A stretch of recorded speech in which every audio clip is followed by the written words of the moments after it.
ready for the show? Lights, camera, action! Let's go! Let's go!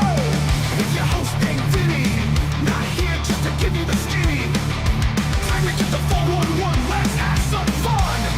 Let's go! The Vinnie Langdon Show. Come on, let's go! Alright, the Vinnie Langdon Show. Let's go! It's the Vinnie Langdon Show. Let's go! The Vinnie Langdon Show. Alright,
Are you ready for the show? Lights, camera, action!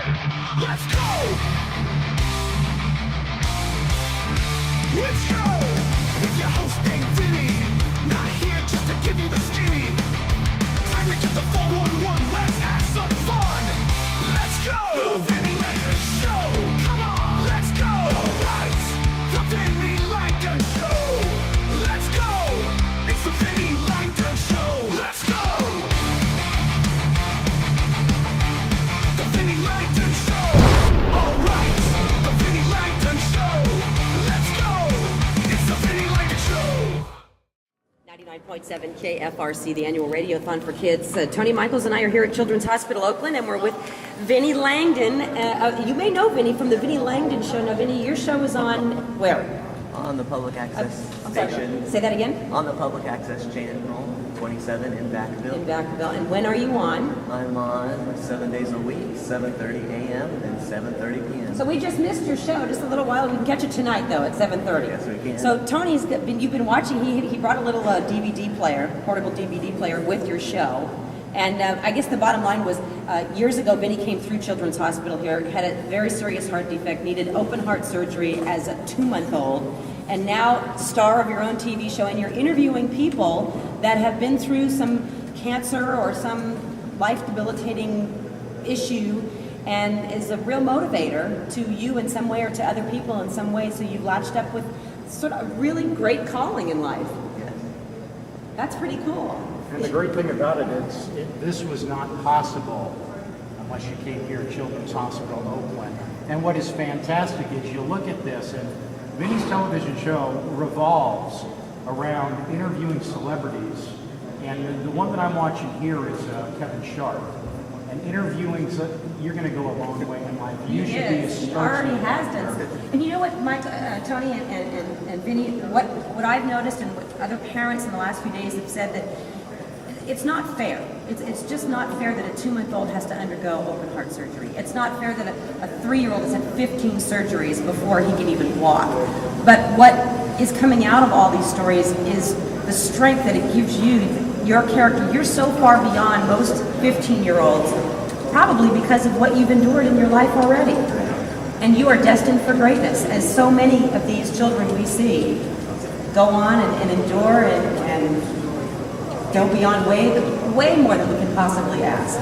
So thank you for sharing your story. 1-800-914-5437. Thanks to Children's Hospital, we've got a superstar on it. And the Vinnie Langdon Show, once again, channels 27, public access in Vacaville. This is good. Yeah, it's very good. professional. We're watching it right now on DVD. It's and you edit all this yourself. Yes, I did. Yeah, he's very talented, very good. You remember the name, Vinnie Langdon, you're gonna go places. Hey, we're Paramore, and this is the Vinnie Langdon Show. Let's do something different. Okay. 1, 2, 3. Hey. Okay, who wants to say it? Alright, I'll be like, hey, and you'll be like, we're Paramore. Like, you're watching the video. Sure. Right. Hey, we're Paramore. You're watching The Vinnie Langdon Show. Nice. You've been busy. Yeah? So tell us about your band, 303? It's 2 dudes having a good time, like it should be, just summer fun. Summer fun. Why not better than the Warped Tour, right? Yeah, no doubt. Yeah? No better place, we might bust out a pigskin, toss that around in the backyard. We might bust out a basketball hoop. We might barbecue, we might throw back some Frosty Brews. Yeah? And in the end, we're all winners. That's cool. Ate some donuts? That's not really a summer thing to do. No, it's not. Tricked you there. Yeah, for a second I was like, yeah. I was like, I don't want All right, so you're a big kid, huh? I'm a very, very big kid. How are you? I'm great. You're on the Vinnie Langdon Show, and we're here in Sacramento. Citrus Vinnie? Heights. Yes, I am Vinnie. Hi, Vinnie. Nice to meet you. Talk to the show. Okay, talk to the shoe. The shoe. What brand is the shoe? I don't know. Yeah, who cares, right? As long as it's a shoe that you can wear comfortably, right? Yeah. Yeah. So. Am I on telly? Yeah, you're on the telly. Yeah. You're not on it, so you can't break it, but you're in it. Have you ever been inside of it before? No, I haven't. No. I've tried to. Yeah. There's a tube inside. It's crazy. No. With a light. Yeah. Really? Bloody hell. Is that a camera? Yeah. Do you know what cameras are for? Yeah, the Vinnie Langdon Show. There you go. So the addicts here on the Vinnie Langdon Show. Hello? No. No one's there? Well, well, hey, it was nice meeting you. And you. And have a Okay, great enjoy the show show. tonight. Oh, we will, of course. The Addicts, why not, right? Here on the Vinnie Langdon Show. We're going to have fun tonight. Punk rock all the way. Let's do it. 14. And, you know, I got to say, a guy who can get the crowd going and jumping in sync, not a lot of guys can do that. And who do we have here? Maddie Montgomery, the vocalist of the band For Today. For Today, man. These guys just keep it going, bringing energy. If you come out to Warped Tour this summer, I'm telling you right now, you got to go check them out. Tell us the background. How'd you guys start? Well, I joined the band after they had already been going a little bit. I joined the band in 2007, 7 years ago.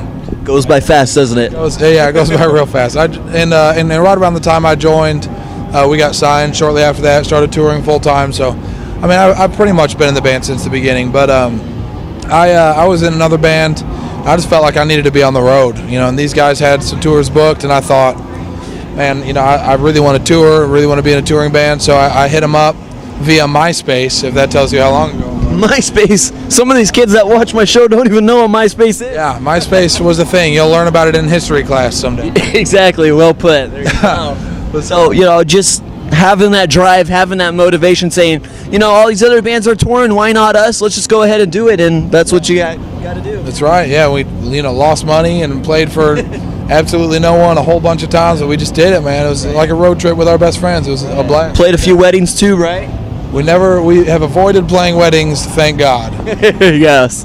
You don't want no pissed off brides, man. I don't want no pissed off mothers of the bride. Yeah. I don't want, you know, the bride could be like, yeah, For Today, that's cool, but then when her mom and grandma show up and I'm there screaming at everybody at the wedding, it's just not going to go good. Here comes the bride! Exactly. Yeah. 2, 3, 4 years on the Vans Warped Tour 2010, and finally Andrew WK is back, and glad to have you on the show. Thank you very much, Vinny. It's great to be back, and it's been, 7 years since I've been on Warped Tour. We did the whole thing back in 03, but even more, it's been almost 4 or 5 years since I've been on a proper nationwide tour with my band, so I'm beside myself with excitement. Yes, exactly. You've been on a stage, but not on a big musical stage. TV stage though, huh? Oh, I've been doing all kinds of shows. That's the good thing is, even though I haven't played on full nation tours, I've still been playing with my band over the past 5 years. I've been playing with string quartets over the past 5 years. Been playing with other bands, producing other musicians. What I basically wanted to do was everything that I couldn't do when I was on tour full time. So we toured full time 2001, 2005. I was playing hundreds of shows a year, and then we wanted to move on. I want to say, what else can I do? What other experience we can have? And like you mentioned, TV was another experience we could do. And TV is a great different stage because you got the screen there, right? You don't have a stage. You have an actual screen. It's a non-physical kind of event. You can't reach out and touch the person, but you can knock on the glass screen. You can see their body on the air. And the TV has been great. Exactly. So at age 4, started playing the piano and started progressing, making your own music, making your own beats, and hey, doing pretty well and still doing it today, right? Well, yeah. Once I started making beats, that was really the next key to the equation. Piano is a great foundational instrument. I started at 4.5 actually, a little bit after 4. That gave me that little 6-month cushion to get a little bit more into 4, learn about how a 4-year-old's supposed to be, take the piano lessons, get the information, get the understanding of music, because then with that, I mean, piano's a percussive instrument. You're not just making melody, you're making beats, you're making rhythm. I could start making beats, so I'm tapping out beats. Here's a beat that's like do-do-jet, do-do-jet, do-do-jet. That's like a rock and roll beat, but you can also do a rap. You're like do-do-jet, do-do-jet. You can do a little dance beat, all these different beats. Once I started working with the beats, combined with the piano, add some guitar, add some vocals, add some bass, then it became rock and roll music. Yeah, and rock and roll, do you prefer that, or did you like doing the beats as well? I like rock and roll music that you have beats, so you can make a rock and roll beat. I mean, it sounds like you're talking about beats like a rap, and rap is only called a beat, but a rock and roll song has a beat too, so you can make a beat and have it be a rock and roll beat. It doesn't have to be just a rap beat, a hip hop beat, soul beat, R&B beat. You can make any kind of beat you want. A beat is a beat, whatever kind of music. Even a classical song, like an orchestral song like Mozart or whatnot, that has a beat. Right. There you go. Cool. So on the Vans Warped Tour, you're excited about it this year? What's different between previous years for you? It seems way bigger to me now. I was trying to think back. I was asking the other guys in my band, does this seem bigger to you this year? You remember this many people and this many buses, this many people in the audience? Was it this big back in 03? We all think it's bigger now. It also seems well organized, perhaps even better organized than it had been in the past. Very efficient, very graceful, very well done. Everybody here goes to such extremes to make this possible. And the fact that you're here, the fact that everybody came out today, that's what makes this so magical. We're all here because we want to be here, whether you're on the crew, whether you're in a production, whether you're in a band, whether you're in an audience. We're here because we enjoy this, and we're making the most of the day. Well, you're looking good. Facial hair and everything. Aw, you're so sweet. What's up, everybody? Well, you may know this girl. She was on the Warped Tour back in 2008, 2009. I fell in love with her in 2009. and then she went back to England, then she went to New York, LA, and then you're just like hiding all over the place now. What's up with that? Well, I basically wrote the first album in high school, so we toured it for, 5-6 years and played 1,000 shows on the same album and kind of burnt out. So we met in the middle of all of that. I took a break and basically wrote a new album. So that's what I've been doing, is just being a grown-up, learning to do fucking laundry. And it's been great. It's been fucking great. When you're in like Nebraska and all your friends are hanging out in England doing fun things, and after a few years you're like, okay, it's nice to just chill. I think I spent a year just going to restaurants and the movies, being like, fuck that, I'm not moving, this is all I'm doing. Right. So yeah, took a little break and then wrote a new record. So now that's what I'm doing. We're putting out a track on July the 15th. Sweet. But we're selling it exclusively on Warped Tour at the moment. Anxiety. That's right. Booyah, done your homework. That's right. There you go. So you got the Anxiety single out. Yeah. People can come to the tent, figure it out, and 4:20 today we're playing. Great set time. Yeah. In Mountain View, California, which is gorgeous. So lovely breeze going. it is. So it's already day 2, but do you feel a different vibe when you came back? It's been a few years, or does it feel like home sweet home of Kevin Lyman? It's funny because I was actually talking about this yesterday, but it feels like home.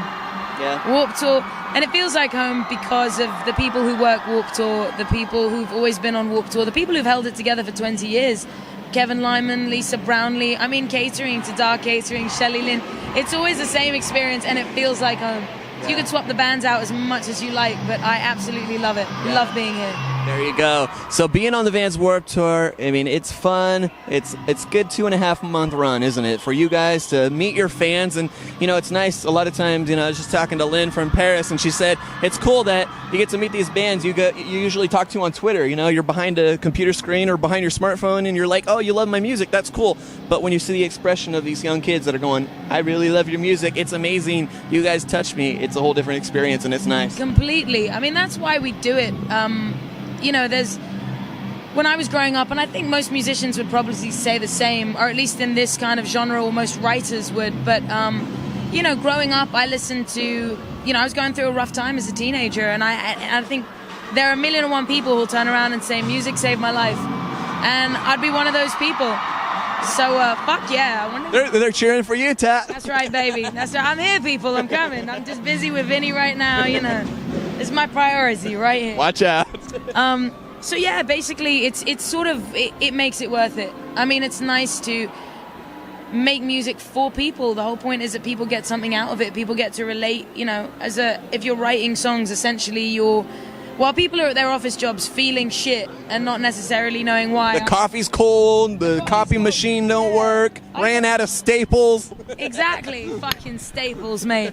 As a writer, I get the luxury to sit there and ask myself why and write about it, and I think it's been amazing. People will come up to us and say, thanks for getting me through addiction, thanks for getting me over a breakup. There was a guy yesterday who's like, your album got me through my breakup, and honestly, when you hear that, as a writer, as a musician, to me, that's why I do it. Yeah. And it was really pure. You're like, it got me through a relationship, and now it's getting these people through a relationship, so it works. Yeah, and a lot of people will be like, well, you get to do this and you get to tour, and it's funny how when you're actually in it, the things that seem so cool on the outside just become sort of day-to-day and not that exciting, but what really, traveling a lot can get tiring. It might look really cool that you're on a fucking plane every other day, but the things that really move me and the things I get really excited about is the fans' reactions and meeting them. It's fucking great. What's up? This is Liam from Cancer Bats, Vinnie Langdon. This is his show, hanging out, San Jose. Taste of Chaos. Rockstar, Taste of Chaos, energy drink, music yeah. tour. Have you had some Rockstar energy drinks? I have not had a Rockstar yet. Shame today. on you. I know, I should be guzzling that stuff, right? Don't drink 3. Did you know on the cans it says don't drink 3 a day? Yeah, I had a friend who drank, he drank like 3 or 4 Monsters at a party and got hella sick. That sucks. Yeah, it makes you wonder what's in it. But I don't know. I feel like energy, it's got to be good for you, right? It is. Chug it. Speaking of energy, you know what gets me pumped up all the time? I don't know. Your song, French Immersion. Yeah! Damn! What are you talking about? Dude, you got some skills with that bike ride. Thanks, man. Thanks. Yeah. Why don't we get the show started? We're going to look at your video, French Immersion. From who? Vinnie. No, the Cancer Bats. He's a funny guy. All right, ready? Here we go. French immersion, Cancer Bats. After this, we'll be talking about this band, so you don't want to miss it here on the Vinnie Langdon Show. Wow. That song gets my heart pumping, you know? It's like boom, boom, boom, boom, you know? Yeah, oh man, biking, riding, that's what it's all about. Dude. You know what I mean? You have that soundtrack in your head, you're ripping through the city. Yeah. That's the vibe right there. It is. So for people who don't know, Cancer Bats, I mean, tell us a little about how'd you guys start? Kids from up north, we're from Canada, started about 4 years ago. It was our guitar player Scott and I just wanted to make some real aggressive, rad stuff, and so there was the band. It was born with me on drums and Scott playing guitar. You on drums originally? Yeah, I was gonna sing always, but I can play drums as well. So we were just like so hungry to start it up that we were just like, you know what? Like, I'll just play drums for right now until we find somebody. Great. It was good. That's cool. So tell us, were you ever always inspired to be a singer? I mean, what age? I always actually thought I would be a drummer. Yeah? And it wasn't until I was 17 that I had a friend who heard me singing at a Goldfinger show. I was singing along to Goldfinger, and he was like, you should sing in my punk band. And then that was it. I was 17, and I started singing in a band. How Ma? It's nice to meet you guys. Okay, bye. Nice to meet you. Let's introduce who we have here. Danny, the drummer. Freddie, the vocalist. Vinny, the #1 fan. Doris, bass player. CJ, the keyboardist. Jesse, guitar. Yeah, well, it's nice to have you guys all the way from Taiwan. And what brought you out this year for the tour? So far so good, and we love the response from the fans. Right. Yeah, and we just ran our new band yesterday, so everything goes smoothly. Is it comfortable? Yeah, it's okay. It's okay. So. Sure. So everything is fine. Right. Yeah, lots of things unexpected. Yeah. But yeah, good and bad. Yeah, lots of things. So you guys started originally back in 1995, and you guys are still moving along. Are you surprised about that? No, it's planned. It was planned by me. Yeah. Yeah, but yeah, we are very happy to play the music that we like so many years. Yeah. Yeah, that's great. Now, Doris, remember when you were in the band Evil Eyes, and your dad was the bass player, and you were influenced that? So, and how did you get with Thonic? Oh, how did you know this history? Even Taiwanese fans don't know that. No, they don't. No, they don't. Wow. Oh, okay. How I get into the band? Yes. Because we are the we are the friends originally. So after their bass player left the band 10 years ago, that invited me to join. That's why. Yeah. So everything is good. That's good. So tell us a little bit about the history. You guys just came out with an album called Mirror of Retribution, and you guys are telling the story of what, a 228 massacre? Yeah, that is the sad history of Taiwan, and more than 100,000 people got killed by the Chinese government. So it's a very meaningful Memorial Day. It's called Peace Memorial Day in Taiwan. And after 4 albums, we try to reveal the whole health philosophy of Taiwan. So we feel like just like in Taiwan's philosophy, there are 10 courts of hell, 18 levels of hell, and more than 100 small levels of hell. So it will be very cool to have some character to go to hell, do something, to change something. So we connect the hell and the Taiwanese history together, and it's very complicated but very good story. Yeah. Right. And a lot of American fans, they hear the name Thonic and they think it has to do with Asia, but it really is Greek mythology, right? Yeah, and it's just like Wu-Tang Clan. They are black. They are rappers, but not from Asia. Yeah. But their name is Wu-Tang. I'm Elaine from Lisbon McGuire. I'm here in Sonoma County at NASCAR, and I love Vinnie Langdon Show. What's up, everyone? Welcome to the Vinnie Langdon Show, Rockstar Energy Drink Uproar Festival. What's going on, Craig? What's going on, man? Good to see you. Good to see you. All right. Obviously, again. Again and again and again on the road here. So the tour, we were just talking about it. We're almost on the last day of the tour. And you're feeling kind of bummed about it. You're like, man, I enjoyed playing with the millions of people.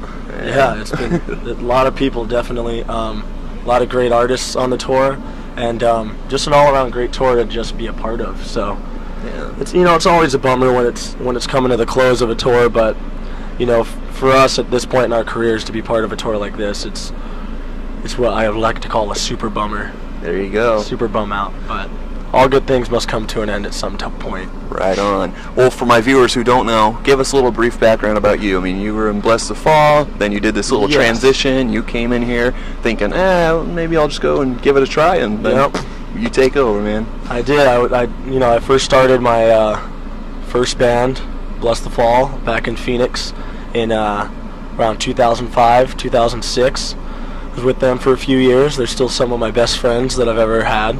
And around the end of 2007 into 2008, Escape the Fate lost a singer, I lost the band, and we just kind of came together. And I guess the rest is history. Just been on the road, working our asses off, and just trudging through the mud that bands do a lot these days. So and now it became a natural lifestyle for you, huh? It is. I mean, we're still battling, to really make our mark. So. Right. Are you proud to say that, hey, I'm making a living out of this, or is it still a struggle for you? Oh, definitely, yeah. I'm definitely proud to make a living out of this now. Finally have a nice car for the first time in my life, so that's pretty cool. But you just got to live it up right now, because it could all end tomorrow. So I don't take anything for granted. My band at this point in our career hasn't had really a #1 hit single, that kind of catapulted us. So, you definitely can't get too full of yourself or too ahead of yourself at this point in the game. You just got to keep your eye on the prize and stay humble and, keep working. Yeah. Keep writing, Exactly. And you guys have been busy, especially this year. And you guys had the record that came out, this has probably been the craziest tour, not the craziest tour, the craziest year of touring just the band has ever had. I just was reading an interview I did last year.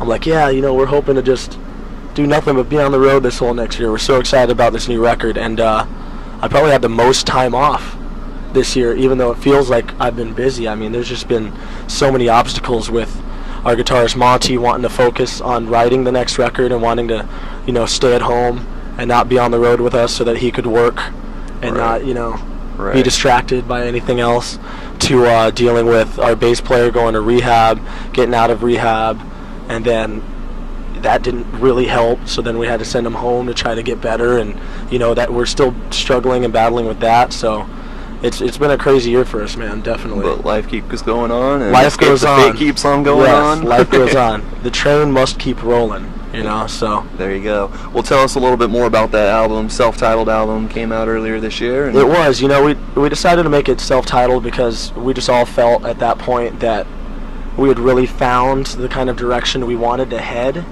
and at this point I think we're still trying to find the direction we want to go.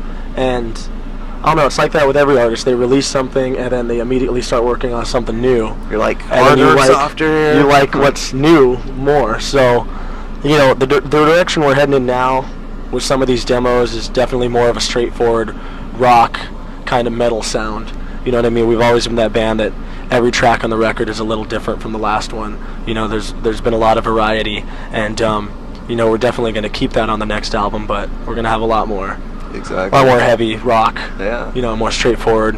And now here on the Uproar Festival, and playing with guys like Avenged Sevenfold. Oh, that's definitely been having an influence on us, watching Avenged every night. I'm just like, they're so good, and they're so heavy, and they're so catchy at the same time. It's just, you never really appreciate a band like that until you see them live. Mm-hmm. And I've never really gotten into Avenged Sevenfold until this tour, and after seeing them live once, I was immediately hooked. There you go. And that's what's amazing about these artists that are out here. Mm-hmm. Just like Escape the Fate. Thanks, man. Go, damn, good. That's awesome. Definitely, man. Well, we don't have a flaming death bat from hell yet, but someday we'll have the pyro and the epic show. Right. Now, before this tour, you guys, did the Masquerade tour, and then after that, Raid the Nation tour for a little bit. We did a headliner, and then we headed out with Papa Roach on the Raid the Nation for about 2 weeks. Headed over to the UK, did some of the biggest festivals that the band has ever been a part of, like Download Fest, just a sea of people. And came back out here, and now we're doing Uproar. And then Motley flying over Crue to the show. UK. Yeah, I did Motley Crue, Sunset Strip Music Fest. So, you know, a lot of good things happening. So, Yeah, living the dream. Living I know. the dream. I'm stoked to see what happens next. Yeah. So as a vocalist for a band, you know, a lot of people probably say, "Oh, well, what's your influences?" And you're like, "Well, I had my influences." But is there something nowadays where you'll be like, Sure, "Hey, I like how you put that. That guy over there, he's singing. Maybe he's doing the whole twirling the mic thing. Maybe doing seductive moves like Jacoby does, or it's like, do you get? I some of those definitely like how inspirations? you put that because I had inspirations since before I started doing it, and now that I'm doing it, where do I look, for inspiration? And I still kind of look to the same people that I originally looked at, but I take a lot and I learn a lot from watching other vocalists and seeing how other vocalists do their job and do their thing, and I'm still trying to just figure out my niche really. I think I'm starting to come into my own, so, which is always a cool feeling. It starts becoming natural. You're not overthinking anything. Yeah. So just be yourself. Be exactly. the Craig. It just worked out. I don't know. It was just the stars just kind of aligned right there. But unfortunately, there was this band. Oh, where were we? Michigan State, I believe it was. I think it was somewhere in Michigan, and we did a radio show. It was with like Trapped and a couple other really big bands that were really big at the time. And this band that played the side stage, they won the local radio contest. They're like, dude, we totally love the record. We read the same bios, and they're all, we're gonna do that. We're doing that. Where are you guys playing tomorrow? And I'm like, and this is, we were seriously like 200 something miles away, like days away. For some reason, I want to say we were in like Alabama or Mississippi. I don't even know that. That's right, but it was way far away, right? I know we drove all through the night to get there. And the band showed up the next day, and the security's like, get the hell out of here, dude. And just totally kicked them to the curb, and they had to drive all the way home with the tail between their legs. Like, they seriously probably drove about 8 hours for absolutely nothing. Yeah, so if you got the gusto and you don't care to do it, but I don't recommend it because it doesn't always work. We just got lucky. All right. So we're gonna take a quick break, and you want to take a look at your video Oxygen's Gone? Sure. I haven't seen it in some time. Let's check it out. All right, we'll be back. Vanity Kills.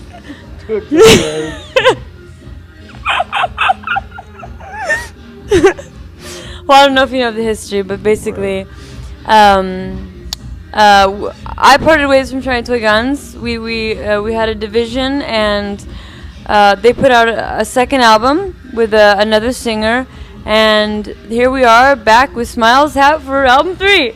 Yeah. The way it should be, happy as a family. And the addition of this Swedish boy. Say something in Swedish. Hej, välkommen. Okay. We'll subtitle that. Yeah. Subtitle. He said, "Hey, welcome," and He said, "Hey, welcome." and now there's 5. So 4. I like to move it, move it. Pitbull. I like to move it, move it.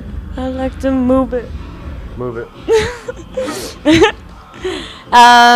So here we are singing a DJ set in Petaluma, California, with Vinnie Langdon.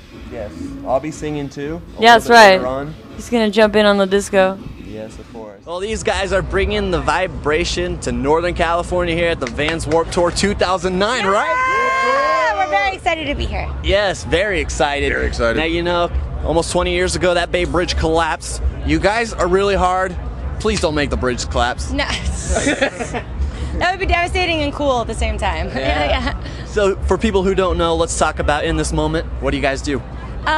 We're a rock and roll metal-ish band, and we're just doing our thing, and we're really excited to be on Warped Tour and be here and be a part of the whole summer. So yeah. You're gonna survive the heat? Oh yeah, we've done hot festivals before. And with all these sweaty guys? I like the heat. Yeah. Bodyguards. Our bus, Bodyguards. And our bus is so cold that when you walk on it, it like freezes the air in front of you. So we're all right. There you go, handling it, right? Well, you guys put out an album, right? You want to tell us a little bit about that? We have our first album is called Beautiful Tragedy. Our second album is called The Dream, and we just did a re-release called the Ultraviolet Edition. It's got it's got extra songs on it and extra like video footage and things like that. So it just came out. We're excited. We're selling it at the merch booth every day. We're on the Ernie Ball stage every day. Every day, the whole Warped Tour. Yes, every day. Buy the CD. That's right. That's what you got to do. So tell us, how did you meet Maria? Actually, it's funny. My old band and In This Moment were supposed to go on a tour way back in the day. And then I actually left my old band and filled in on bass temporarily, and then we made it a permanent thing. But I met her because she was friends with my old singer. Oh, yeah? Yeah. Look at that small world. Old band, yeah. Hey, what's up, everyone? We are here at the 25th anniversary of what? The Food and Wine Jubilee. That's right, Jacoby Shaddix here of a band called Papa Roach, you probably guys know. But you're also here representing what? I'm here on behalf of two causes right now. We're trying to raise money for the hospice and bereavement program for North Bay, but as well as Run It Forward. It's a group that my wife is involved in, and what they're doing is they're running across America from Chicago, Route 66 all the way to Santa Monica, and they're stopping at schools and raising money for schools and setting up health expos. And it's a group of the elite ultra runners from America. There's like 6 of them, and they run a marathon a day all the way across the United States. And so it's a trippy thing that they're doing, but I think it's really cool, you know. And the name is just catchy to me. I'm gonna Run It Forward. I'm all, what are you guys doing? And they explained it to me, and I was, whoa. So yeah, I'm representing for both causes tonight. That's right. So have you ever been here to the Wine and Food Jubilee before? Nah, man, I never have, dude. I could say that I like wine, but I am not partaking tonight. But you know what I'm saying? I'm here. I'm gonna play some songs though. That's why I came. I'm gonna play some music. Play some music, rock and roll here in Vacaville, man. Of course, man. All Plus, right. it's just cool to come back home. I ran into some familiar faces tonight, so yeah, it's pretty bitchin'. Good This is Case from the Lords. Welcome to the Vinnie Langdon Show. That's right. That's right. Hey, yo. You probably saw him on Fuse on the Brooklyn Way. Brooklyn Way. Great show. And now you're on another great show, the Vinnie Langdon Show. Welcome to California. Well, I'm glad to be here, you know. Salute. Yeah. So started when you were a youngster, you know, Yeah, with a can and paint. Started writing graffiti on the trains in New York City. Had big dreams, big plans, wanted to be famous. Here we are, Warped Tour 2008, you know? Great. Yeah. Now tell us about the Warped Tour. I mean, Kevin Lyman stopped by your house and surprised you. Oh my gosh, look who's at the door. They surprised me. I mean, maybe one person knew that was happening, but nobody in my family or I. So when we were in the middle of eating dinner, having some pizza or whatever, and there he goes with his little crew, you know, shocked the shit out of me, and you know, just it was really cool. It was like a long wait to actually, because we've been on the Warped Tour a few times, grinding like a lot of these kids and Winnebagos and vans, and so it was good to kind of like step up, you know. Well, today on our show, we're going to look at your video. Okay. Yeah. Brooklyn Way. The Brooklyn Way. All right. The Brooklyn Way. Yeah, featuring Everlast, right? Everlast. Just played Conan with Everlast last week. It was good. Cool. Yeah. Hey, ADM, you watching the Vinnie Langdon Show on your laptop? Oh yeah, you bet I am. Every day, baby. That's right. Hey, Tommy, it's good to see you. What's going on, brother? How are you, man? Pretty good. Thanks for letting me come to the tour bus and talk to you. Yeah, man, it's a treat, man. We allow you in here for a couple of minutes. Yeah, a couple of minutes. Beat me up. Beat me up. Throw me up. Headlock. Exactly.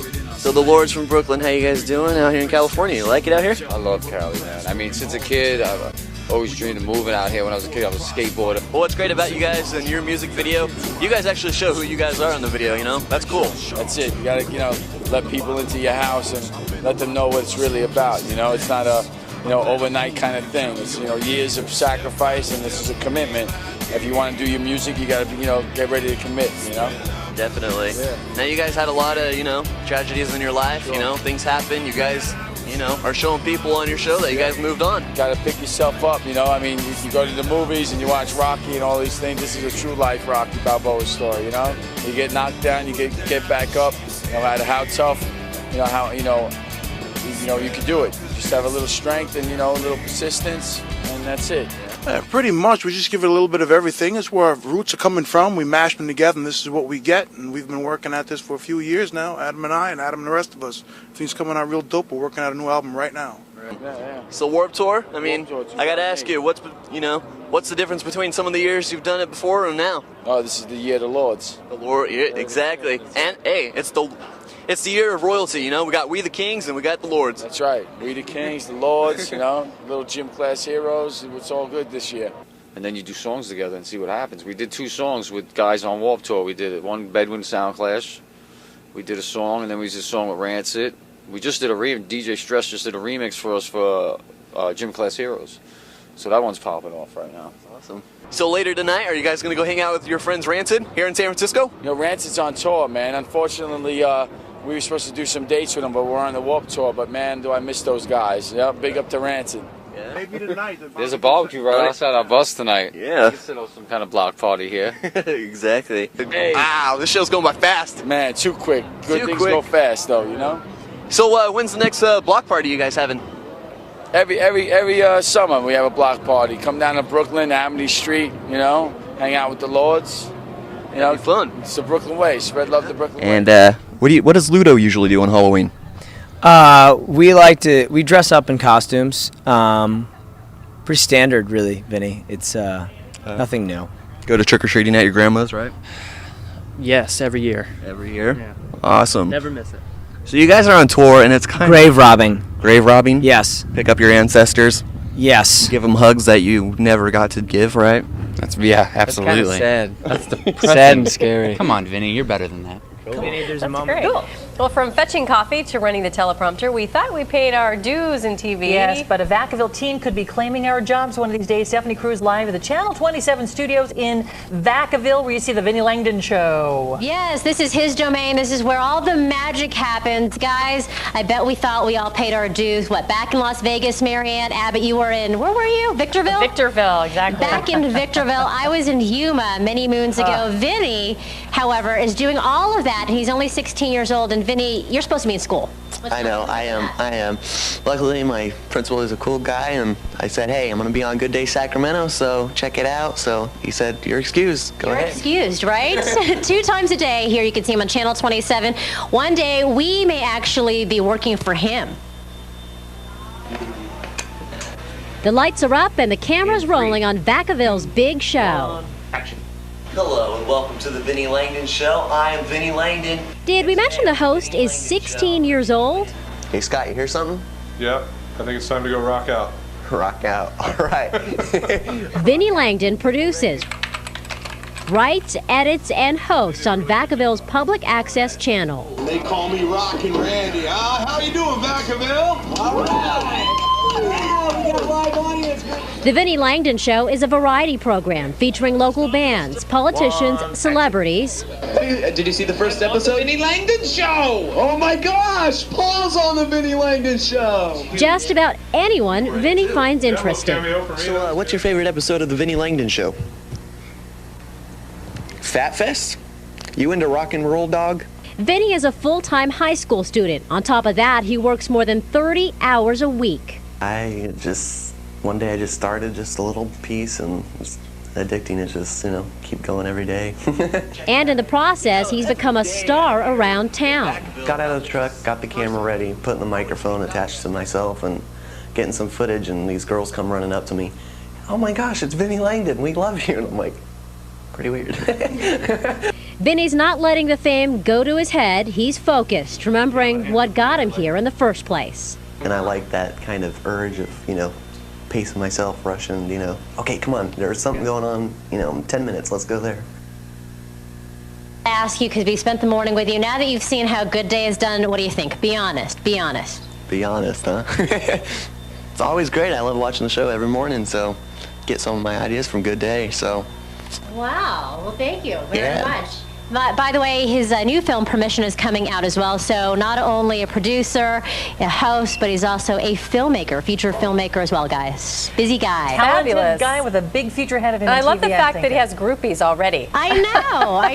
Vinny, we love you. Vinny. I love the name, too. The name is great. Vinnie Langdon. That just rolls off your mouth. Vinnie Langdon. I love that. Thank you, Stephanie, and thank you, Vinny. Well, when you think of Hey, what's up? I'm Chris from Emotionless and White. Welcome to the Vinnie Langdon Show. That's right. For the next half hour, it's all about Chris. It's all about Motionless and White here on the Vinnie Langdon Show on the Fearless Friends Tour 2011.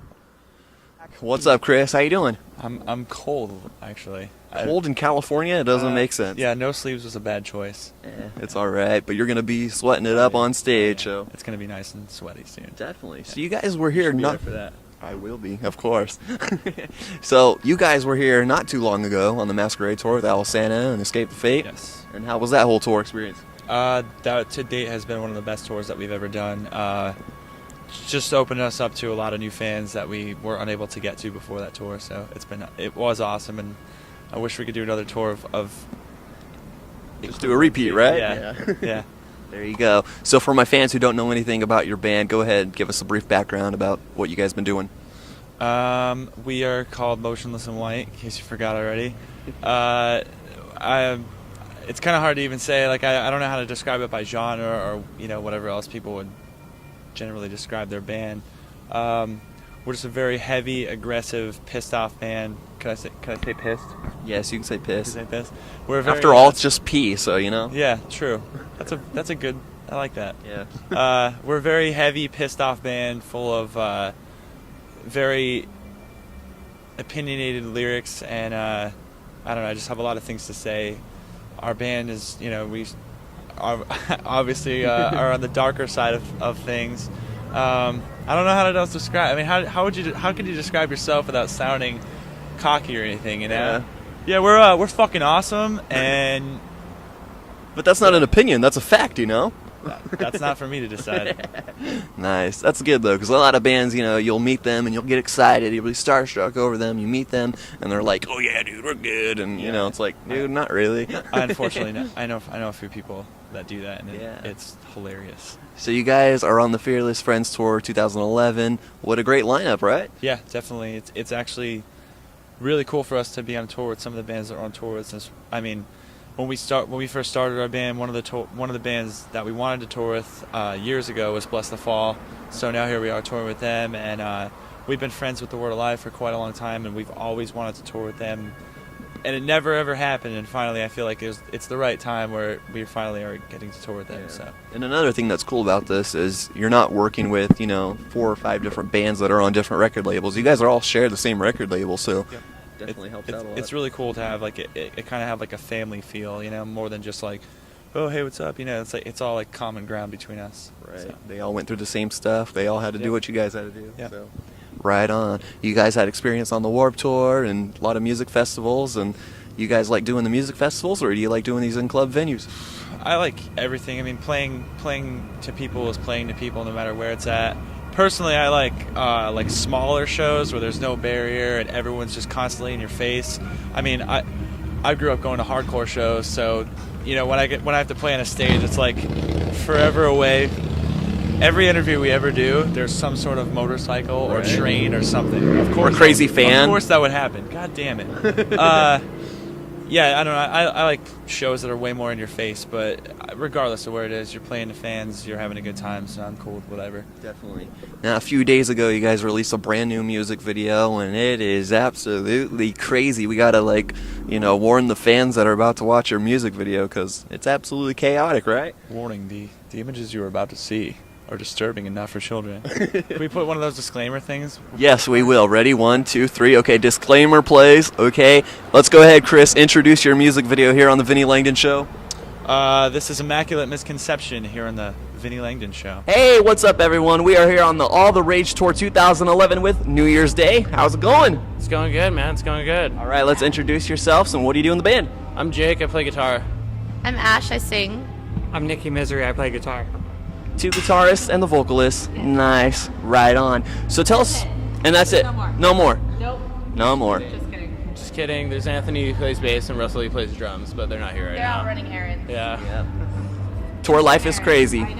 It's really crazy, but I love it. I love it. Like today I woke up and I got to ask my favorite question, which was, where are we? Yep. You know? I go, oh, desert. Yeah, that's right. That's exactly how it went. Typical answer. Where are we? We don't know. I don't know. No one knew. As long as there's kids at the show, that's all that matters. That's all that matters. We know where we are now, though. We are in Oakland.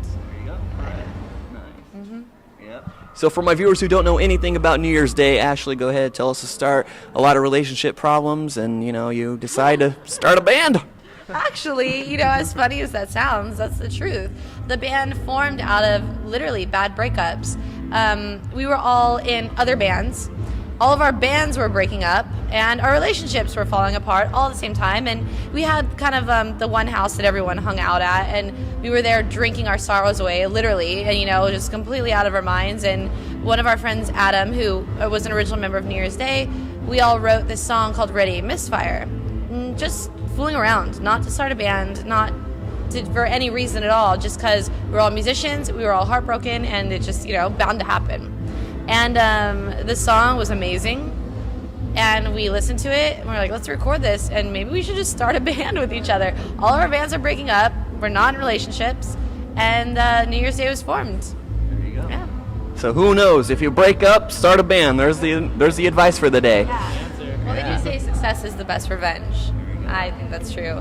There you go. Awesome. So for New Year's Day, you have a lot of touring experience. You've done the Warped Tour many times, and now you're doing these little club tours. And do you like doing these little festivals, or do you like doing the club shows? I like doing clubs more.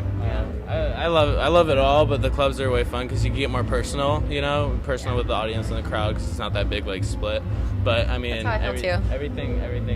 everything's amazing. I love it all.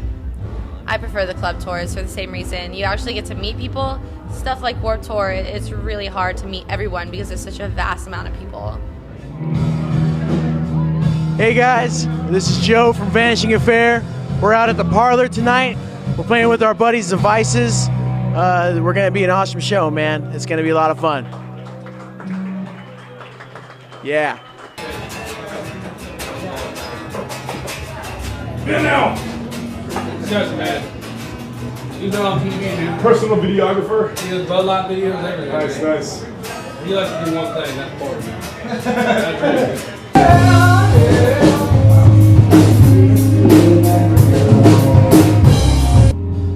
it. So like I was saying, I've been a pretty organized drummer most of my life. When it comes to my house, my wife will tell you I'm not organized, but when it comes to my drums, I like to get here, set up my shit early, and make sure everything's good, work out all the kinks before we go on. And that's what's kind of fun about playing first sometimes, because I can just set up my shit and just leave it.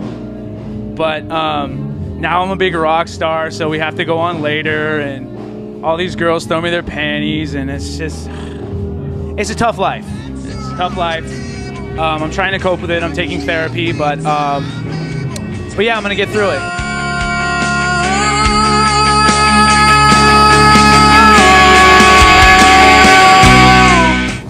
Want to hear it? Who wants to hear the 80s? Yeah! I'll do the low 80s though. Yeah! And then the friggin' the axle bell. Yeah! Like the 80s now. Like fucking, let's go to the heart. Movie, the heart, Rockstar, Marky Mark, dude. Here it is. Fucking Steel Dragon, dude. That's right. Get up and shine! Get up and shine! Fuck yeah, dude. I just saw a mouse. I'm snake looking mouse. Oh, shit. Oh, you just went in there. You're safe, you just went through there. Get that on camera, dude. The end of the sky will change your mind if we can go on to the Father's day. She's ready to let him go. Is that makes her feel close. What up? This is Chris Taylor Brown from Trapped, and I'm coming up next on the Vinnie Langdon Show. That's right. Whole half hour. Chris, it's great to have Trapped on the Vinnie Langdon Show. Coming up next. Oh, just stoked to be here at the Boardwalk, It's been, we started here 7 years ago, so it's good to come back. We just have, we love these intimate small venue kind of things, and it's just a blast every time. It's just packed. It's going to be a sold-out show tonight.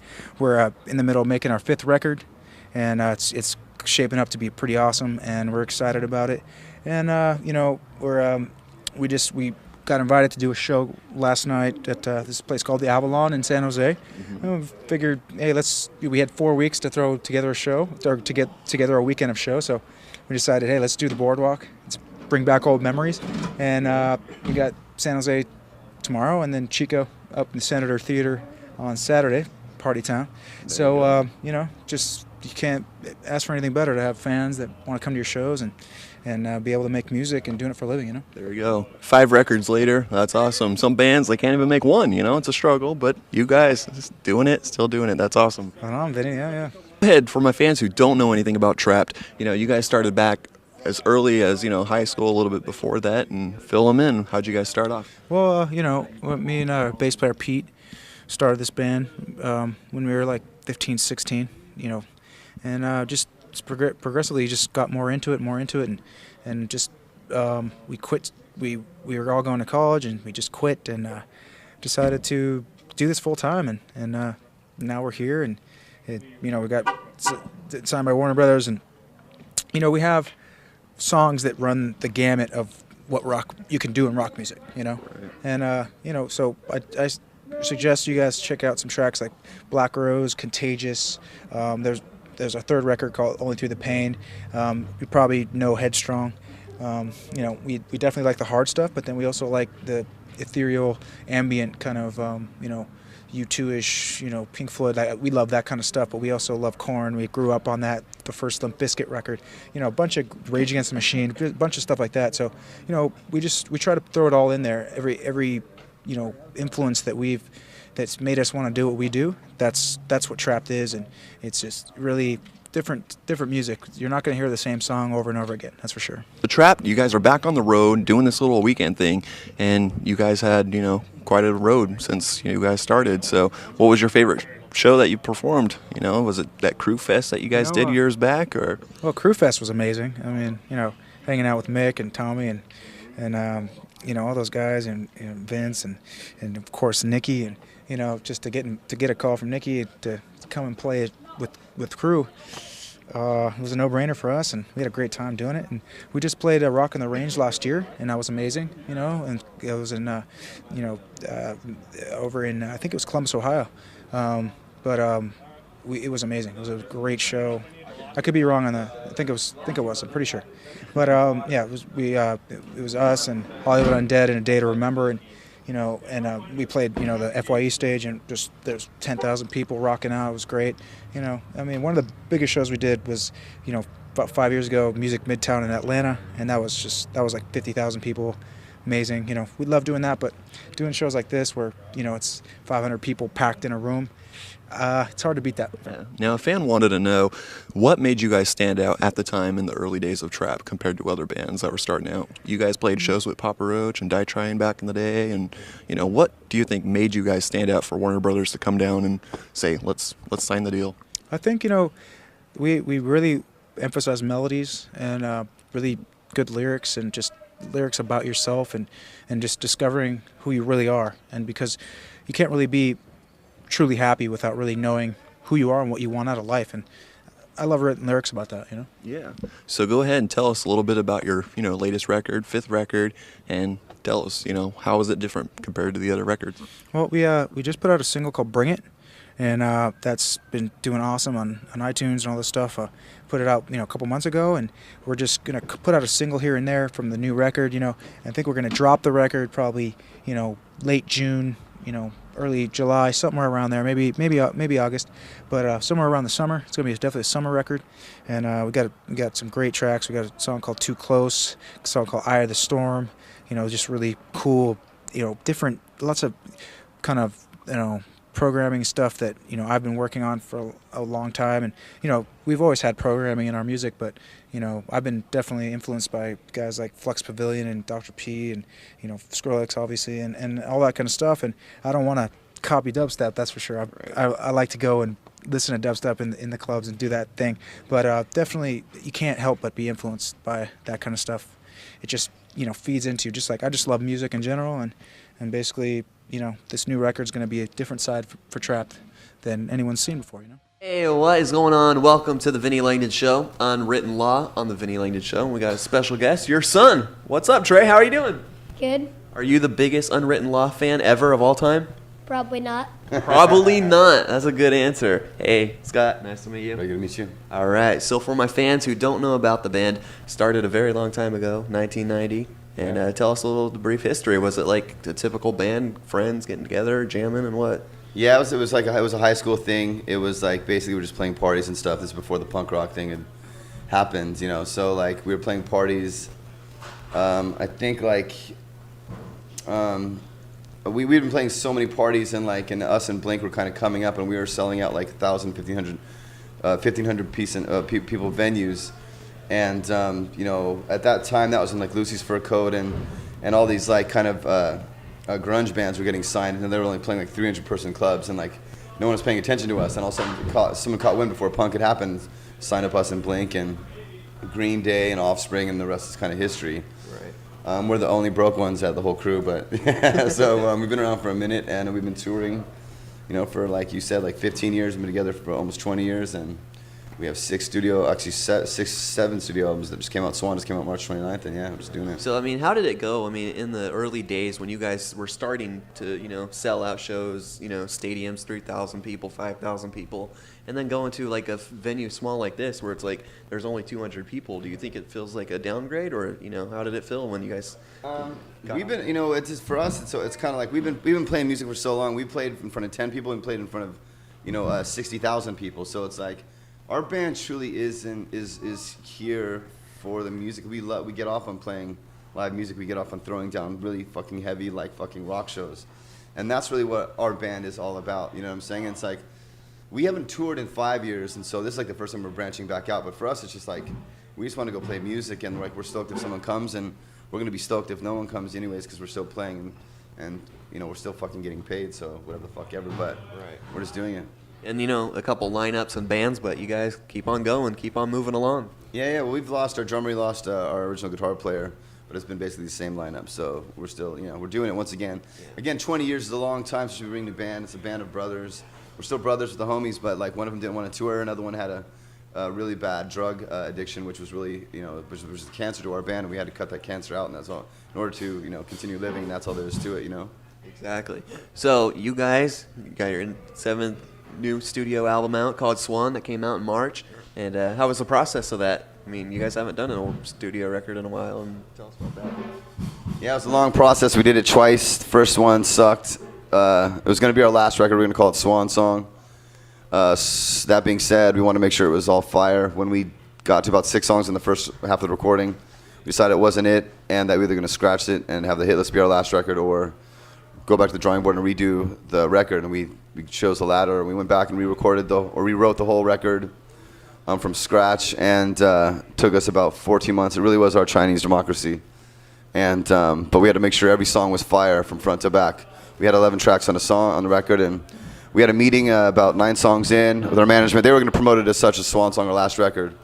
And when we had the meeting, they're like, "Yo, we got this. This record's a smash. We're gonna, you know, we can't wait to roll with this Swan Song. We're gonna let everyone know it's your last record." And we're like, whoa. During the process of the second time we were recording the record, the band fell in love again. We were stoked with what we were writing. We knew we were sitting on fire, and we were excited to get out there and push it and do it again, do it for real this time. Because it's the first time the band's ever been focused. So we halted the conversation. We're like, "Yo, no, this isn't our last record. We're not gonna promote it as such. This record is. We don't want to have any negative light shined on this project at this time. Like we want to come out like full flex, and." And basically, like, you know, it's not going to be Swan Song. Do not push it like that. We want to continue down the road. And so someone's like, "Fuck, that's," you know, everyone felt the same way. Someone's like, "Fuck, you know, let's just shorten it to Swan," as in the rebirth. And that was it. That was kind of, you know, history was made. And that's what's up. Swan, March 29th. It's out. Get it. Turn that shit up. Yeah. So Trey, were you in the recording studio listening to your dad singing on that album or no? I guess a little bit. I think on the credits it says I'm an initial singer. So. Yeah. No, Doing some backup? Yeah, he sings on a couple songs on the record. He sings on Chicken, and he sings on Let You Go. Yeah, he's all up in the mix. Right on. So you're lucky, and how does it feel like to be on the road with Dad? I just think it'll be a great experience, and I don't know what to expect. You don't know what to expect? You got any advice for him, Dad? Yeah, have as much fun as you can, baby.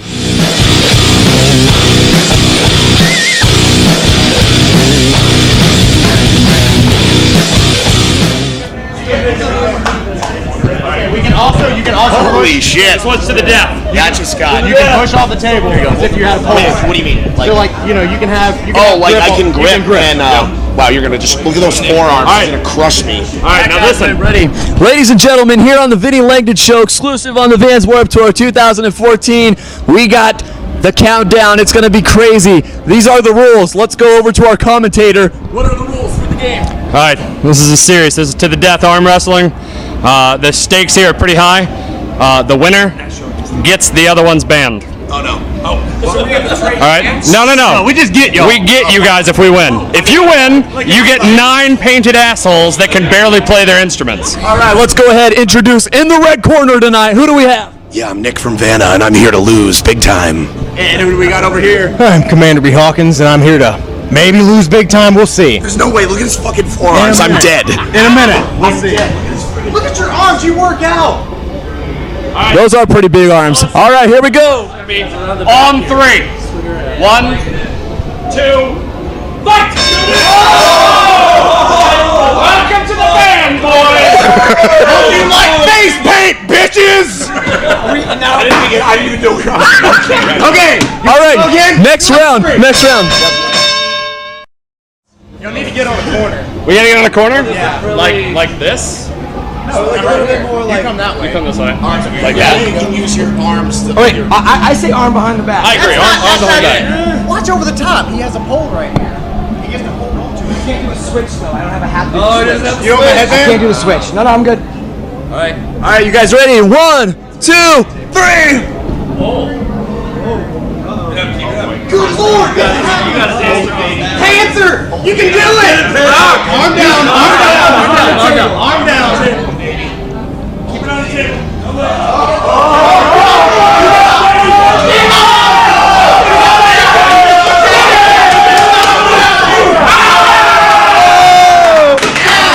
Alright, here's the thing. You're not in the band anymore. He's the weakest. I am the weakest protoman by far. That's true. Yeah, I was just chilling. I was just hard chilling. Damn! Alright. I was waiting for something to happen. Where in your guys' arm going? We all make a mega group called the Phantom Man. And the music is gonna be awful. No one wants it.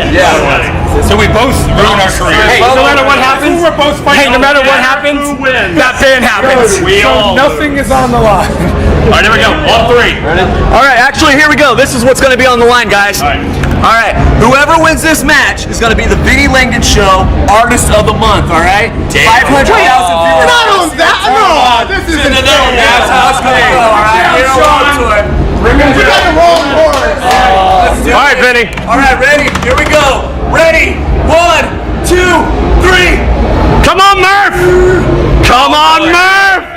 Come on! Oh! All right. Are you the horse? No way. I'm a horse. Are you in? I should take him to tour manager. Yeah. Okay. I could have got him. I could have got him, and I'm the weakest. He told me he was the protomen have lost hard today. Ladies and gentlemen, the new Vinnie Langdon Show, starring the protomen and Vanna. Oh, yeah.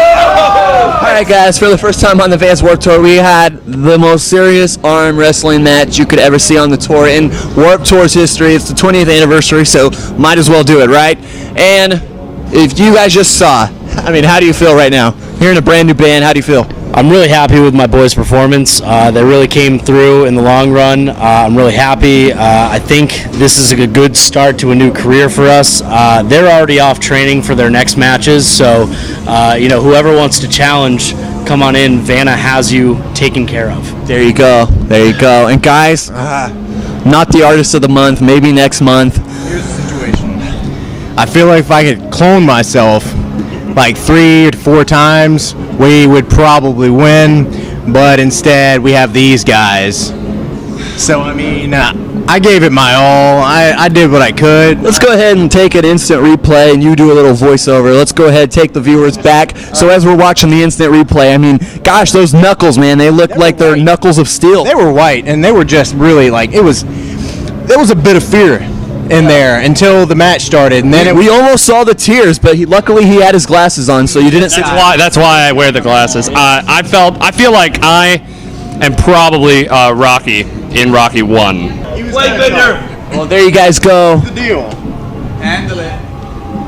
I don't really know the deal anymore. I gave up. I did too. So, well, guys, we had a great time here at Warped Tour, and make sure you guys go check out Proto Man next time you guys see on the Warped Tour. It's going to be an archery tournament. I excel. You guys are in trouble if you guys are doing archery. I believe that we can still handle them. You've been watching the fucking Vinnie Langdon Show. Yes, well, I'm fertile, as they say. There you go. So for my viewers that don't know anything about you, give us a background. Singer-songwriter? Sure, yeah, for sure. I started music when I was in high school, and I had a solo project that I was working on in high school, and I put out a record when I was 17. I graduated high school early and went on tour immediately. And then I came back home after my first couple tours, and I wanted to start a rock band, so me and my friends began a band called The Academy Is. Right. And I was in that band. That was my band for many years, 8 years or so. And then this year, I decided to strike out on my own, and here I am. I've been on tour all year. I've put out 3 releases this year as well, so it's been really busy. I've been nonstop moving and shaking. That's crazy. Now, a lot of people, when they find out like their favorite band is, they disabandon, the lead singer goes and starts his own career, the drummer goes and starts his own project. A lot of fans are kind of upset about that. But, for you, you are proud of what you have accomplished with the Academy Is, and now, no hard feelings. You want to just keep on moving on. Totally, yeah. I mean, it's a new chapter, and my decision was not only for myself, obviously. I mean, I'm a much happier person now, but it was also for the fans, because I feel like, when an artist isn't reaching their full potential as a writer and making music that they love, then it shows and it rubs off. And I didn't want to force a record out just to make a record. I wanted to, I want to do things that are profound and things that I can, hang my hat on at the end of the day. And if I died tomorrow, something that I'd be proud of leaving behind. Right. There you go. And that's how I approach it. Nice. Now tell us a little bit more about those EPs you've been working on. I thought you wanted to talk more about If I Died Tomorrow. If I Died Tomorrow? You want to sing the Motley Crue song? If I died tomorrow. Looks like you got it on lock right there. But yeah, so instead of just releasing a full-length record like right away as my new sound, I mean, what I'm doing now is a bit different. I mean, people say that it's more different than I feel like it is than what I was doing in the past with my band, but it's a whole new approach. It's a new it's a new project, so I didn't want to overwhelm people with here's a full length 12 songs from that guy that was in that band that you used to like, so I wanted to do it in installments. So I cut up a full-length record into 3 installments, EPs as they call them now, and probably always have called them that since they existed.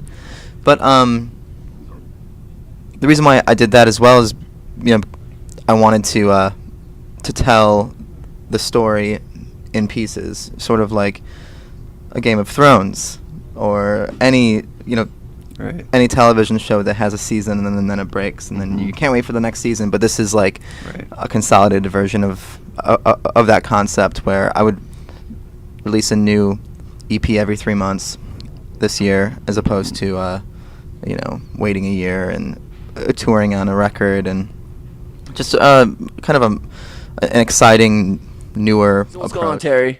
Hi, Vinny. How you doing? Good. Been Good to see you Facebook again. friends with you for so many years, and I've been telling you, dude, got Ghost in the Flesh on the show. You like that band? Who? Ghost in the Flesh? Yeah, I dig them. I know. And then I was telling Terry, well, what about Alien Ant Farm? Be on the Vinnie Langdon show. Here you go. The timing is right. What's up, guys? Perfect timing. Welcome to my show. Thank you. Alien Ant Farm. Vinny, how you doing, Vinny? Yo, how you doing? Yo, you got where we at? Jersey? Yo, is this Jersey? Oh, it's California. Yo, what's up? Hey, how you doing? Sure. Shore? Yeah, it's not water. It's water. Oh man. What is my roommate from New England says? Warder. Warder. Like that. Warder. That's crazy. Anyways. So, guys, welcome to the Vinnie Langdon Show. We had a great time tonight at the Avalon here in Santa Clara. Alien Ant Farm. You guys started way back in 1995. Dryden, the vocalist here. You want me to? This is gonna be a long story. Well, we got a half hour on the Vinnie Langdon show. Should I give it like should I do the Cliff Notes version or? Yeah. Okay.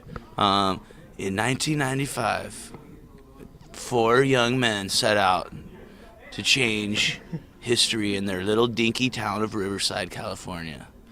And then we did. And we were just friends growing up, man. We were all in other bands that were doing. Terry and Mike, our drummer, were in a band called Brother Vibe. And in our small area, they were like kind of the big fish in the pond, you know. And so for me to kind of start jamming with those guys was a treat for me. And Ty was kind of like this prodigy bass dude, you know. Who's this guy playing like Primus Perfect when when he's like 17, like. So it was just fun. Guitar in a band, Yeah. like the ironic thing. So it was just, I guess, an idea of like, let's get like the better people in each of these bands and form this little all-star group. Yeah, I get local super group. Yeah, but I mean, for a small city like that, it wasn't like, hey, who's the best singer? Oh, it's clearly me. Like, it wasn't. We got along, so it just worked out. And then, we started coming up to Northern California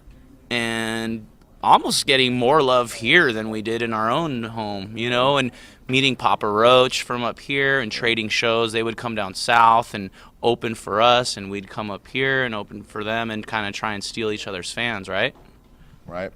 Sleep on each other's floors. It was fun. Those were the days. We used to come up here like every weekend. I remember one time for like 2 months we came up here every weekend for shows. Yeah. Playing like the Three Oaks in Vacaville or either that or the Cactus here in San Ho or whatever, all kinds of crazy places back in the day. I remember when Carson Daly used to work at the Cactus. Really? Yeah. He did? Yeah, back in the day. What a dick. Yeah. Hi, I'm Dr. Elmo, and I'm going to be coming up next on the Vinnie Langdon Show. Happy holidays, everyone, and welcome to the Vinnie Langdon Show. I am Vinnie Langdon, and there is no other way that I like to start my holiday season by having Dr. Elmo on the Vinnie Langdon Show. Nice to meet you. It's great to meet you, Vinnie, and great to be on your show. All right, I'm glad you're excited, and I'm excited as well. Yeah. And you have a song, right? It's Rudolph the Red-Nosed Reindeer, right? Well, it's almost like Rudolph the Red-Nosed Reindeer, but it's a little, maybe a little more, how should I say? About grandmas or something? Yeah, it's about grandmas, yeah. Yeah, grandma got run over by a reindeer. Now, when we're going to be talking about, family traditions and Christmas traditions, and growing up here in Northern California, I just remember as a kid, every morning you'd go and I open up my presents, go down to my grandparents' house, and we would always, turn on Christmas music, and the song that always stuck in my head the most was Grandma Got Run Over by the Reindeer. And as us kids, being 4 or 5 years old, we would be so frightened because our grandmother would go in the kitchen and we'd look around and we would hear on the radio, Grandma got run over by a reindeer, and we would freak out because we thought our, grandmother got run over by a reindeer, but it wasn't our grandma. Whose grandma was it? Well, it was actually, it was my grandma, and she didn't actually get hit by a reindeer, but she used to imbibe a lot during the Christmas holidays. And after the holidays were over, she was a little hungover.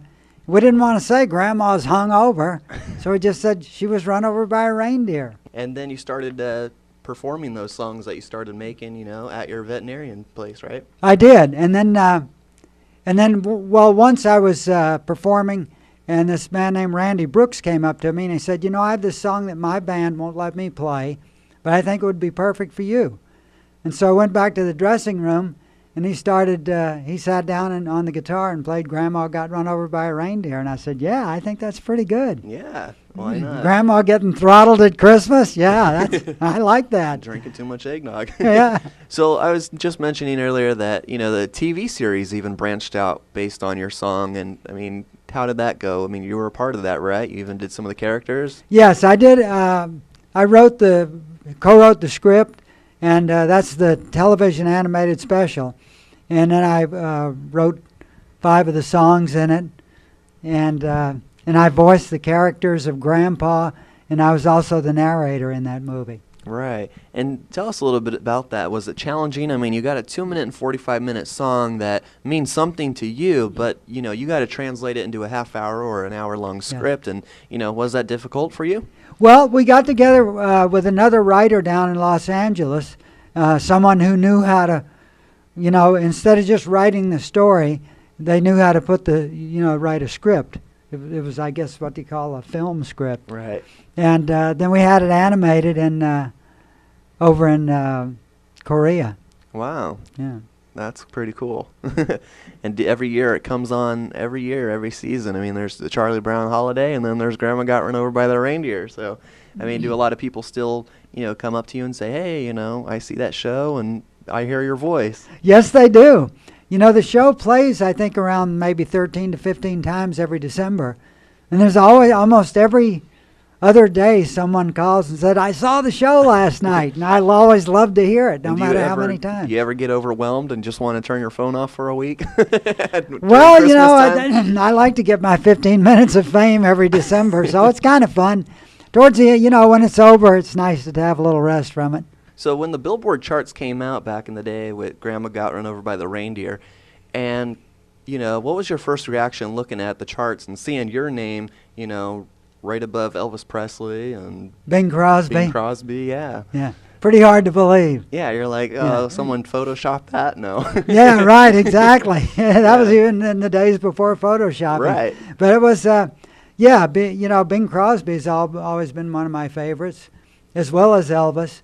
And to see my name above him on the charts was pretty spectacular for me. Yeah.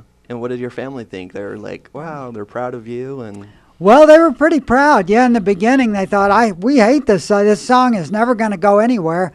Who on earth would want to hear a song about Grandma getting throttled at Christmas?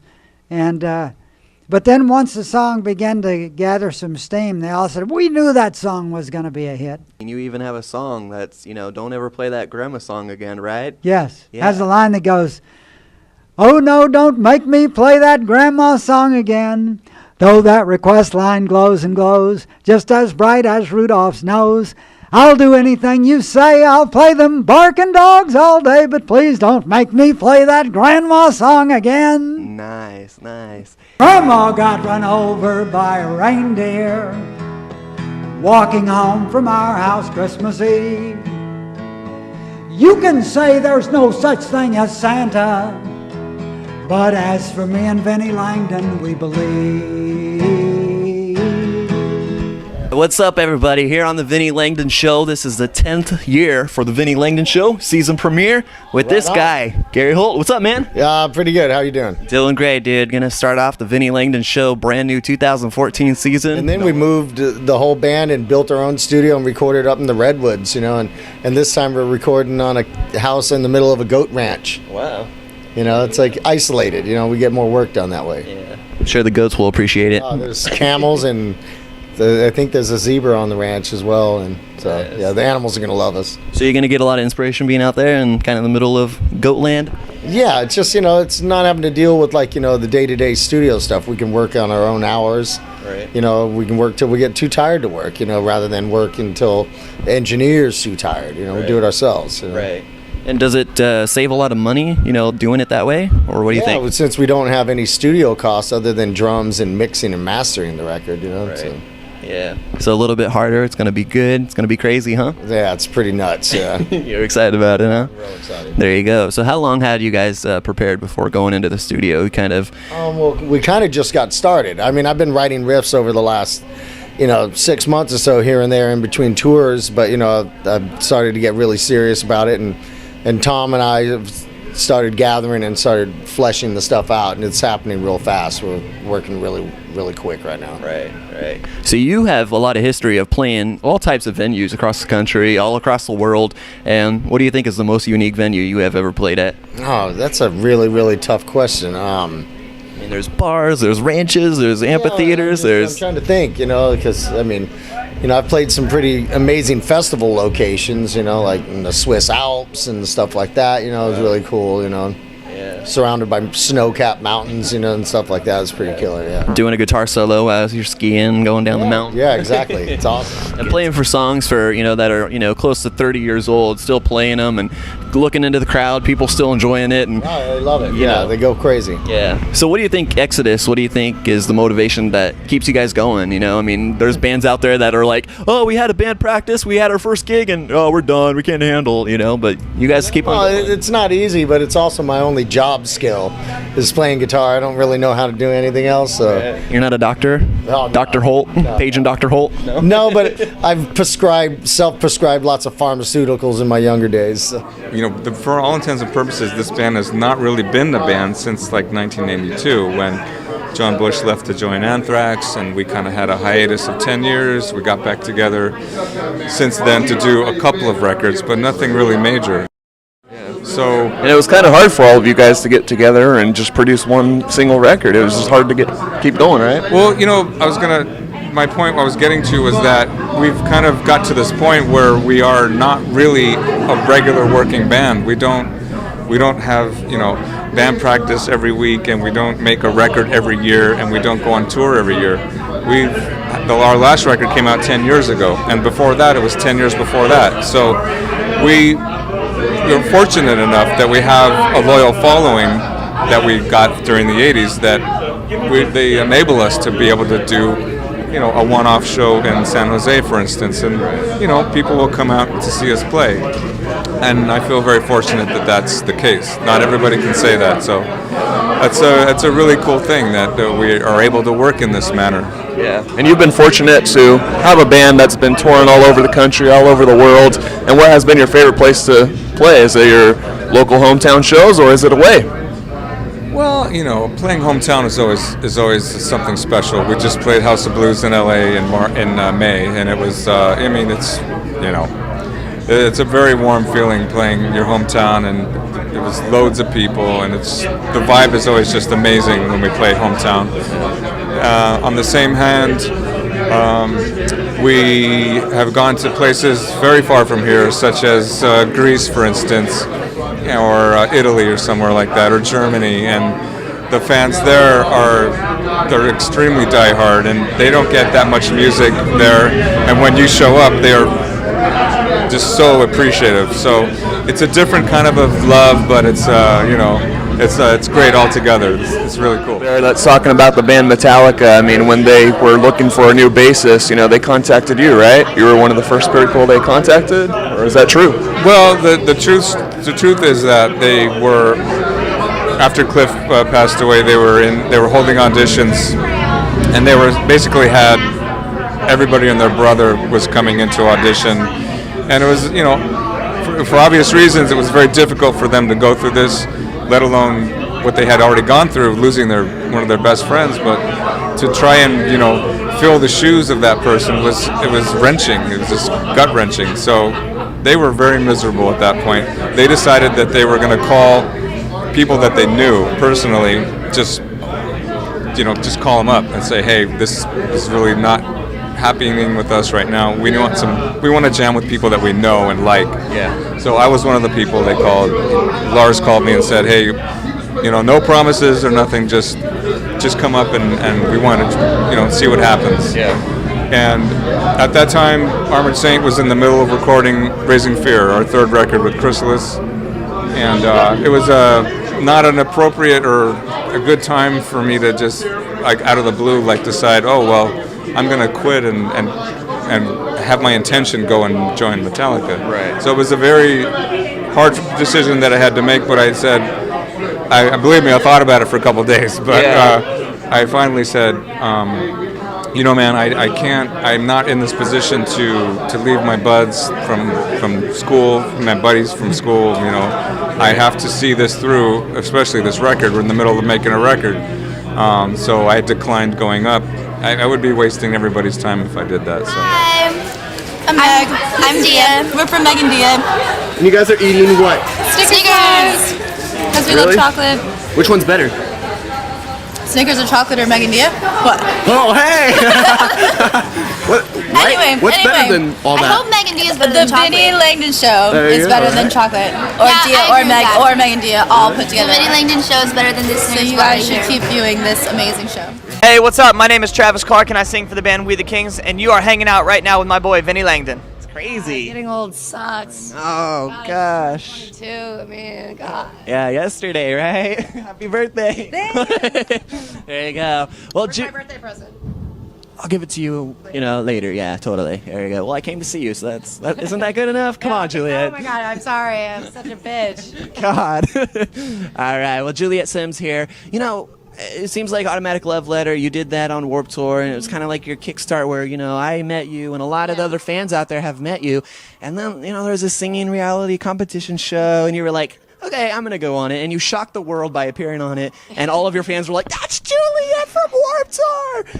And that was a really great experience for you to, get out there and do something that you wanted to do for a long time, and that was a fun experience. Yeah, it was really fun. It was definitely a once-in-a-lifetime experience, something I'll never forget, and it helped launch me to be able to move to the next step. Yeah. And that's what you wanted to do, so why not? My pocket. And back on Warped Tour. And a lot of people were kind of, they were like, oh no, she's going to go on The Voice, she'll never play at Warped Tour again, hearts are broken. But you know what? You're loyal to this festival because they have been loyal to you all along. Warped Tour is the reason I have any sort of career. It really is, and you can never be too big to be on Warped Tour. Yeah, it's a great festival, all 50 states. You get to stop by Alaska the other day. Yeah, that was. I actually didn't go to. I wasn't there. No. No. Maybe next year.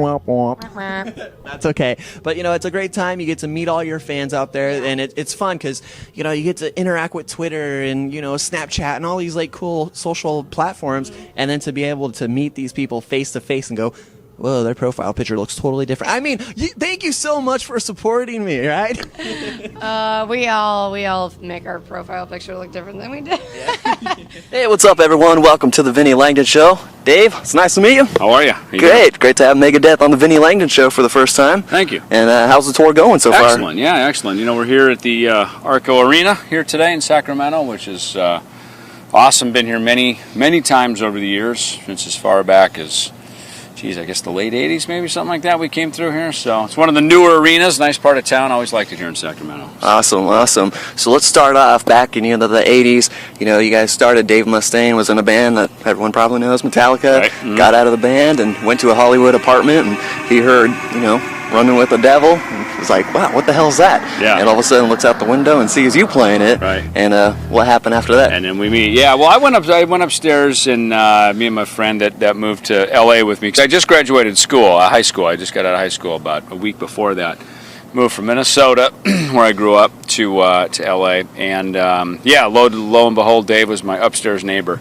So I went up, knocked on the door, introduced ourselves, and then we hung, became friends, and a couple days later, Dave started playing some of his songs, and it's funny because some of those songs didn't make it onto Megadeth records until like the second and third album, like a song called Devil's Island, some Peace Cells, and then I think one of the first songs he played was a song called Megadeth, which was later changed to Set the World Afire, because we took the band name, obviously. So, and that didn't make it till the third record. So, and that's it's funny with that because a lot of the songs that we have, sometimes they steep and stew and take a few seasons to come to be ripened enough to put onto a record. And you think that's good for bands out there that are starting out to always save, archive their music? Yeah, absolutely. Yeah, especially in this day and age when you can, there's so much really affordable recording mechanisms, whether it's little flip cameras or, you can go to Best Buy or Target or something and buy a little, cheap little recordable devices, or you put it on your phone, or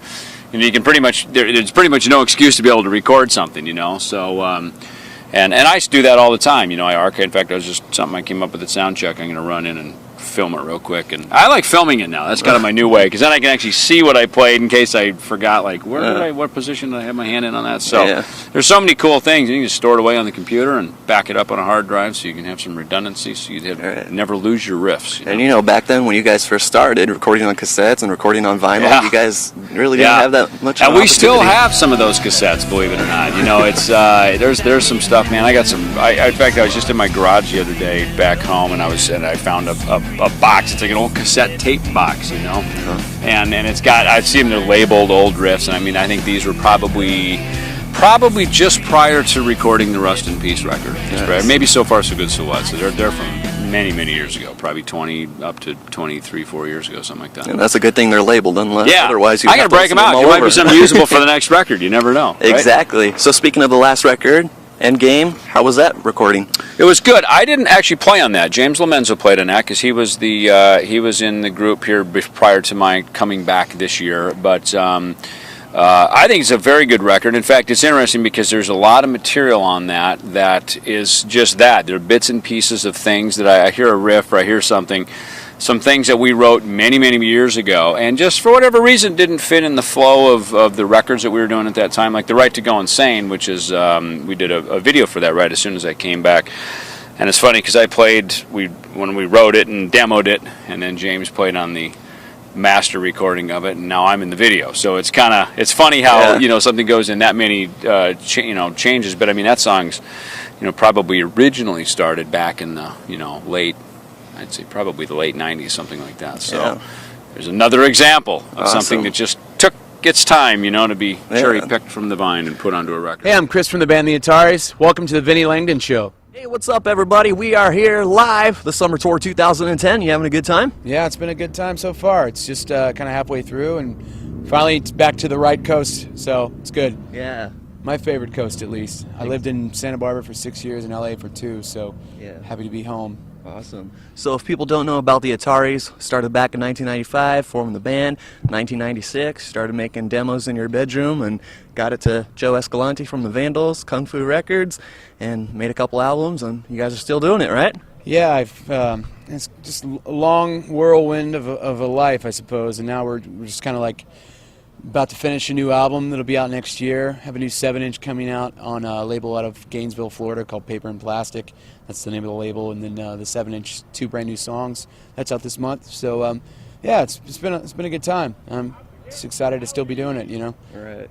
So a lot of people ask you, a lot of people, people with bands try to go ahead and do cover songs, and sometimes they're successful, get on the Billboard charts, and some of them they fail. But you guys, Don Henley's Boy of the Summer. The song was like an accident, really. I mean, we did that song as my grandmother had passed away, and that was a song that I chose to cover because when I was 8 and I'd go down to visit her when my parents were divorced, that was the song that was on a record that was out that year when I was 8, and she took me out to pick out an LP at the local store because it was a really hurricane-ridden season in Florida where they lived, and so I was kind of stuck inside. So she was like, "Here, I'll buy you an album, and you can pick whatever you want. So when you're sitting around the house, you'll at least have something to do." So bought that album, and then she passed away years and years later, and I chose to cover that song because it reminded me of her.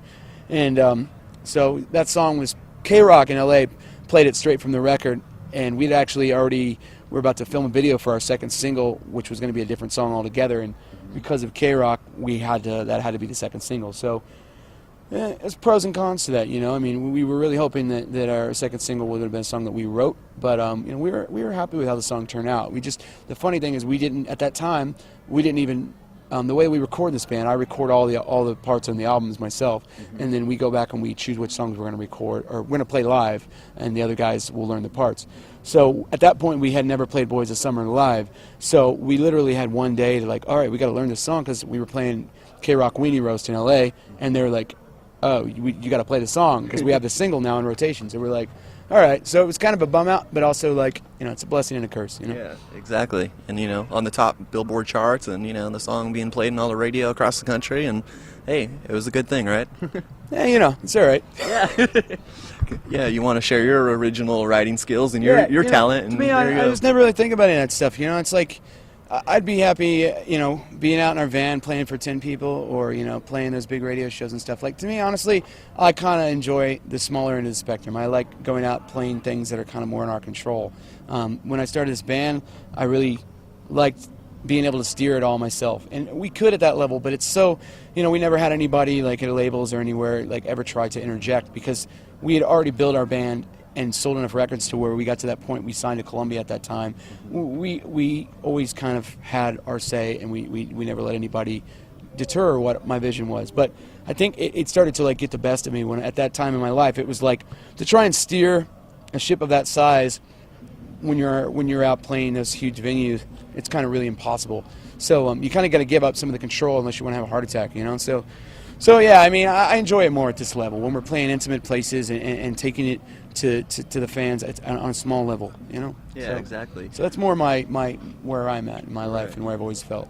So you guys started off with Kung Fu Records, and then when that expired, got to Columbia, and they helped you push out, So Long Astoria, and a lot of bands, they think, oh, since, I'm a new upcoming band, I should get signed to one of those major record labels. But once you guys got off of Columbia, you guys started your own record label, right? Well, we used our name imprint on a with distribution of a really strong indie. They had put out Morrissey and Tegan and Sarah and some other artists. Sanctuary was that label, but it was really we really didn't have our own label. We had no interest. They just like gave us the option to like use an imprint of our own name. So we were like, all right, cool. In case we ever wanted to put something out beyond that of our own. We at least like had that option, right. But we thing with Columbia, it's kind of like the same with all major labels. Everyone internally was getting fired or quitting at the label. It was just corporate downsizing. It's America at its finest, and so when we got wind that the president was going to step down, we went to them and were like, hey, well, we don't want to be stuck here with nobody here that we worked with when we got signed, because we're going to get lost in the shuffle. So he was nice enough to let us go.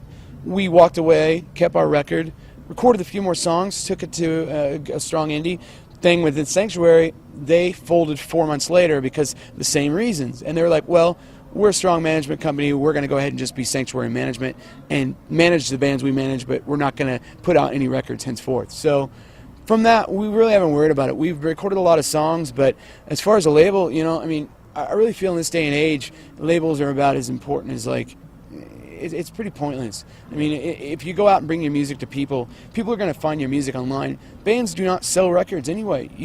Records are a tool to get people to come to your shows. So that's really the main reason we need to get a new record out and really just finish the songs we have, and we're going to record about 10 more, pick the best of all of them, and get a record out next summer, because I really just feel like that will kind of get our band back out to where we'll have some more people continue to discover our band and more people at the shows. Exactly. And you guys played outdoor festivals, the Vans Warped Tour, Bamboozle, and you've done a lot of tours, toured across the country, but you guys are still continuing. And what's your next ultimate goal? Putting out that new record. Yeah, ultimately, I think the only thing I really feel right now that I want to focus on is that it's finishing our album. It's called The Graveyard of the Atlantic. It'll be out next year, no matter what.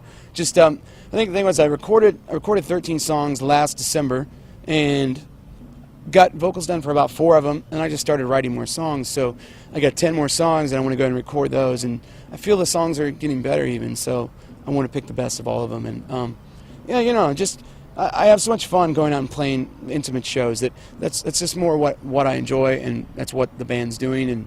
And we've got a festival in Australia and called Soundwave in February of next year. I'm doing some solo dates, like acoustic shows in the UK and Europe.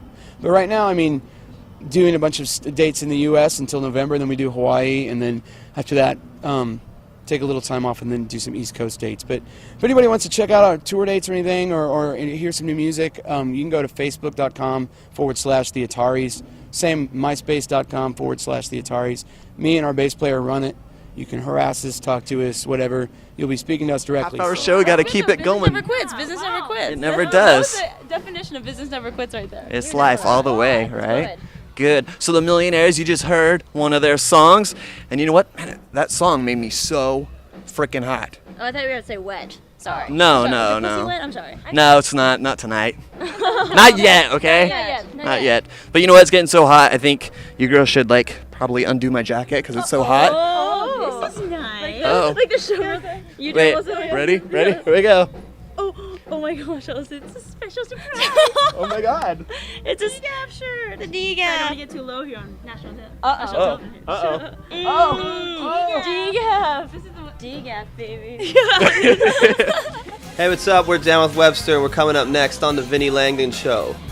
So, Streets of Gold tour, it's going well. You guys been doing this for almost a whole month now, huh? Yeah, it's going awesome. Like, I mean, we couldn't ask for a better band to take us out on the road in 303. They're like, in terms of just the kind of people that they are, they're like, they remind me of like every high school friend I ever hung out with after school, and you know, there's a good sense of humor. Their whole crew's awesome. Like, we've had so much fun on our day offs. We've had like band Olympics with them, like all these stupid competitions and stuff. Awesome guys. Got to keep the tour fun because otherwise sometimes it gets drooling and it's pretty hard. Absolutely. Like, honestly, yeah, as Pat was saying, they're very similar to us. Like, thank you, Nat and Sean and crew for having us. Like, it's been totally awesome. Yeah.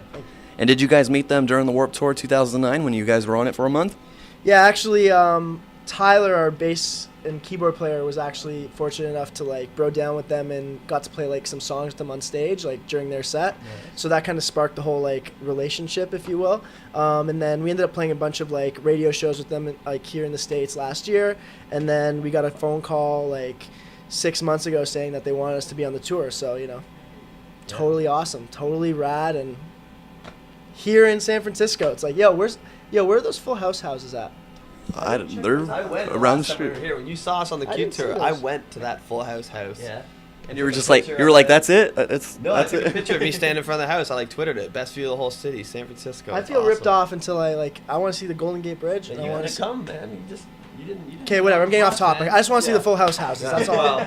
You guys started off at a talent show, right? I mean, in middle school. I mean, how'd that all work? Yeah, there was like some project, like start a band. Didn't have to be a real band, but just like come up with the name of a band. And we didn't really do that at first. We kind of just got together, me and Tyler, and later Marty a few days later, and just we were musicians. We were, we all kind of played instruments, and we wrote a couple little instrumental things. And we were sitting down, we were watching TV, trying to think of a name for this thing, and the show Webster was on.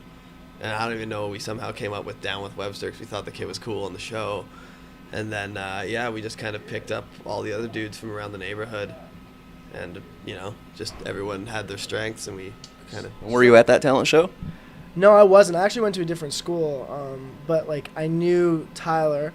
We played hockey together, so like these guys got together in grade 8 for this talent show, and I like linked up with them in like October. Like me and Tyson played. We're from Canada, so we play hockey, right? Nice. So on like little pucks. We played. we were playing hockey on like Sunday mornings. Then like after the practice, we'd get together at Tyler's garage and meet up with Pat, and we'd like jam out. And I just started playing drums, and Ty played drums at the time. And then he, Banging it with your hockey sticks and, with your skates on. Mini sticks. And he, gracefully bowed out and started playing bass. And then, started off as a trio. And then slowly, he skateboards and he raps. Like, why don't you come, rap with us? And, he plays guitar. It's like, all right, why don't you play? You know what I mean? It was a very natural. Just seemed natural, It was a very natural thing. It was like, it was like it's like like your friends at school. It was like that, except like we all happened to do something musical. And then it seems like you guys started getting, well known, and everyone was like, wow, this Down with Webster, they got talent. I mean, Gene Simmons from Kiss, approached you and was like, tried to work out a negotiation with you, right? Yeah, for us it was more about like building our own kind of grassroots thing. We didn't really want to go to like New York and play in front of like 3 record executives on the back of the room on their Blackberries. We kind of like, we tried that once in Toronto, and it was just like, this sucks. So what we did was we just booked all our own shows. We flyered up the neighborhood, and right around the time when Gene Simmons sort of came around, Motown was also interested, and we asked them, we said, we invite you to come to our city and see us play in front of like a sold out crowd of like 1,300 kids or something that was literally just from us pounding the pavement.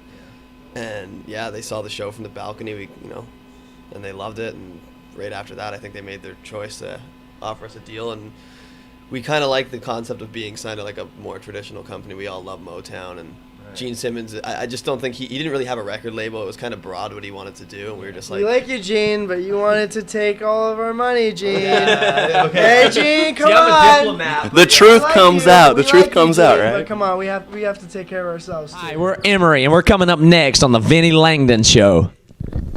Hey, what's up, everybody? We got Emery on the Vinnie Langdon Show for the very first time, but not my first time seeing you guys in concert. It's going to be fun, huh? Yeah, we're really excited.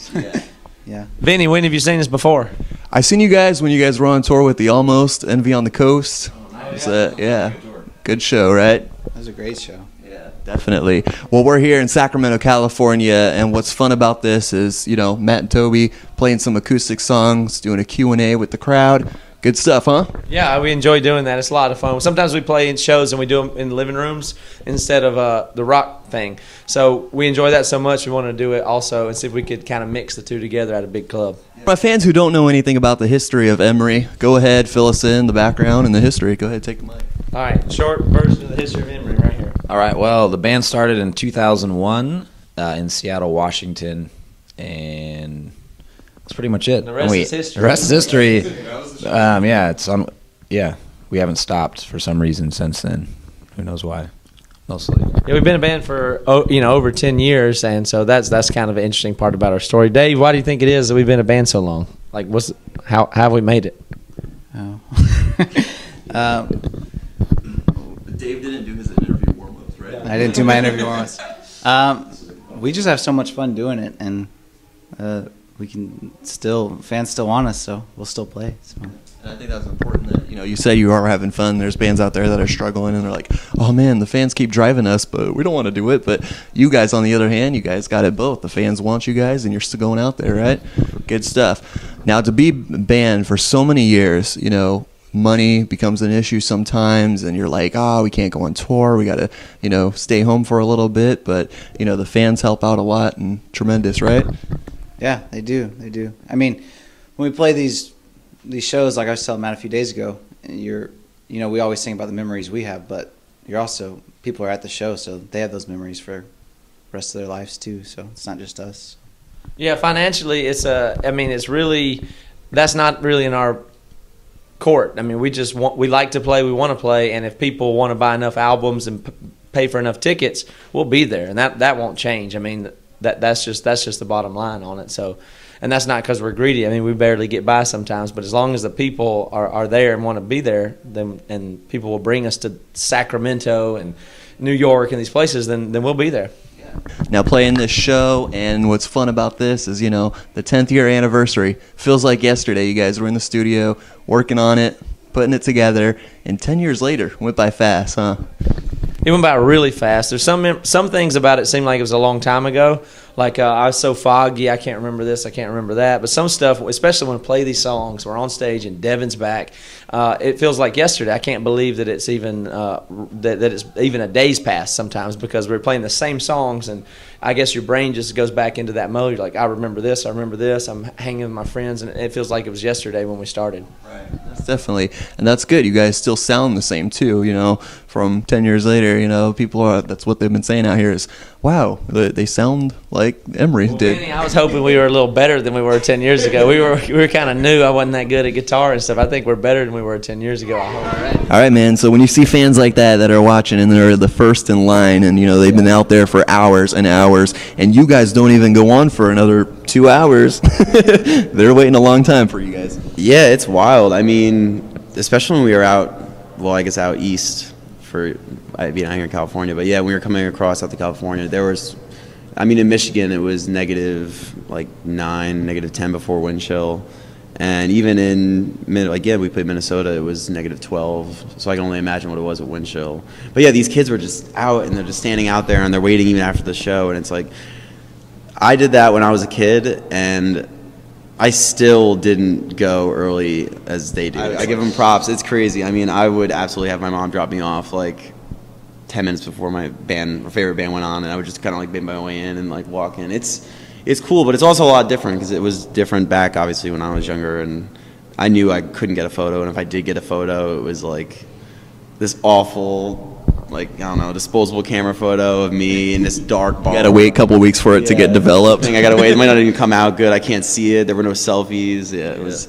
No internet, so how are you going to brag to your friends? You don't have a photo with your favorite band? Prove it. There was no Tumblr. Yeah, it's definitely a different time, but it is crazy. Yeah. Definitely. Fantastic.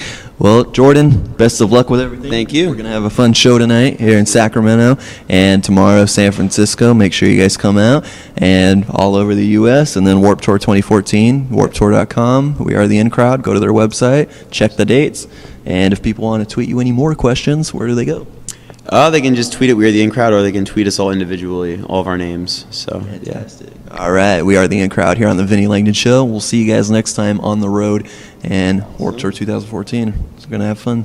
All right, see you guys next time. Thanks. Nice to meet you. Quite well. Nice to meet you. I'm glad you shake hands normally. Yeah. Interesting. Of course, wash hands and then do it. That's funny. I did too. Otherwise, never mind. Disgusting. Yeah. Anyways, we don't want to discuss that anymore. So, are you having fun on the Warped Tour?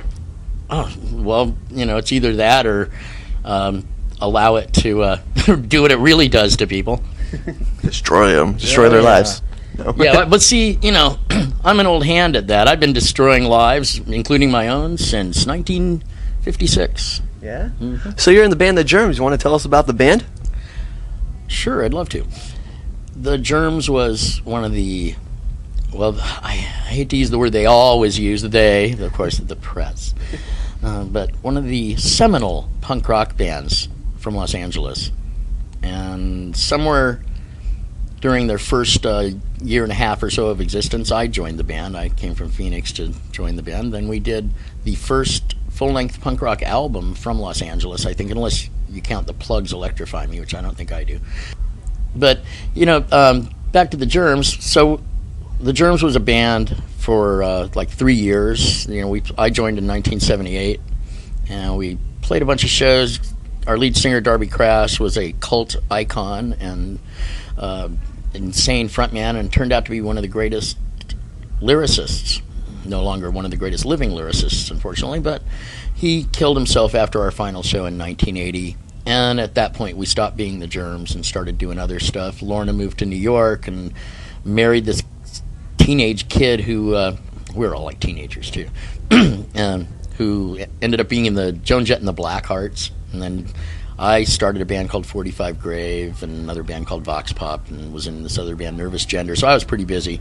Pat was in 45 Grave with me for a while, and he went off and did a bunch of stuff. And then, later on was in the biggest band in the world, Nirvana, and now he's in the Foo Fighters. And but I don't know. Then some weird guy made a movie about us. This guy Roger Grossman, starring Shane West from ER, and he was so convincing as the singer of the Germs in the movie that we played with him a couple of times at a rehearsal studio, and we were trying to teach the movie Germs how to be the Germs. This guy, we knew this guy. We ended up meeting him anyway, and this guy was so Darby Crash-like that we just had to get him and tour with him, and that's where we are right now. We're playing shows, a lot of shows, and actually we've been together longer in this incarnation, 4 years, than we were the original time around, the classic. But it's the classic lineup: myself, Lorna Doom, and Pat Smear, and Shane West as Darby Crash. He's put a little more Shane West in it lately, which is actually better. But people used to hate the idea of Shane West, an actor, a pretty boy actor, known for being in a movie with Mandy Moore called A Walk to Remember, and being on ER. The guy he's back this season, or at least most of him, everything but his legs. Yeah. His character. So how does he balance, between acting and your band? It's easy. It's actually, his schedule's a lot less problematic than Pat's schedule with the Foo Fighters. Once again, one of the biggest rock bands in the world. Our guitar player. The biggest.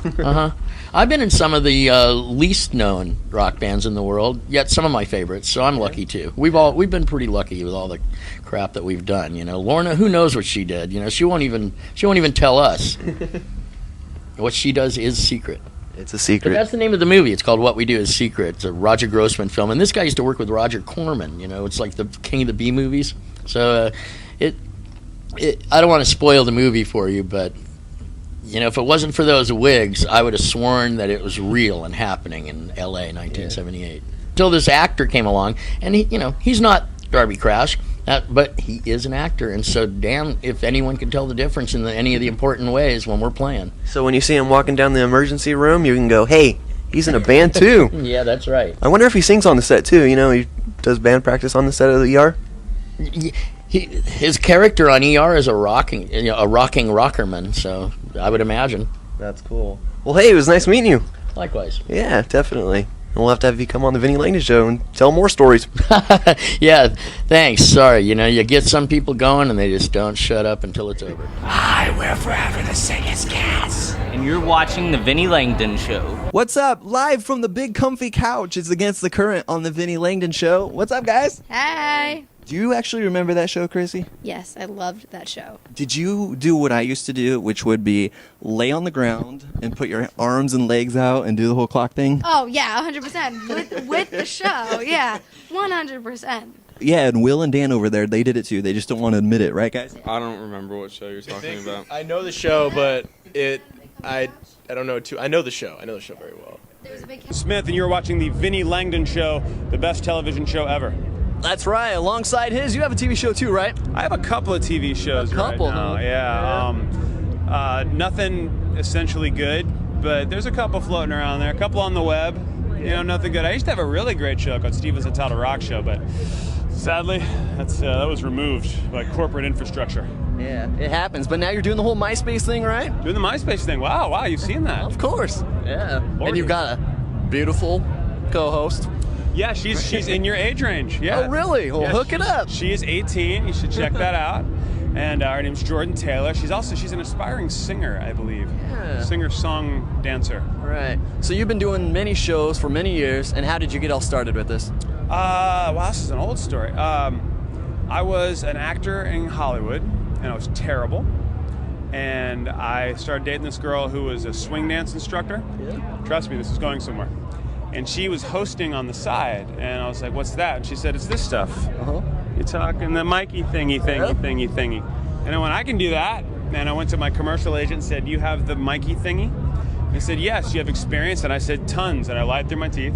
And I went to an audition, and I got it. First thing. And I was like, maybe I should change careers. So I stopped doing that, stopped acting, did this one gig.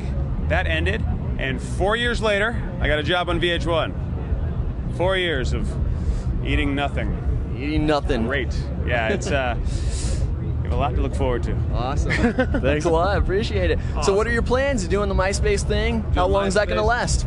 I got about 4 more episodes, I think. Yeah. 4 more of that. Yeah. And then we'll see where the wind takes us. Of course. It's an economic struggle right now for everybody. I'm sure a lot of bands have been saying that. Exactly. Of course. Well, maybe someday it'll be the Steven and Vinnie show. Why not? I'd watch that. Anyone that knows me knows I'm a believer. You know what I mean? I'm very outspoken about my faith. So it's like, if someone doesn't want to have something to do with me because I'm a believer, then that's fine. You know what I mean? Like, it doesn't bother me at all.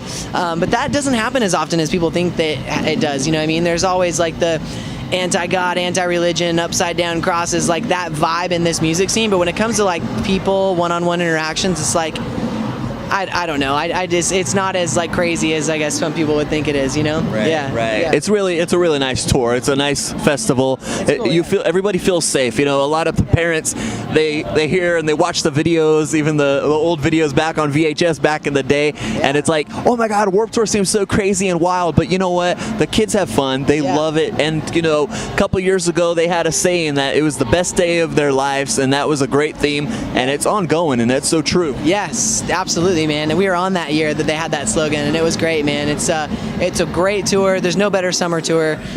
We just love to be out here. Love what Kevin's doing. We hope he does it for another 20 years. Yeah. Yeah. And Memphis Mayfire, you just worked with Jacoby Shaddix on a song, and that's right. How was that whole process? This Light I Hold, that was the title track of our last record, and it was a ton of fun, man. I mean, it was, you know, Kobe is, he's the kind of person that lights up a room, you know what I mean? When you hang out with him, it's just a blast, and we love him. We love getting to work with him, and you know, I came and sang with Papa Roach at the APMAs, you know, not this last year, and it was great. So just anytime I get to hang with that guy, I'm really stoked. Yeah. Yeah. And yes. What's up? It's your boy Cisco and Swayze, and we're on the Vinnie Langdon Show. VLS, baby. Everyone, welcome to the Vinnie Langdon Show. We got Swayze back in the house, and Cisco, of course. Return guests. Return guests. You know what I mean? We're not Vinnie Langdon virgins. Nope. You guys lost that last time. Exactly. That was like the second. What was it? The second Day 2? Yeah, day 2. Yeah.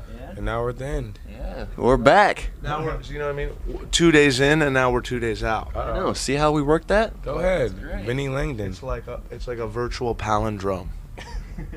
Great. So guys, MTV show, buzzing. It's great. It's also cool to see, you know, what you guys been up to in the last year and behind the scenes stuff. I mean, a lot of people don't get to see that. I know. It's great. It's been we're on the episode. We just did episode 4 right now that just aired, and it's been going great, man. It's good to see like the difference between the crowds too since the show's come out. You know what I mean? Yeah. It's bringing them out. You know, between the Warped Tour, I went to New York City, and you know what I saw? What? I saw Cisco Halder Presents on a sign. Did you see it? Yeah. No, you didn't. Yeah, I did. When you were walking around New York. Yeah. Oh, that's awesome. Yeah, but it was on 42nd Street. It was pretty cool. I was just like, dude, that's my video. That's classic. Did you see the episode? Yeah, I just saw it. Yeah, it was pretty funny. And I was like, oh. It was a magical moment. Vinny's everywhere, bro. I'm everywhere, conquering the world. Vinny is officially everywhere now. Going to Hong Kong and Philippines. I'll be going all over soon. Pick up some banana sauce in the Philippines. Okay, I'll do that. All right. So tell us, how did Swayze start? You know what? I came over to do a script one day, and I heard he made rap music as well, and I just asked him to make a song, and like we made a song which was just like it just had me on it, didn't have any singing on it or anything like that, and then like it just kind of evolved into we had Buzzin', which is our single. It was a 4th song we ever wrote, and then it was with him singing on it, and we liked the vibe, so we just kept on doing songs like that. Yeah, we just made the record just for fun one summer. It was kind of just encapsulated that summer, you know what I mean? Yeah. Now I gotta come visit you guys down in Malibu. All them girls in that Buzzin' video, man. Yeah, I mean, you're a smart man, Vinny. He is smart. He's everywhere, and he's smart. Cool. Why don't we take a break? We'll be talking to you guys a little bit more after this. Let's look at your video for Buzzin'. Cool. Bam! Buzzin'. Cool. How'd you like that, man? Yeah, it was great. That was our video, Buzzin', right there. And we'd like to say, what's up, Christine? You're gorgeous. All right, cool. All right, and we're back. Now, guys, Warped Tour 2008, first time. You guys actually survived the whole tour. Yo, it was easy. I thought it was easy. I only have one scratch on me, and it's not from Warped Tour. It's from going home on an off day. You know what I mean? Yeah. So you guys grew up in Malibu? Yeah, I grew up in Malibu. I grew up in Maui. Maui, huh? With my mother. Maui boo. So how did you two meet? We met in Malibu though. Halfway. Yeah. You know what I mean, in the Pacific Ocean. On a canoe, right? You guys were in the middle. We were canoeing. I was canoeing back to the mainland, and he was trying to canoe to a vacation. Right, kayak. You know what I mean? And like, yo, what up, dog? There just happened to be a floating music studio out there too. It was like a water world. It was wild. Yeah. So you guys got that show on MTV, Buzzin', and how did you guys get that? You know what? MTV came at us and they wanted us to do a show, so we came up with a concept. We wanted to make sure it was just like it captured us the right way. You know what I mean? And just like really show the music, and they were down for it because they needed music on the channel, I think. So it just worked out. I think it was just a good partnership. That's great. All right, you guys want to say? The M stands for music. Stands for music. There you go. Forgot. So you've been playing guitar and singing, you doing the rapping, and you also got the DJ, right? Yeah, DJ Ski. Skeet's divaing out on the bus right now. Yeah, I mean he's kind of a diva. Yeah, Ski. He really doesn't even come to the signings anymore. He's just too big for that. Yeah. He's joking, Skeet. But yo, check out eatskeet.com. It's his blog. He's so blog-tastic. DJ Ski. Now Cisco, you know you're also known for producing and working with other artists like Christina Milian. Yeah. Yep. I like and Vinny did his research this time. Look at Vinny. You were born in no, we won't go there. Actually, I'm just finishing up Mickey Avalon's second record right now too, which is sounding sick. And what else is coming out? Oh, this chick Remy Nicole from London. Who's good, and you know what? We got a lot more music where this came from, so if you like it, stick around. We just dropped in on Dirt Nasty and Andre Legacy's show last night in Hollywood. Flew back this morning, so. Yeah, sponsored by Pontiac. I mean, that's pretty good for you guys, right? That's what I say to that. Bless you, my friend. Thank you. Yeah, Pontiac's awesome, dude. We love it. You know what I mean? If someone is gonna buy a Pontiac because of us, so be it. Your mom actually bought a Pontiac. Yeah. Because of seeing our commercial, right? Yep. There you have a Pontiac. You know? There's an example of it actually working. That's the power. We're coming to you live from the Vans Warped Tour 2009. Sayosin, you guys played earlier? Yes, really earlier. We played at 10:15. It's like the earliest. I think we were the first ones on stage. You know, it was great because, you know, this morning I got here a little late and I didn't get to do my everyday routines for exercising, but you know, get into that mosh pit and boom! Exactly. You get Skanking, dude. Yeah. Especially the heat. You know, it's like a sweat. You need to put on one of those plastic bag jackets, you know? Definitely. Well, guys, what's going to be next? That record's coming out very soon. People can go get it. What's the name of it? It's called In Search of Solid Ground. It comes out September 8th, actually. September 8th? 09, yeah. Isn't that weird? We were going to do it 9/9/09, you know? Right. But since that falls on a Wednesday, comes out actually Tuesday, so 9/8/09 we'll have to go with. So yeah, you'll be able to get that. We'll be touring on this tour all summer long, and then probably touring for the next year and a half. So currently working on the next. I think most likely probably do like a headlining run after Warped Tour, but we're trying to sort that out currently. So Yeah. we'll figure it out. So another 15 years, do you guys pitch yourself back on the Vans Warped Tour on the old school stage? Yeah. I mean, I think this is the peak. I mean, I don't think we could get any better than this right now. I mean, you know, it's the sky's the limit. Yeah. I mean, we're living the dream. Yeah. You know, why let that go? Exactly. Well, guys, it was nice meeting you finally. Thank you, man. Thank you for We'll see you soon. Awesome. Vinnie Langdon Show, thanks for watching. We got more bands here at the Warped Tour. What are some of your favorites? I like watching Thrice and Under Oath. Yeah, those guys are pretty talented. Good dudes. It's mainly two bands that you're buddies with, you know, bands you like to hang out with, because you play for such a short amount of time, and between press and everything, you don't really get to watch too many bands. So it's more just bands you like the people, you know, you like just to hang out. So yeah, Under Oath, Devil Wears Prada, those guys are cool. Thrice is gonna be great. It's gonna be a good tour. Hey, you hear that? It's Thrice playing. Let's go. Come on. There. And I've since moved to LA. I've been in LA for like 9 years now, so yeah, I'm officially West Coaster now. Yeah. So you like Hollywood? Yeah, I love it. I mean, it's such a big change from from the East Coast. It's two different worlds, really. But it was a nice change, you know, and I've grown to really love it out here. Yeah. You want to give us a brief history about Power Man 5000 for people who don't know who you are? You know, we're that band that did it the old school way. We got together as friends, and well, the lineup's changed since the early days, but just hashed it out in the clubs.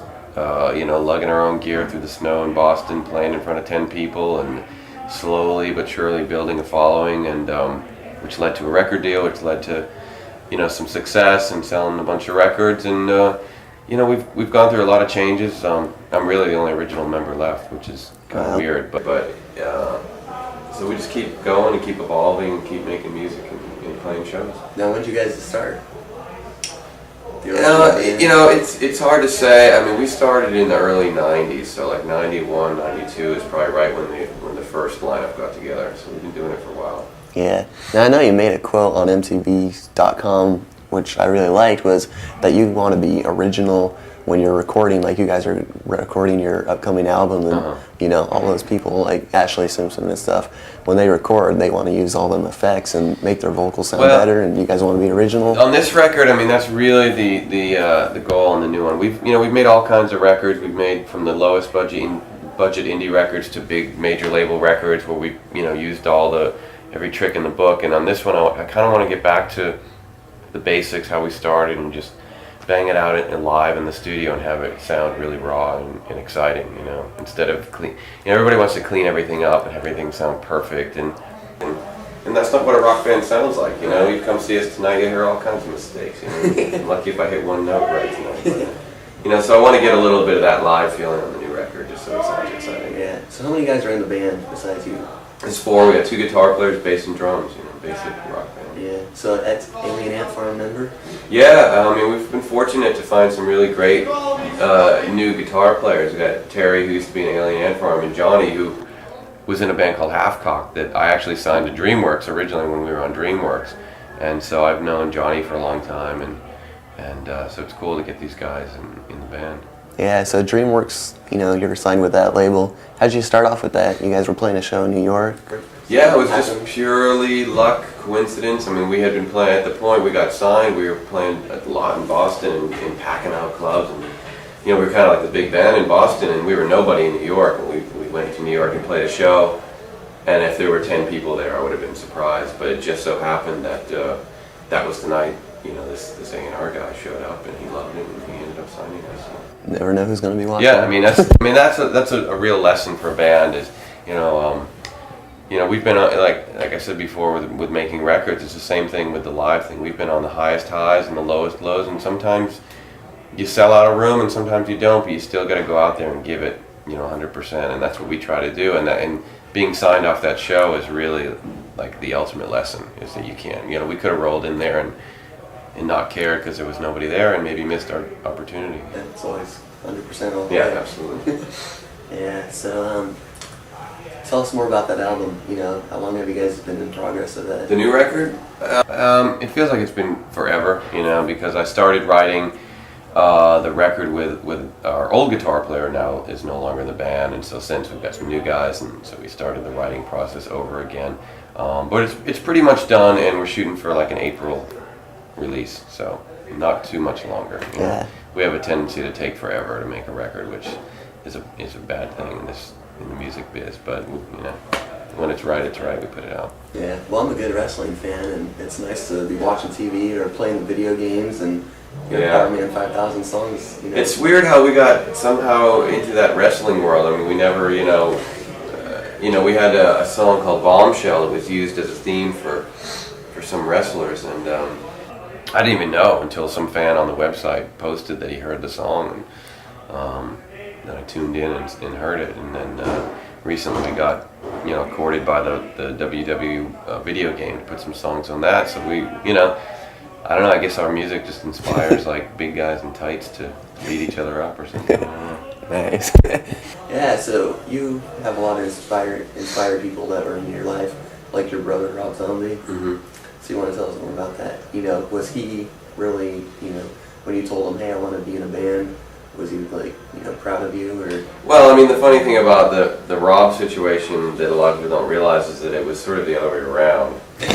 People assume because he sort of gained a lot more success quicker that suddenly I was following in his footsteps. But the reality is, when he was in New York going to art school and learning how to paint, I was home, at 13 years old playing in a hardcore punk band in high school. You know what I mean? So. Yeah.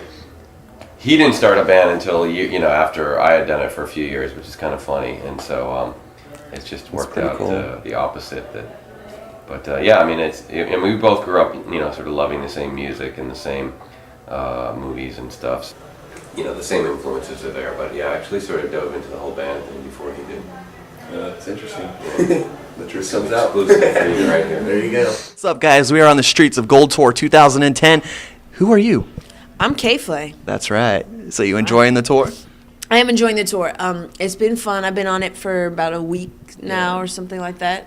Time is an illusion, so who knows? But Right. I'm stoked. Cool. So tell my viewers, what happened? You were playing a show at 303, and then, they liked you, they liked your style, and said, hey, come on out on the road with us. Yeah, no, it's been really cool. And they've had, I think, 2 other groups out on this run, just doing different, legs of the tour. And, so it's just been really fun, and the audience is super live, super just enthusiastic and into it. So it's really nice to play. That's awesome. Yeah. Good to hear it. So for my viewers who don't know about you, you're from Northern California, and you grew up here and went to Stanford. And yeah, well, actually, I grew up in Chicago or outside of Chicago, but I came out here for school.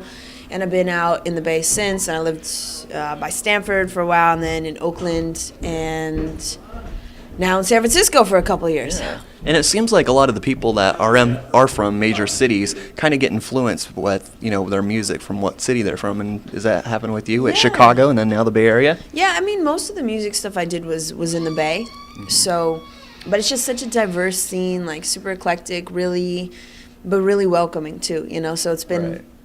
It's been really nice to be here, and just there's a lot of cool mixing of electronic and hip-hop stuff, which I think has kind of infiltrated the style a bit. And it kind of helps with this show as well, right? Yeah, definitely. Yeah. So are you expecting a lot of, your hometown, people here in the Bay Area, friends to come out? Yeah, no, it should be a good one, and it's always nice to be home. Yeah, home is where the heart is, right? Chicago or San Francisco, it's both. It is. I'm like Voldemort. my soul is split into many. Are you a Harry Potter fan? Not really. Oh, okay. It was like I read the books in elementary school, and then after that, it was like, yeah. Okay. Well, then I'm gonna stop this train of thought on Voldemort here. You got a lot of free time when you're in college between studying and. That's true. Yeah, I mean, really, a guy that I knew did. That's what happens when you're at shows. Some gnarly things are occurring.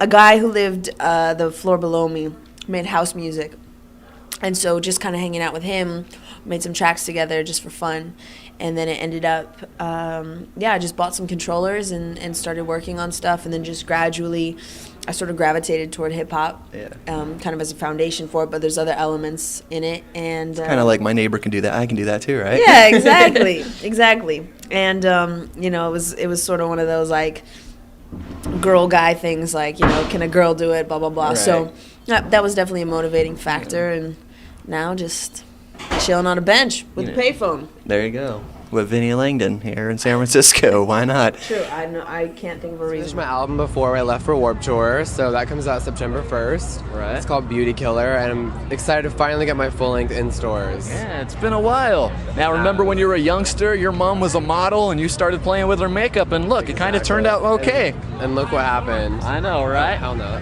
That walked in front of the camera. No, she didn't, right? No, she didn't. Exactly. It happens. Still on your spotlight, right? So, Jeffrey, this is not the first time for the Warped Tour for you. Second time. Oh, yes.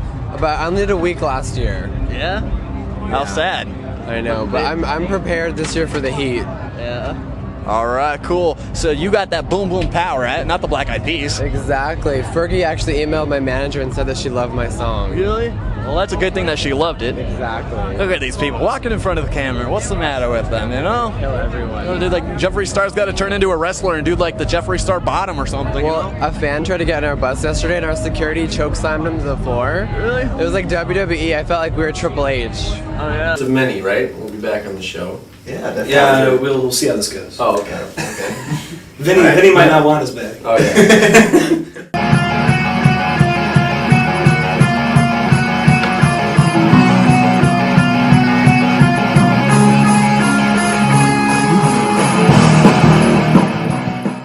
Are you tired already? I'm tired, man. We've been on the road for a long time. Break into it, Tony. You gotta hold on to what you got. It's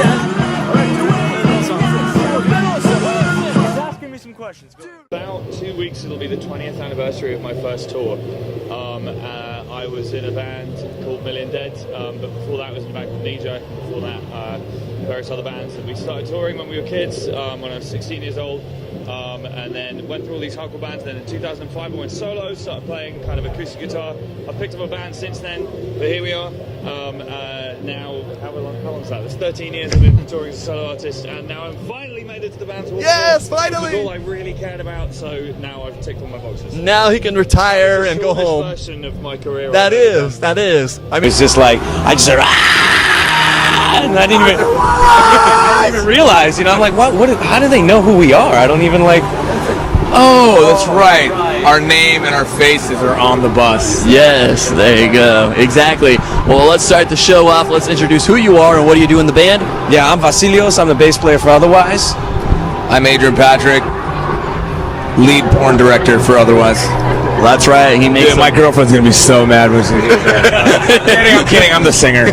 There you go. Fantastic.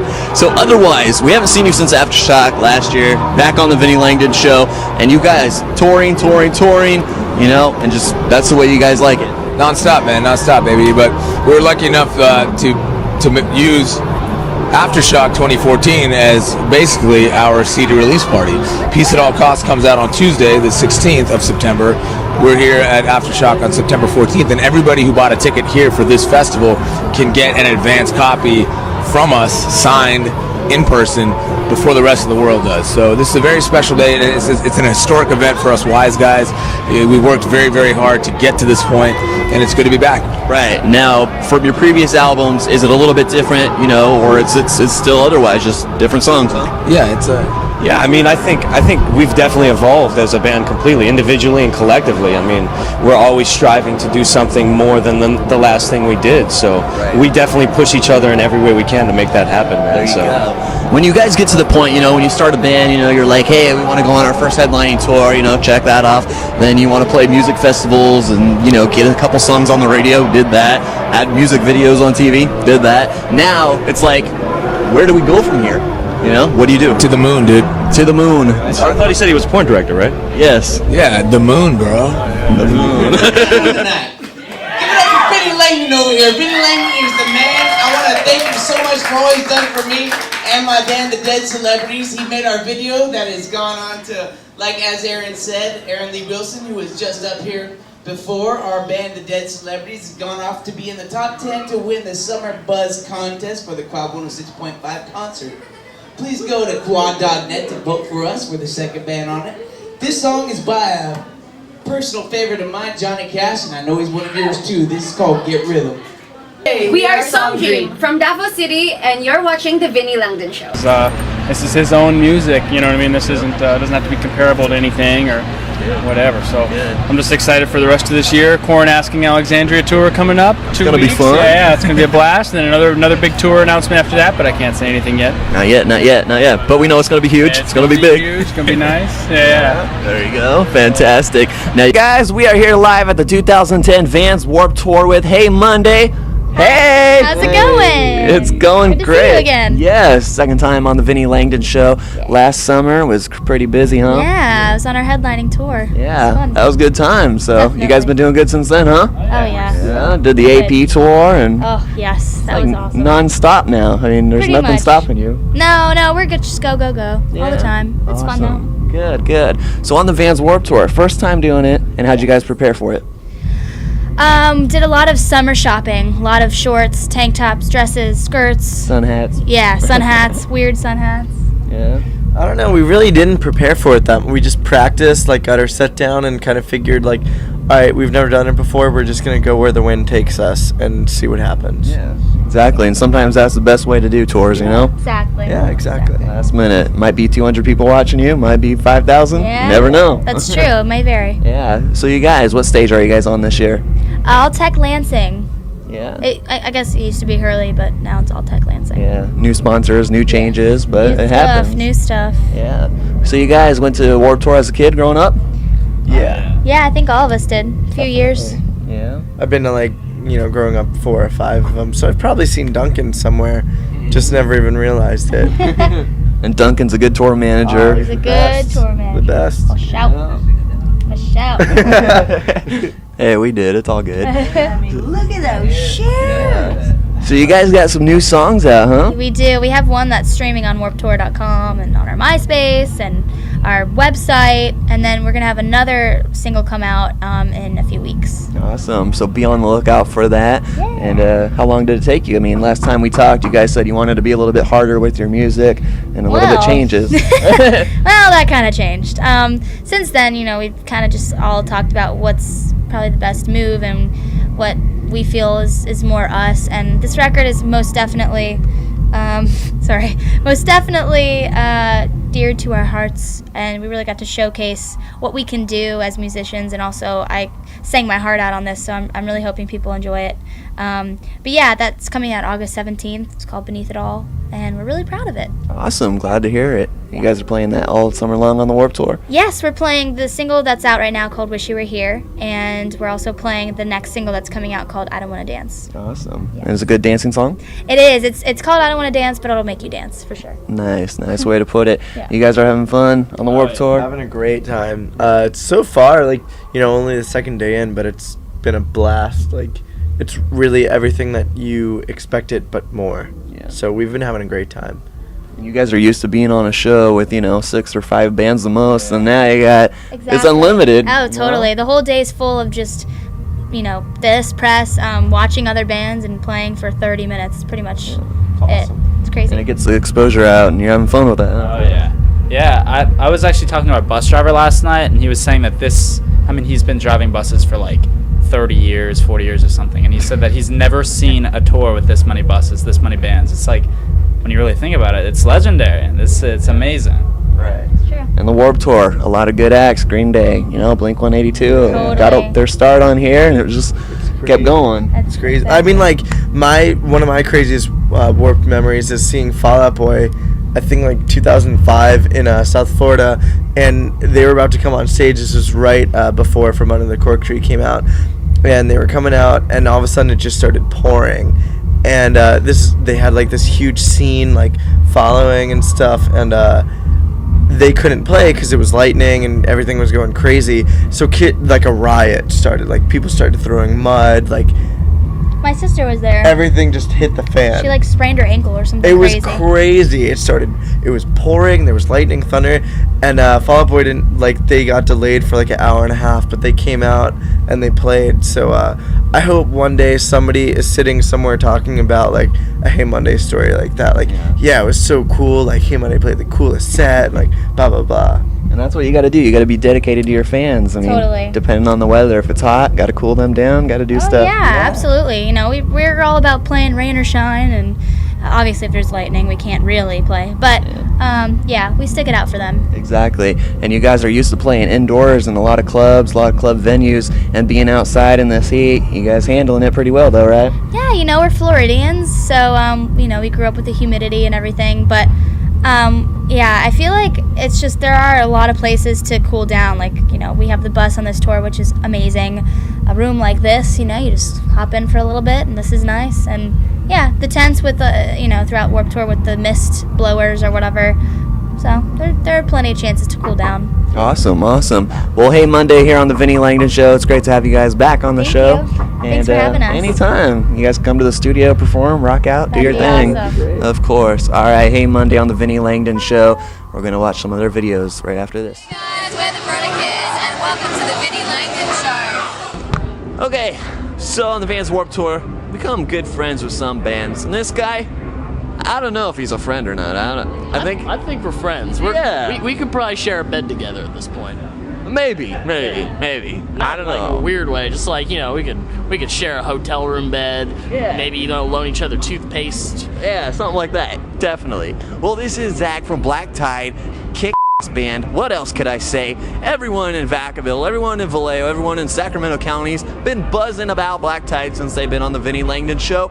And for other fans, way before that, Ozfest 2007, you guys were the youngest band ever in history to be on Ozfest. And then what the hell happened? Someone said, we don't need Black Tide on the Ozfest. Get them out of here. What happened with that? Well, we're all under 21, and Jägermeister was like, nope, can't be on our stage. No. And our manager and Sharon Osbourne were like, that's bullshit. Yeah, put him on the main stage. Yeah. And it fill him up with Lordy, Static X, and Ozzy. Why not? And it kind of, I think it worked out. I think it's doing its job. Yeah. A couple years later, here on the Vans Warped Tour 2009. Yep. I was actually surprised you guys made it last through the whole thing. It was a little scary at some points, man. The second we hit Arizona, which was only a weekend, we were like, oh, maybe not. Maybe this was a bad idea. Yeah. But I'm happy we stuck through it. We've, you know, I think we've gained a lot of new fans just from being out in front of kids who've never heard us before. Yeah. And, you know, that's crazy. We'll see how it goes in the next year or so. See if it really worked. So did you guys ever run out of merchandise on the Warped Tour? We did, actually. A lot of sizes kept going down. We were like, whoa, cool, people are liking us. Then we went to Canada. Yeah. And like the first day we sold out of all of our Canada stock. So the next day we had like 3 shirts. You got like the Canadian little emblem on the Black Tide and everything? We should. That'd be awesome. Maybe just a black and white Canadian flag instead of their red and white thing. Yeah. How we might piss off some Canadians that way. So the Ozfest is kind of similar to Warped Tour because it's summer, it's hot. You guys are kind of used to that and being at a young age. I mean, This is our 3rd summer in a row doing a hot summer tour. We did Ozfest. Then last year we did the Rockstar Mayhem Festival, which is also like a child of the Warped Tour. With Kevin Lyman's little creation. Of course. Man's a genius. Jesus. What's next? I know. What is Black Tide going to do next? I want to know. Next we're taking a little time off to relax at home. Haven't done that in a while. Yeah. And then start working on album number 2. Number 2. Oh, man. I thought we were at like 5 already. Come on. No, we've just been working. We've just been out there long enough and just doing, well, what we do. Yeah. So a lot of people are like, man, they've been at it forever. How many records are out? One. Yeah. Oh.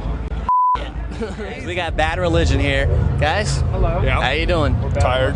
Tired? It's been a long tour, long grueling day. Yeah. Just getting started? I'm flying home tonight. I'm pretty much done. I'm already done. You're done? Shortest band on the Warped Tour so far. There you go. That's pretty cool. Well, guys, Bad Religion has a lot of history. You guys want to tell us about it? Where do we start? I don't know. Let's go back a couple years. We have A couple decades. we have Let's go back 3 decades. we have Jay, 30 you wanna years start? 30 years of history. 30. That's a lot of 3-0 people. 3-0. 15 albums, 200 and something songs. How many fights? Unlimited amount of fights. Yeah, unlimited. Multiple breakups. But Departing members, we coming always back come back. members. We always come back. Come back. There's a lot of hugging it out. We always hug it out. Yeah. So wipe away the tears, you know? I recommend hugging it out. Yeah. So do you guys have a favorite year being on the Warped Tour? 2009. 2009. Why is that? Because that's what I'm supposed to say. Okay. We're Medina Lake, and welcome to the Vinnie Langdon Show. We're Still Life Projector. Welcome to the Vinnie Langdon Show. We love the Vinnie Langdon Show. What's going on, guys? How you doing? Haven't seen you guys since last tour. You guys were about to hit the road. Vacaville. Vacaville. Yeah. In the van. Yeah. In the van, like always. Totally. Yeah. That was really funny. Welcome to the Vinnie Show. I am here with. That's pointing right at me. I know it is. It's all good. It's so hot. This is Still Life Projector. How you guys doing? Awesome. Great. Tired. So you guys get. Killer microphone, bro. You guys got. Wait. Tell him to come in here. Yeah, that's Jeremy, our new drummer. There you go. There's the new drummer, everyone.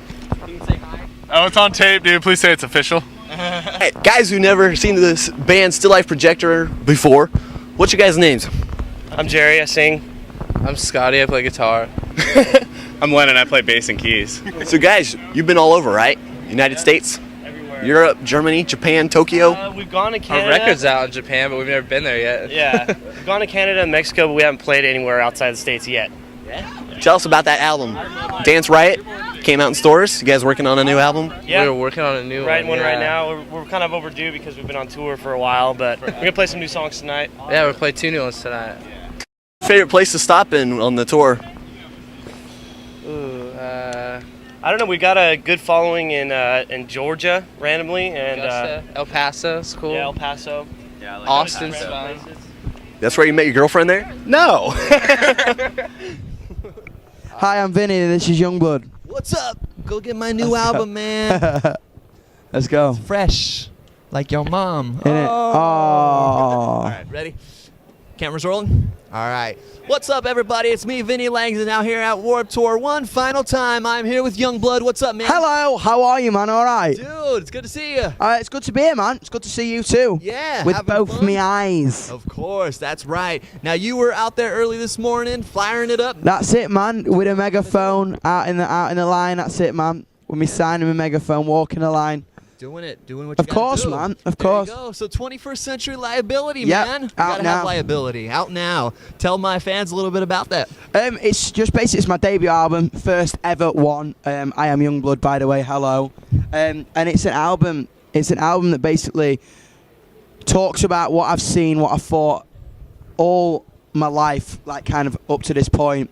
I want it to be an outlet for people who feel like they can't be themselves or feel like they can't say what they think, man. It's exciting, it's mad, and it's like loads of different genres in there as well. It's pretty bonkers. And you know what? I think that's important to, and it's nice to have a diverse album because Totally. like a plain boring album. Nah, man, I think that's it, man. I think, to be honest, as I say, like the rock and roll to me right now is on life support because it's just 4 idiots in leather jackets singing about fuck all. Do you know what I mean? Yeah. I just think it needs to be pushed a bit. It needs to be like put the fingers on the fucking pressure point a bit. Do you know what I mean? And that's why Youngblood was born to do this, right? Innit, baby? There you go. So for my viewers who do not know, you are not from America, so this I am is not. totally different territory for you. Totally new. Yeah, in Australia, you were over there. Yeah, man, just came back from Australia yesterday, so I'm a bit jet lagged, but it's good, man. It's rock and roll. Keep it going, keep it going. Always, man. I gotta ask you, how do you keep the energy going, man? It's just good old ADHD, I think. To be honest, everyone's always like, is he on drugs? And I'm like, no, man, I'm just myself. I don't know. I don't know how I keep it going. I don't think I want to know, to be honest. If I know, then I might lose it, and that'd be disastrous, wouldn't it? Ask your doctor and go, is something wrong with me? In it, Oh, man. right? Yeah, they just said, yeah, that you're a nutcase. There you go. So what's up? This is Nick from Get Scared. You're watching the Vinnie Langdon Show. What's up, everybody? It's me, Vinnie Langdon, here at the Vans Warped Tour 2017, and Mike Peters from the Toilets. What's up? Hey, I'm good. Flushed with success. Oh, man. That's what you originally called the band, right? That's right, yeah. It started out in 1977, and we played with the Buzzcocks and the Clash and Susie and the Banshees and all that kind of stuff. And we were very young, very naive, and not quite ready for what was going to happen to us. And figure a little decoration changing. Thrice, we're ready for our interview. What's going on, guys? Not much. Good to be here. Yeah. Hey, Dustin, good to see you. Yeah, Riley, back on the show. It's been a couple years. Feels like yesterday, right? 2006 Taste of Chaos tour? Yeah, remember that. Great. Guys, a lot of differences since then. So you guys want to tell us, where have you been lately? Just recorded a new record. It's called Beggars. It's out on iTunes right now. It'll be out physical copy September 15th with 5 bonus tracks. So that's what we've been doing earlier this year, and then we've just been on a little bit of Warped Tour and going out in the fall with Brand New and doing some headlining, taking out Deer Hunter and Polar Bear Club. Hey, I'm Vinnie Langdon. And I'm Vinnie Langdon's microphone. We are like a storm. We're hanging out with Vinnie Langdon. In a little bit, though, he's going to come on. He's still in makeup. That's right. He's a real diva of the show, isn't he? That's right. But why not? We can't wait to hang out with you guys, man, so check it out.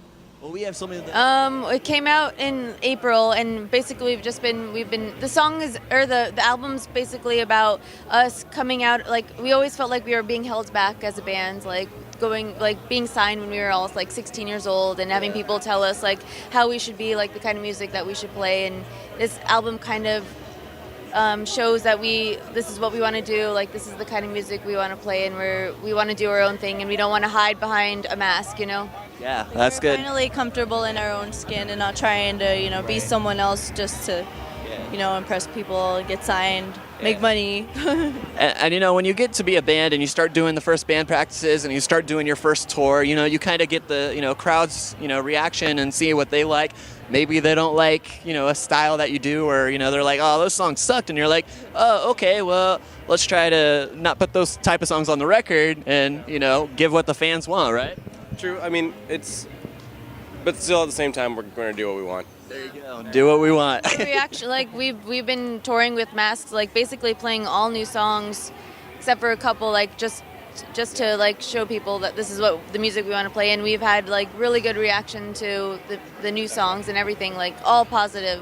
Yeah. So we're gonna continue doing that and then see what happens. As well as played all over the world, and now we're here today at Aftershock, and keeping it going. The journey continues, right? There you go. So a couple weeks ago, you guys posted on your Facebook, new single coming out, and it was actually trending on Facebook. Did you notice that? Yeah, it was crazy. I didn't notice that people started sending me like text messages like, dude, you realize you're trending on Facebook right now? I'm like, are we? Is it just because we're like friends on Facebook, or it's like a real thing? Like, right. Oh, that's pretty crazy. Yeah. So tell my viewers a little bit about that single that you guys put out. Oh, it's called So Others May Live. And it's just kind of a heavy, kind of fresh track from us, just kind of going back to kind of more of our older sound.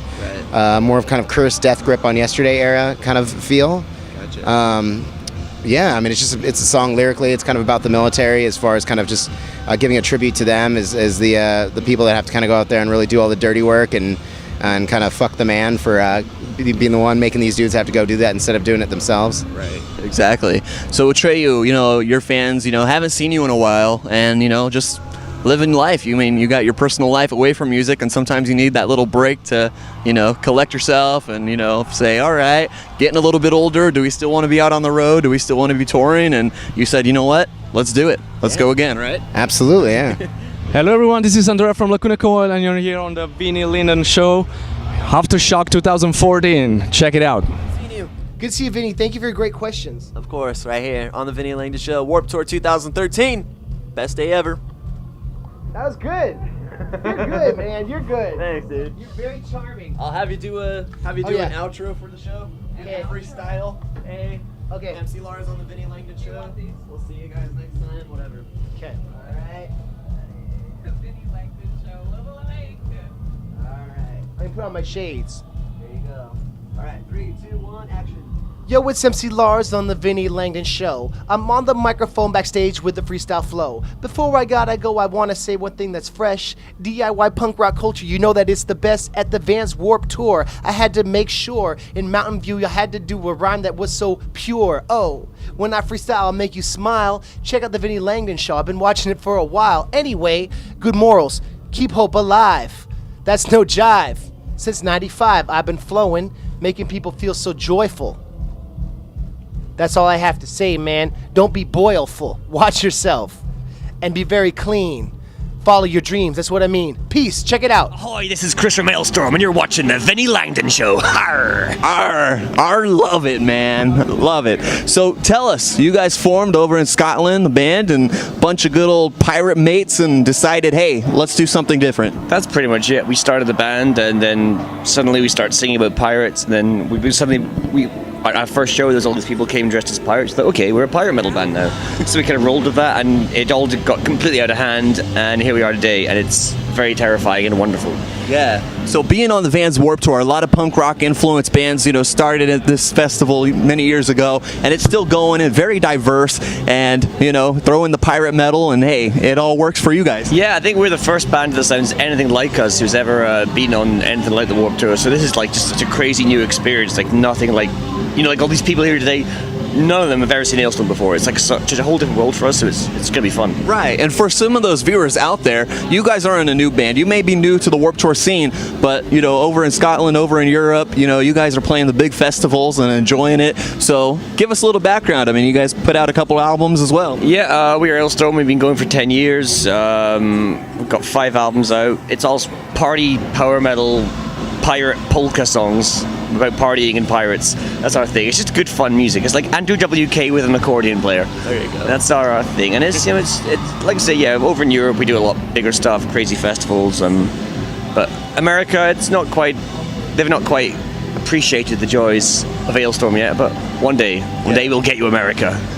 One day, it's taking over, one city at a time. So the Vans Warped Tour, it's an interesting festival for musicians because every day you don't know what your schedule is going to be like. You might be playing at 8 o'clock at night or 10 o'clock, 12 o'clock. It doesn't matter. You'll be playing different times. So yeah, I mean that's one of the crazy things that we wake up every morning thinking, oh God, when are we going to be on? And before the tour, we thought, oh, we always want to play really, really late, and then we realized, no, we want to play early. We want to get it over and done with and just get partying and have fun. Right.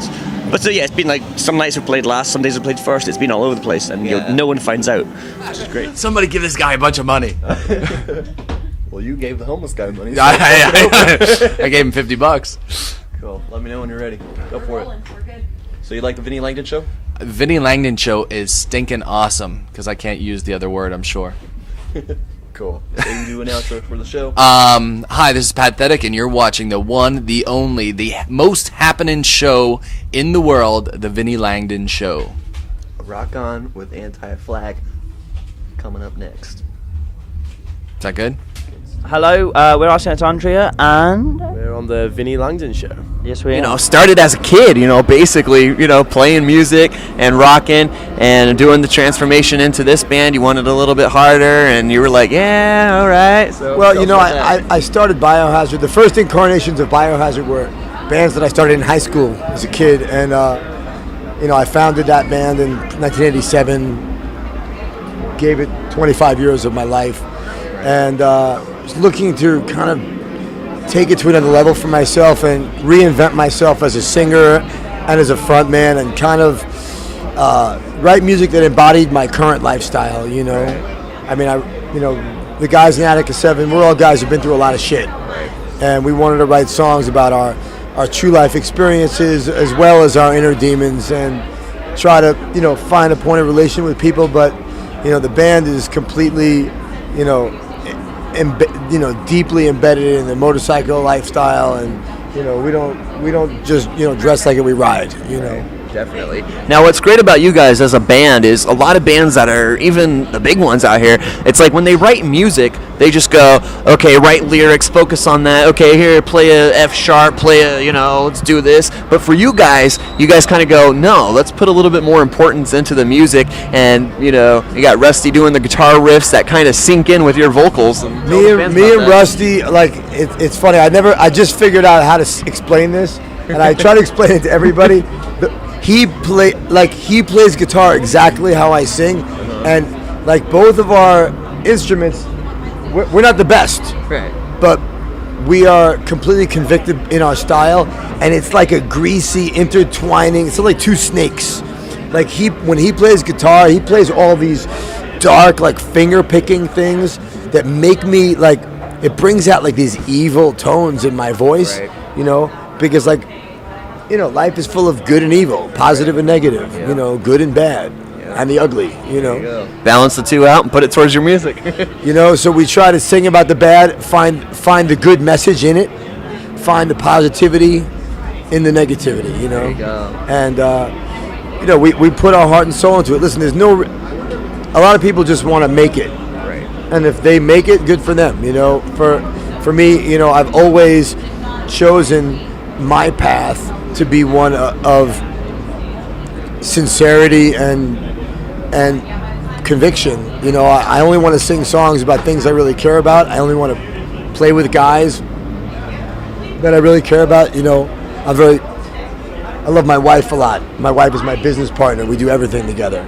I keep a very small, tight-knit group of friends, and those are the people that I work with, play music with, and live and love with. Good, you can rely on them all the time, and that's good. No question marks in my camp, Exactly. What is going on, everyone? Go Vinnie! I want to welcome all of you two, to the Vinnie Langdon Show. Now, it is my pleasure. I've been waiting for how many months, Charlie? 6, 7. When you guys first said you saw the Vinnie Langdon Show and you said you guys wanted to be on it, this is a dream come true for this band. Right on. Who got him here? What's up? My name's Corey Groves, bass for Solomon's Ashes. Yeah! We're going to hear some bass tonight. And back to Bill. And drums. My name is Mike Langdon, and I'm the drummer for Solomon's Ashes. All right, guys. Solomon's Ashes. You guys are here from Langdon, California. Yeah, I'm Charlie Jacobs, lead singer of Solomon's Ashes. All right, guys. You guys ready to hear some music? These guys familiar faces. Let's rock and roll, guys. Here on the Vinnie Langdon Show. Give it up. What's the song called? Coke in a wine glass. Coke in a wine glass. Do we have Coke in a wine glass? Hey, bartender, do we have Coke in a wine glass? All right, here it goes. Give it up. We did start off in Greece, and we're from the island of Crete, and it's the southernmost island of Greece. And we started off in an artist commune, and up in the mountains of Crete. A lot of great artists have come from that, actually. The band Group Love? Group Love? Yeah. Heard of it. They're like a big indie band. They all came there on separate missions for like art, painting, and so forth, songwriting, and they all formed the band there. But we started the band because we were sick and tired of the music that was out there. Yeah. We were bored with it. There was nothing real. There was nothing that was, for the people. And instead of complaining about it, we started a band. There you go. And we were inspired by the first wave of punk rock where, back in the 70s, where all these bands formed because they were sick and tired of what was going on in the world, and none of the bands that had come before them were, up to their standards of real rock and roll. So each band that came out of that scene were different. And that's what made you punk rock, was that you brought something different to the table. Right. And so we're like, that's our scene right there. That's what you want to do. We restarted that scene. We were invited by Rodney Bingenheimer, a big DJ out of LA, who discovered the Sex Pistols, the Ramones, Blondie, Guns N' Roses, Nirvana, like everyone that you can imagine. Started playing our demo on his radio station and invited us to come play LA, and it was a dream. Wow. I mean, we're a band from Greece. We were the first rock or punk band to ever come to the U.S. to play. There had been some metal bands before, but Bar Were Dolls were the first ones, and that just opened up the porthole, and now there's a bunch of bands that are from Greece that are touring and doing their stuff here in the U.S. That is incredible. And, you had a great relationship with Lemmy from Motorhead. And what was the connection with your band and him? So the first night that we arrived in LA, we met Rodney. We went to Cantor's and met him, and then we went up to the Sunset Strip to check out, the clubs, the historic clubs out there.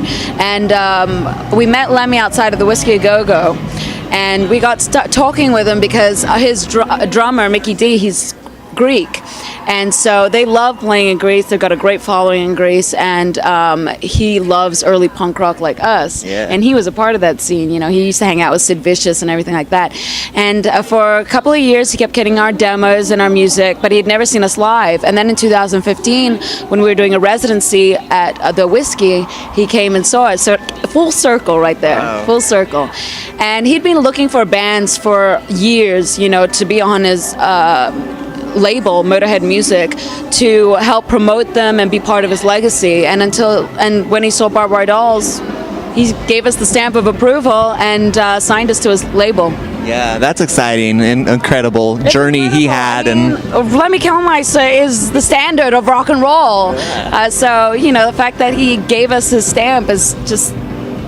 We salute you, Lemmy. Yeah, I know. I'm fortunate. I got to see him, a couple times, and nobody can replace him. He's irreplaceable. The way he would perform, he owned that stage, and you knew. And more importantly, he loved what he did, and that's what you got to look at. And he, there was something about him. It was his energy. You know what I mean? That's the thing that can't be replaced. Is when I first met him and he hugged me for the first time, my knees buckled from the pure strength of his arms. Not that he was holding me tight, but there was a strength, there was an energy that he gave out that was just unexplainable. Yeah. Go, Rub My Mind, and just came out, and you're excited about that, and playing a couple of them songs on Warped Tour, and it's nice, isn't it? Yes, we finally get to play these songs because we recorded the album out in Joshua Tree Desert at Rancho de la Luna, which is this historic studio out there. The owner of the studio is the guitarist of Eagles of Death Metal, and the whole desert scene out of that area came from that studio, like Queens of the Stone Age, Kaya's, Eagles of Death Metal. And Dave, when he invited us to go record there, it was a huge opportunity, so of course we said yes, but we only had a few songs. It was just a good opportunity to go record there.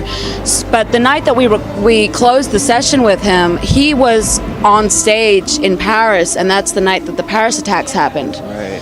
And everything changed. We thought we weren't going to go record there because, they were going to be in hiding, of what happened. Yeah. But Dave told us, no, the music must go on. And after everything that happened within that week before we went into the studio, the whole album came out. And so all the songs that are on Rub My Mind were created from everything that was going on, and we had 2 days to record it. We got everything down, and then Iggy Pop came in to do Post-Pop Depression with Josh Homme. Wow. So we're glad that the album's finally out now. We all live in Los Angeles, California, and we actually all came from different places, and had the same kind of vision for a band. Andy came from Ohio, our singer. Jake from Minnesota, Ashley, our bass player from Missouri. I came from Des Moines, Iowa. We all met in Los Angeles with the same vision for a band, and formed about 2 years ago, as it is now. And we've been doing great since then. Yeah. So the vision, you're living up to it, right? Oh, absolutely, man. Rock and roll all the way. Yep. So how's Andy's condition? He was at a show a couple of weeks ago and got a little injury, but he's doing okay now, right? He's doing a lot better. Still in a lot of pain. He's got to wrap his ribs. He crushed 3 ribs, as if you didn't know. In Hollywood and Highland, we had a record release show. Took quite a fall, but he's doing great. He's just hanging in there. He's a real trooper. So. Yeah. So you guys are, and you guys, as the whole band, are troopers because you guys are still at the Warped Tour. Sometimes when, you lose, a band member, people go, forget it, we're not doing it. But you guys are still being strong, true to your fans, and coming out. And what are you guys doing at the Warped Tour this year? Oh, absolutely. But we owe it to our fans. They've put us where we are, and we have to make, we have to show up and do our show and do our meet and greets, and we wouldn't have it any other way.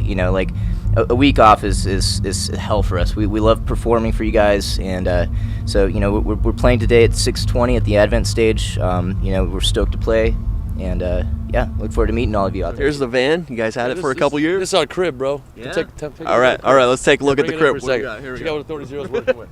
First off, we got our old classic sticker. Yeah, that's kind of the tip. Yeah, I'm gonna take this from my microphone. Check. You're gonna step on into our office. You're gonna smell that awesome foot odor. Probably a little bit of body odor. None of us showered last night after the show, and it was down at Fullerton, and there was no air going through the thing at the time, I don't think. So we all had this nice funk going on.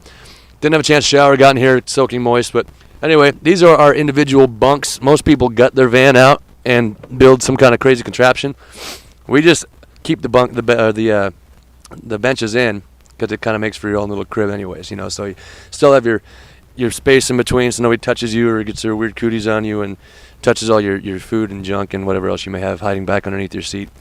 But that's mine in the back there. I usually crawl through the back door to get out and in. I've gotten pretty good at that. And we usually have Jim right here, Jeremy, and a new guy on guitar. You'll see him tonight. His name is Brandon. This will be his third show with us, and he's a kick-ass guitar player as well. He's from Texas. But he's kind of bouncing back and forth because he doesn't really know what to do with himself yet. So he's trying to figure out the old crib as well. And up here is where you'll usually find our good friend and tour manager, Justin Spurrier. He's usually doing most of the driving because we're falling asleep in the back, or will probably kill us if we try taking too many turns to do that. And our merch guy and friend, Mike, usually sits right there. What else we got here? We got a Ninja Turtle pillow. This thing's pretty tight. It's for those lonely nights when you feel like you have no friendly face or anything. You got 4 friendly faces around your head. Just pass that around. Got tons of Jägermeister matches floating around, hoping, you know, there's no like dynamite sticks or anything leftover fireworks from New Mexico in here to light us on fire. And we got our flag from Canada. Got that in the last tour through there with Pennywise. That was pretty fun. And I don't really have much in all of our old tour passes you'll see up here from throughout the years of doing our ridiculousness around the country, and just a constant reminder of all the years we've been in this van. So that's pretty much it. You have it. The Authority Zero crib van. Pretty pimp, right? That's what we do. So yeah, so you just talked about recently being on tour with Pennywise, and you know, how did that tour go for you guys? That was great, man. Those, again, you know, we've been fortunate enough to be befriend those guys over the years. Low battery, but let's go for it. 1, 2, 3, action. All right, here we go. Let's wake up Terry. Oh shit, he's awake. Terry, you blew it, dude. Terry's a nightmare. Terry, you piece of shit. I hate Terry. Terry, you blew. You're supposed to be in bed, dude. Why did you think I was in bed, bro? Because you never are awake.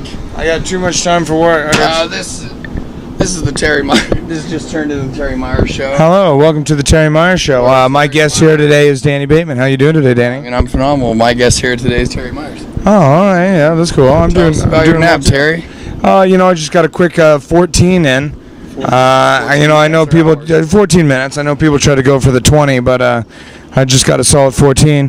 That's my merch guy's peas. Try it. How is it? They're great. Alex is going to enjoy them. No, it's not my food, man. One more. How's that? Great. It's great to see you, dude. Thanks for playing. Really good seeing you. Thanks for. Did I win? Yeah, you win. Okay, well, you want to finish this off for us? There we go. I will. Here, there we go. Boom. We'll rock it out like that. There we go. Okay, oh. For ruining the interview, Terry. Sorry. You ruined it, man. All right, guys. Well, hey, we had a great time, Danny, and the whole crew. Good times, and dude, I think we should just end the Warped Tour off in the right way. Ready? You shit ready to do this? Ready? Terry, drop your pants. Terry, drop your pants. What has been your favorite moment or moments on this tour so far? The favorite moment is still in the bed every night. Hey, what's going on, everybody? It's me, Vinnie Langdon, hanging out with the Street Dogs. It's been almost a decade since I've seen you guys. State of Grace tour back in the day. Oh yeah, it's been a long time. Good to see you, Vinnie. Johnny, how you been? Good. I'm doing well. Doing well. Mike, I thought you were. I'm still waiting for you to get drafted as a Boston Bruin rookie. Come on, man. Yeah, I want to play. You know, it's long overdue. I want to play goaltender. I want to honor Jerry Cheevers. He's a goaltender from old time hockey from the 70s and 80s. I want to have a stitched mask. I think I'm the type of guy that believes in existentialism, like coming back reborn. And when I'm reborn, I'm going to come back as a Boston Bruins Conn Smythe MVP. goaltender, okay? So Street Dogs, congratulations, Century Media Records, brand spanking new on the roster, and how does that feel, Johnny? Feels great. Feels great. In the year 2017, to be a punk rock band that gets a record deal feels really fortunate, grateful, happy. We're having a good time. Yeah. What do you think, Mike? There you go. Mike, glad to be a part of it, right? Treat it right? I'm glad. I think it's, like Johnny said, we're a little bit incredulous and grateful at the same time because, I mean, in 2017, I don't think that there are many record deals being floated around as much as there was in the older music industry model. The 50s, yeah, like back when we were first started out in the 50s with Big Bopper and Buddy Holly and, you know, God rest his soul, Richie Valens, the three of those cats. But, I mean, we're grateful. I mean, and then to be on a label like Sick of It All, I mean, for us, in my humble estimation, along with Agnostic Front, I would have to say Sick of It All is one of the greatest hardcore bands in the history of the genre. And Sick of It All, one of those bands that continuously get better. I mean, they're on the Vans Warped Tour too. And it's inspiring to us to be on the same label as them and then to be on the same tour as them. I gotta be honest, the reason why we're on the Vans Warped Tour right now is, you know, you have bands like Sick of It All, you have Hatebreed, Big D and the Kids Table, The Adolescents, Municipal Waste. I'm sure there's a few I'm forgetting that, you know, first we looked at the offer and we said, fuck no. But I think, you know, when we've seen the list of bands that Kevin Lyman had put in to keep the spirit of punk rock and hardcore alive on the tour, because, I mean, he tries to do a balancing act to keep new and old and everything involved. It's difficult for him. We just got to sell tickets. But like I said, when I started this all out, to be on a label with Sick of It All and have a new label and be able to make a new record, it's awesome. New record in the process? You're still in the songwriting process or mixing right now? Song 5 minutes ago. 5 minutes ago, huh? It was the Vinnie Langdon Show's hardcore song, right? Absolutely. Yeah. Absolutely. No, we've got like... we have a good 11 songs right now that we have a lot of the basics recording, and right now we're in the process of fine-tuning everything, and it's going to be a rock and roll record, so we're excited about that. And what's great is, you know, you walk around here, you see people wearing the Street Dogs emblem, walking around and with their denim jackets, showing it off, and you know what? It's nice to see the younger generation still influenced by modern punk rock music. I'm still in a situation with this band now that we're like 16 years into it or whatever. Like I'm still of the mindset that when I go to a city and there's like 2 kids singing the songs, I'm like, wow. You know? I am doing great. I just walked to Starbucks and I've fed my addiction for the day. Nice. So I'm feeling awesome. There we go. Yeah. There we go. First off, congratulations with the marriage. Thank you very much. Thank you so much. Yeah, about a month and a half old, I think now, maybe 2 months. Ready for the divorce? No. I don't believe in divorce. Yeah. There we go. That's the way to do it. No one should be divorced. I think everyone should work out their problems. Of course. And with true communication, all marriages can last. So. Excited? You ready for tonight? I am damn excited. We always love doing these festivals out here. We're out here at Aftershock up in Sacramento right now. Sponsored by Monster. All those guys always put on great shows, get huge lineups. I mean, tonight we got us. We got Pop Evil over there. We got Avenged Sevenfold. So it's a very exciting day for sure. Yeah. So for fans who are like, who is this guy? Who is this guy? Where does he come from? Who are you? Chris Cale, Five Finger Death Punch. That's right, man. Rockin' band. You guys been doing so well these past months. Things have been really, really good. I mean, we have the new album, The Wrong Side of Heaven, The Righteous Side of Hell, Volume 1 came out a couple of months ago. And just been plugging away. Things are good. Yeah. Starting our headlining tour today, actually. Sacramento today, and then they go up to Eugene, Oregon, and Medford, Oregon, going up to do the big tour for 4.5, 5 weeks. Yeah, it's crazy. It's good that you guys are keep on going, because there's a lot of bands that, you know, I think when you're on the road for so long and you stop, it's kind of like you're just like, wow, I stopped. I can actually stop for a while. But it seems like bands, you know, if they keep on going, they keep on going. They got that drive. The fans keep them going. And we're very cognizant of trying to work on 18-month cycles. Try to put out a new album every 18 months. So you got about 6 months of writing and 12 straight months of touring. Right. So keep everything fresh and keep it going and keep plugging away. We write all the time. We love touring. So, you know, no better thing for us to do than to get out there and keep on plugging away. It feels like yesterday you guys just started out, huh? It does, for sure. Yeah, keep on going, right? For sure, hell yeah. That's awesome. Well, here on the Vinnie Langdon Show, Five Finger Death Punch. Make sure you guys go check them out for the next couple of weeks on the road, and looking into the future, just keep on promoting that record and keeping it going, huh? Brand new album coming out in the middle of November, so be looking for Volume 2 coming up then. Volume 2, is it going to be a little bit like Volume 1? It's the same basic themes, clearly different songs, but we really made an effort to make sure we put out 2 damn solid albums. So if you enjoyed Volume 1, you're going to love Volume 2. If you didn't like Volume 1, probably not going to like Volume 2 either. There you go. All right, Chris, good seeing you. Pleasure, man. Thank Here you, we go on the Vinnie Langdon Show, and we're going to close it out with a music video. What is your favorite music video? How about the new one? One of my favorite ones to do actually was Under and Over It. Damn fun. Yeah, we went out to Gavin Malouf's mansion in Vegas and basically threw a big party and filmed it. So that's fun. Yeah, not too bad. It was a hell of an introduction to making rock and roll videos with Death Punch. You gotta love it because it's like you go and have a party with a music video. You forget that you're even shooting a music video sometimes. With us, it was very tongue in cheek. We wanted to go in with the attitude of it seems the real rock stars these days are rap artists. I mean, those guys living the dream, partying, airplanes. So we wanted to really go tongue in cheek and kind of poke fun of that because we're not into that at all. We're definitely very low key and very just loyal to the fans and keep it going. Yeah, exactly. I'm hanging out talking to you back here. Why not? I ain't popping Cristal, son. Of course not. All right, here on the Vinnie Langdon Show, Five Finger Death Punch. Go support them. Go get that record. Stay tuned for Volume 2. I know I'm gonna go pick it up. It's gonna be awesome. Here we go on the Vinnie Langdon Show. We'll see you guys next time on the road. So what we'll have you do is we'll have you go ahead and introduce yourself for all the fans out there. Sure. Hi, I'm Shane, and I sing for Silverstein. You do? I do. Oh my God, I'm starstruck. No, just kidding. Sorry, didn't get your hopes up. But dude, great music, man. Been listening to your music for quite some time. I actually remember when Victory Records was handing out those little sampler CDs, and I was like, Silverstein, man, this band's pretty cool. And look, he's still rocking it, man. That's good. Still here. Still sincere. That's awesome. It's come full circle. You were saying that I am just a skate rat kid from Bergen County, New Jersey, and I'm starting to get into more of the skate industry. And there's a lot more skateboarding and surfing in my life the way that it was, way back when. But my life has been and continues to be blessed. I'll give you an example. Before I was in the Misfits, I was a huge Type O Negative fan. Huge Type O Negative fan. And Brooklyn hardcore, New York City hardcore, was in its heydays, and it was really starting to get popular. And Type O Negative had just released Bloody Kisses, and it was very, very popular. And I was a huge Pete Steele fan. And when I meet the Misfits, I get the opportunity to audition for this band, and almost a year goes by, and people come and to audition, and this guy's coming, and this guy's a possibility, and meanwhile I'm hanging around, I'm doing what I can.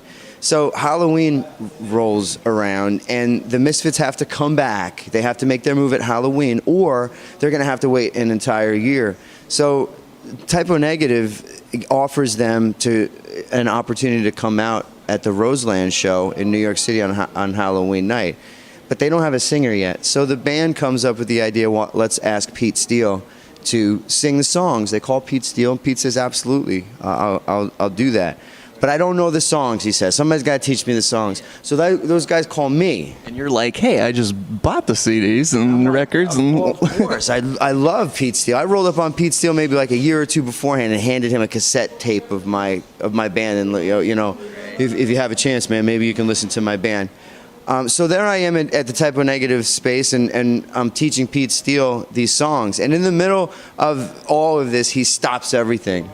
And he says, this is your singer. You guys have to go with this kid. He sings it certainly better than me, and probably anybody better to do it in this room. So from that point on, I was the lead singer of the Misfits pretty much. Didn't you just put out a mixtape not too long ago? Well, I put out a mixtape called Blazed by the Bell, which features actually the principal of Saved by the Bell. Nice. Dennis Haskins, he does the intro. I put that out, and that was amazing. And then I also just dropped an EP called Happy as Beep. Happy as F Word. You can find it on iTunes, all that. It actually debuted at number 8 on the iTunes hip hop charts and number 50 on the Billboard charts. There we go. So go pick it up. It's like it just got born into the world now. So if you went and checked it out, it'd mean the world to me. But like I said, man, I put out 90%, if not more, of my music 100% for free. This is Vinnie Langdon and Buddy. And you are from Census Fail? Correct. What's up, dude? Not much, just enjoying my day. You gotta enjoy it, you know? Yeah, yeah, definitely. Some people get that business Warped Tour aspect, like, okay, gotta do this, gotta do that, but I'm enjoying myself. Because you're a pro at it, man. I am. I've done it many times. There you go, man. Well, a couple years ago, 2009, you guys were on the tour, and you guys were rocking it, you know, and it's good to see you guys. Yeah, we're back, so it's fun. It's been good. Right on. Yeah. So for my fans who don't know anything about Census Fail, you guys started just like any other band, wanted to get together, play music? Pretty much, 10 years ago, so. Yeah, 10 years went by fast, huh? Yeah, it did, absolutely. You're like, wow, how many music videos, how many records? Wow, that's crazy. Yeah, it's been a while, so there you go. I'm excited that we're still around. Yeah. Hey, this is Matt Kelly from the Dropkick Murphys, and you're watching the Vinnie Langdon Show. That's right. So 6 years for the Vinnie Langdon Show. And how many for Dropkick Murphys? 14. 14? Oh, yeah. Yeah. All started off in a basement, right? Tell us about that. Basement of a barbershop, yep. Doing horrible renditions of Clash, Stiff Little Fingers songs, writing a couple originals, one of which we still play today, Barroom Hero. That was the first song the band ever wrote. Yeah. And it's been a long, strange journey since then. Exactly. So on the Vans Warped Tour, you guys been doing it for so long that now you're just doing parts of the Warped Tour, right? Yeah, you know, we're all old and crusty, and dudes have kids and stuff, so, you know, and dudes are getting married, dudes have kids, they don't want to miss the milestones that happen when, you know, you have a little kid, something new happens every day, you know, so, yeah, so this summer we just wanted to do a few choice dates, you know, get out there, hit some places we haven't played in a little while, and it's pretty awesome. Yeah. So when you guys did the full tour, I mean, you guys tour a lot, so is there a favorite place that you guys like playing? Oddly enough, reminded me, it was a couple Australian dudes getting interviewed over there. Australia's the balls, if I can say that on the air. It's great. Australia's awesome. I really like going to Belgium, England. Japan's crazy. It's like another planet. Yeah. And it's cool. I mean, and, you know, San Francisco's awesome. I mean, Chicago. You know, any major city's usually pretty cool. You know, you have friends there that you've been known for 10 years or so, and through pen paling, which is what they had before the internet. Yeah, it's just have a good time wherever we go usually, you know. Yeah. So when a band goes and they already establish themselves as a local artist, they go and they rise, they put out an EP, a full-length album, they go on tour, and then sometimes they're like, that's it. But what keeps the Dropkick Murphys to keep on going, keep on going? Well, a bunch of uneducated slobs, and I think we enjoy what we do. So it's a no-brainer to keep going. I mean, we're having a blast. You know, we're writing music we like to play, and hopefully pushing the envelope a bit musically. And it's a great time. A bunch of regular guys who would otherwise be having pretty boring jobs doing this. So we feel lucky and blessed, and there's no reason to stop, man, you know. Hey, what's up, everybody? Vans Warped Tour 2017, and I am here with Layla from Sonic Boom 6. Yes, I like that enthusiasm. Oh, you gotta have I wish it. I had that much enthusiasm today. Well, you have it in a different way. When you get on stage and see that crowd all smiling at you, chanting, cheering your name. I save myself for the two people at the front that are going to be hollering Sonic Boom 6. So for my viewers that are watching this on TV today, tell us, you know, your background, singer-songwriter, and you got yourself a little band going on.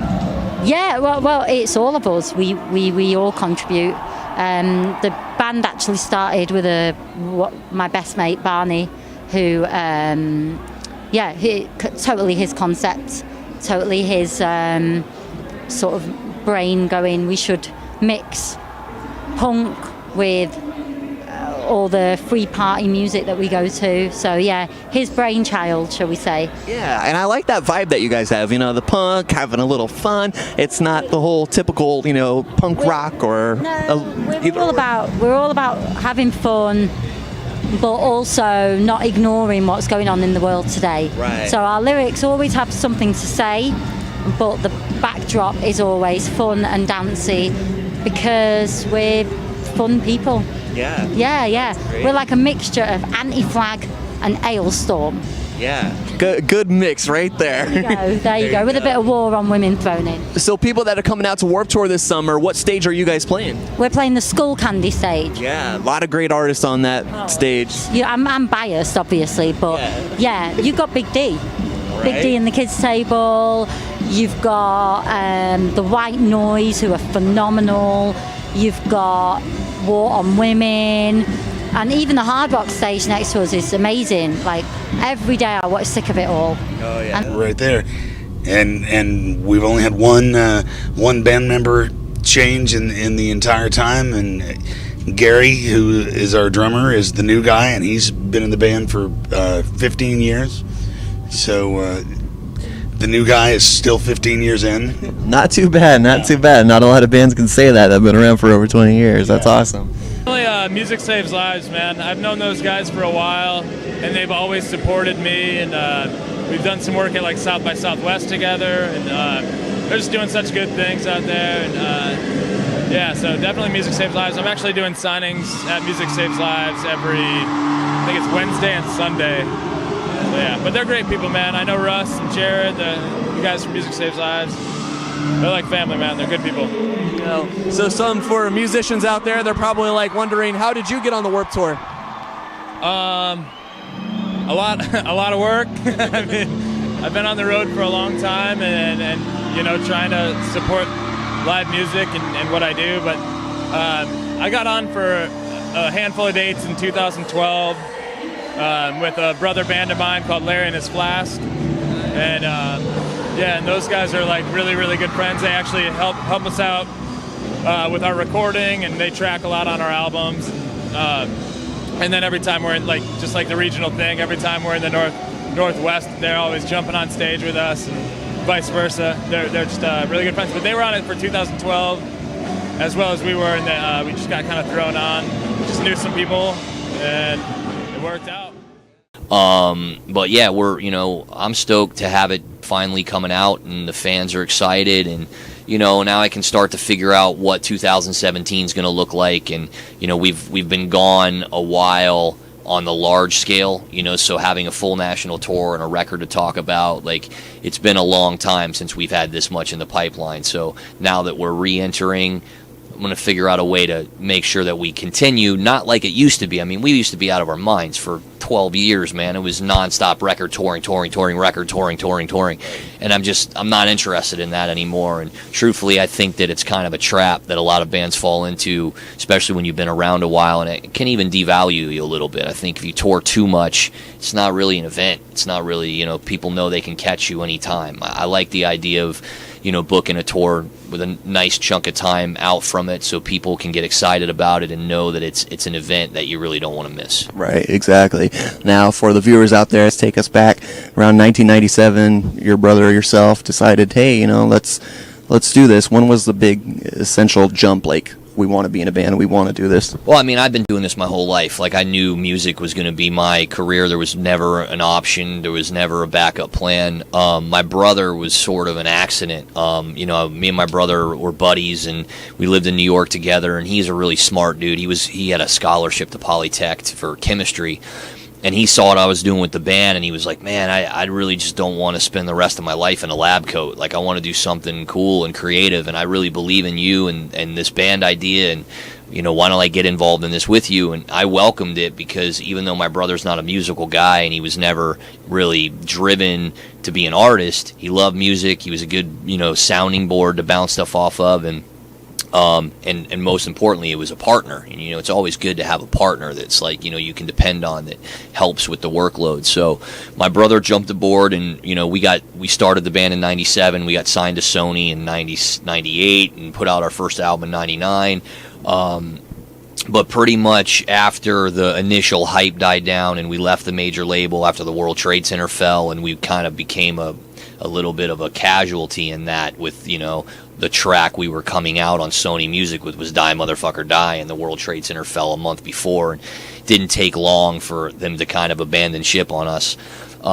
When that happened, my brother, realized that this was going to be a long road, and it was going to be a lot of sacrifice and effort to kind of, start over again in many ways. And again, he didn't have that drive and that passion for music. So my brother went on and started a new career in the video game business, where he's thriving. My brother produces Call of Duty and does, just doing fantastic.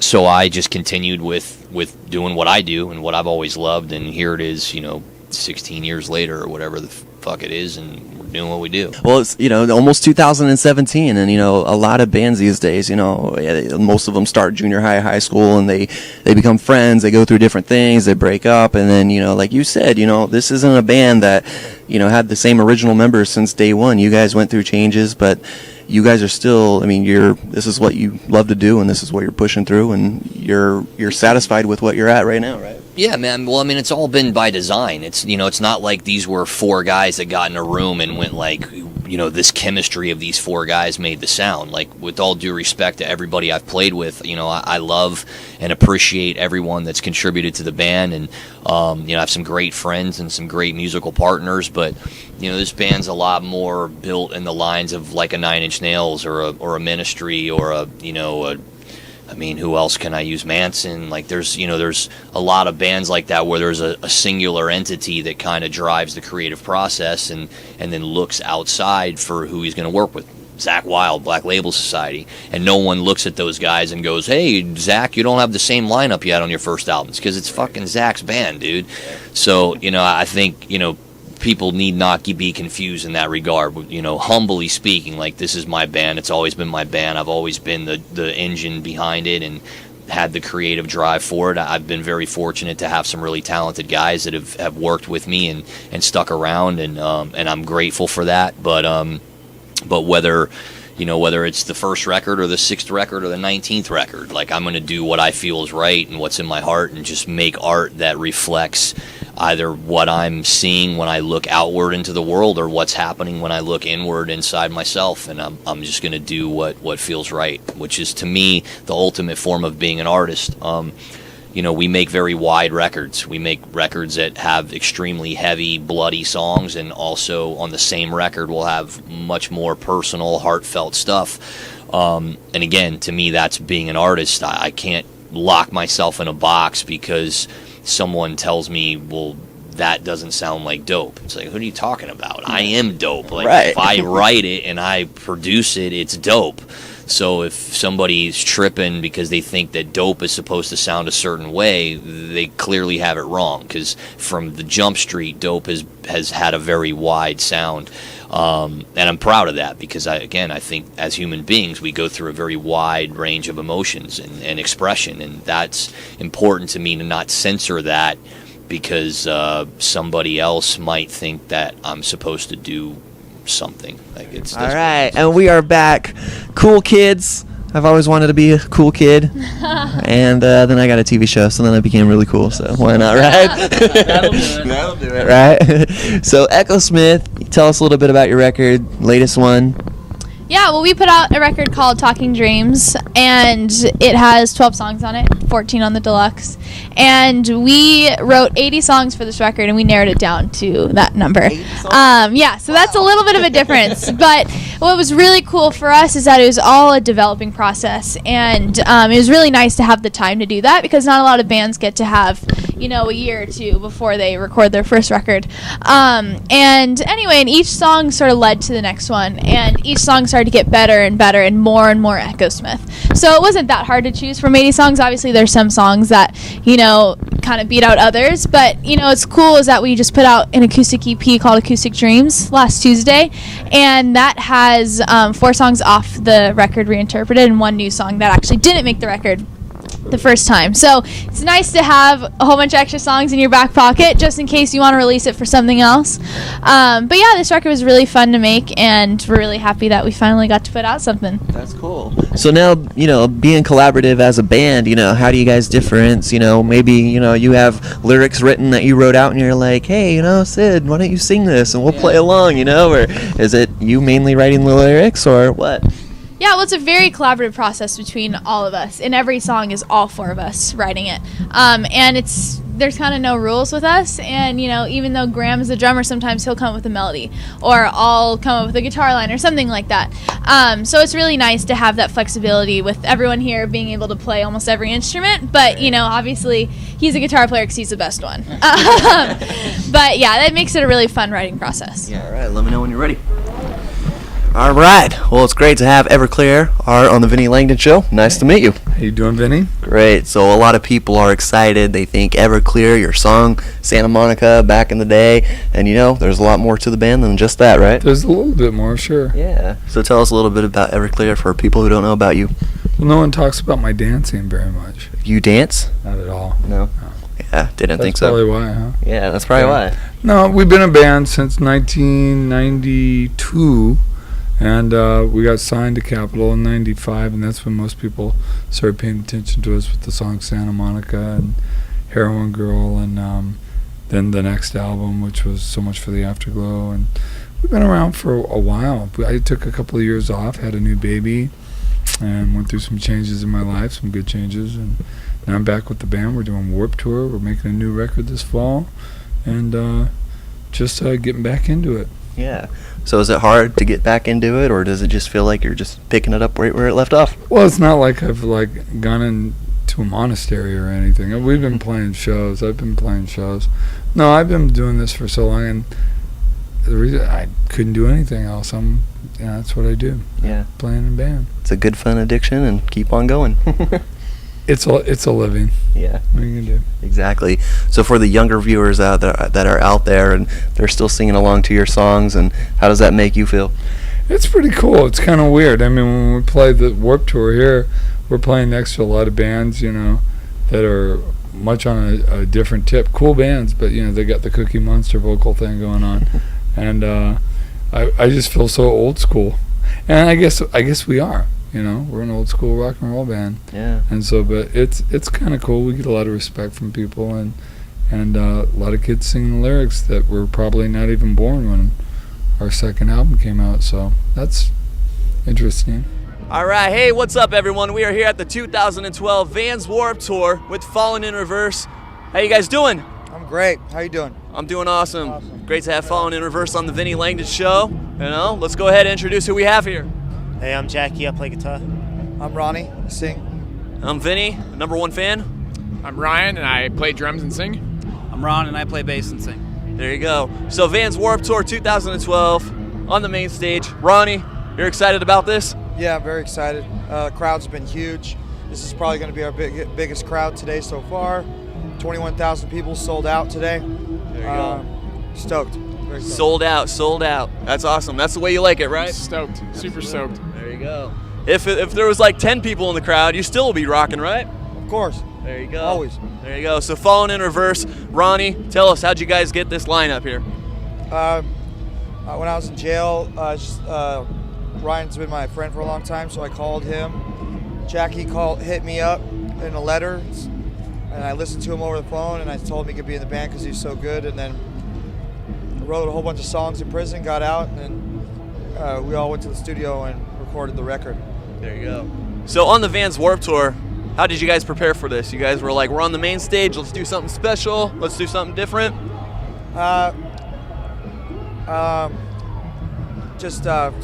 Being sober. That's a lot. That's very different for being on the Warped Tour.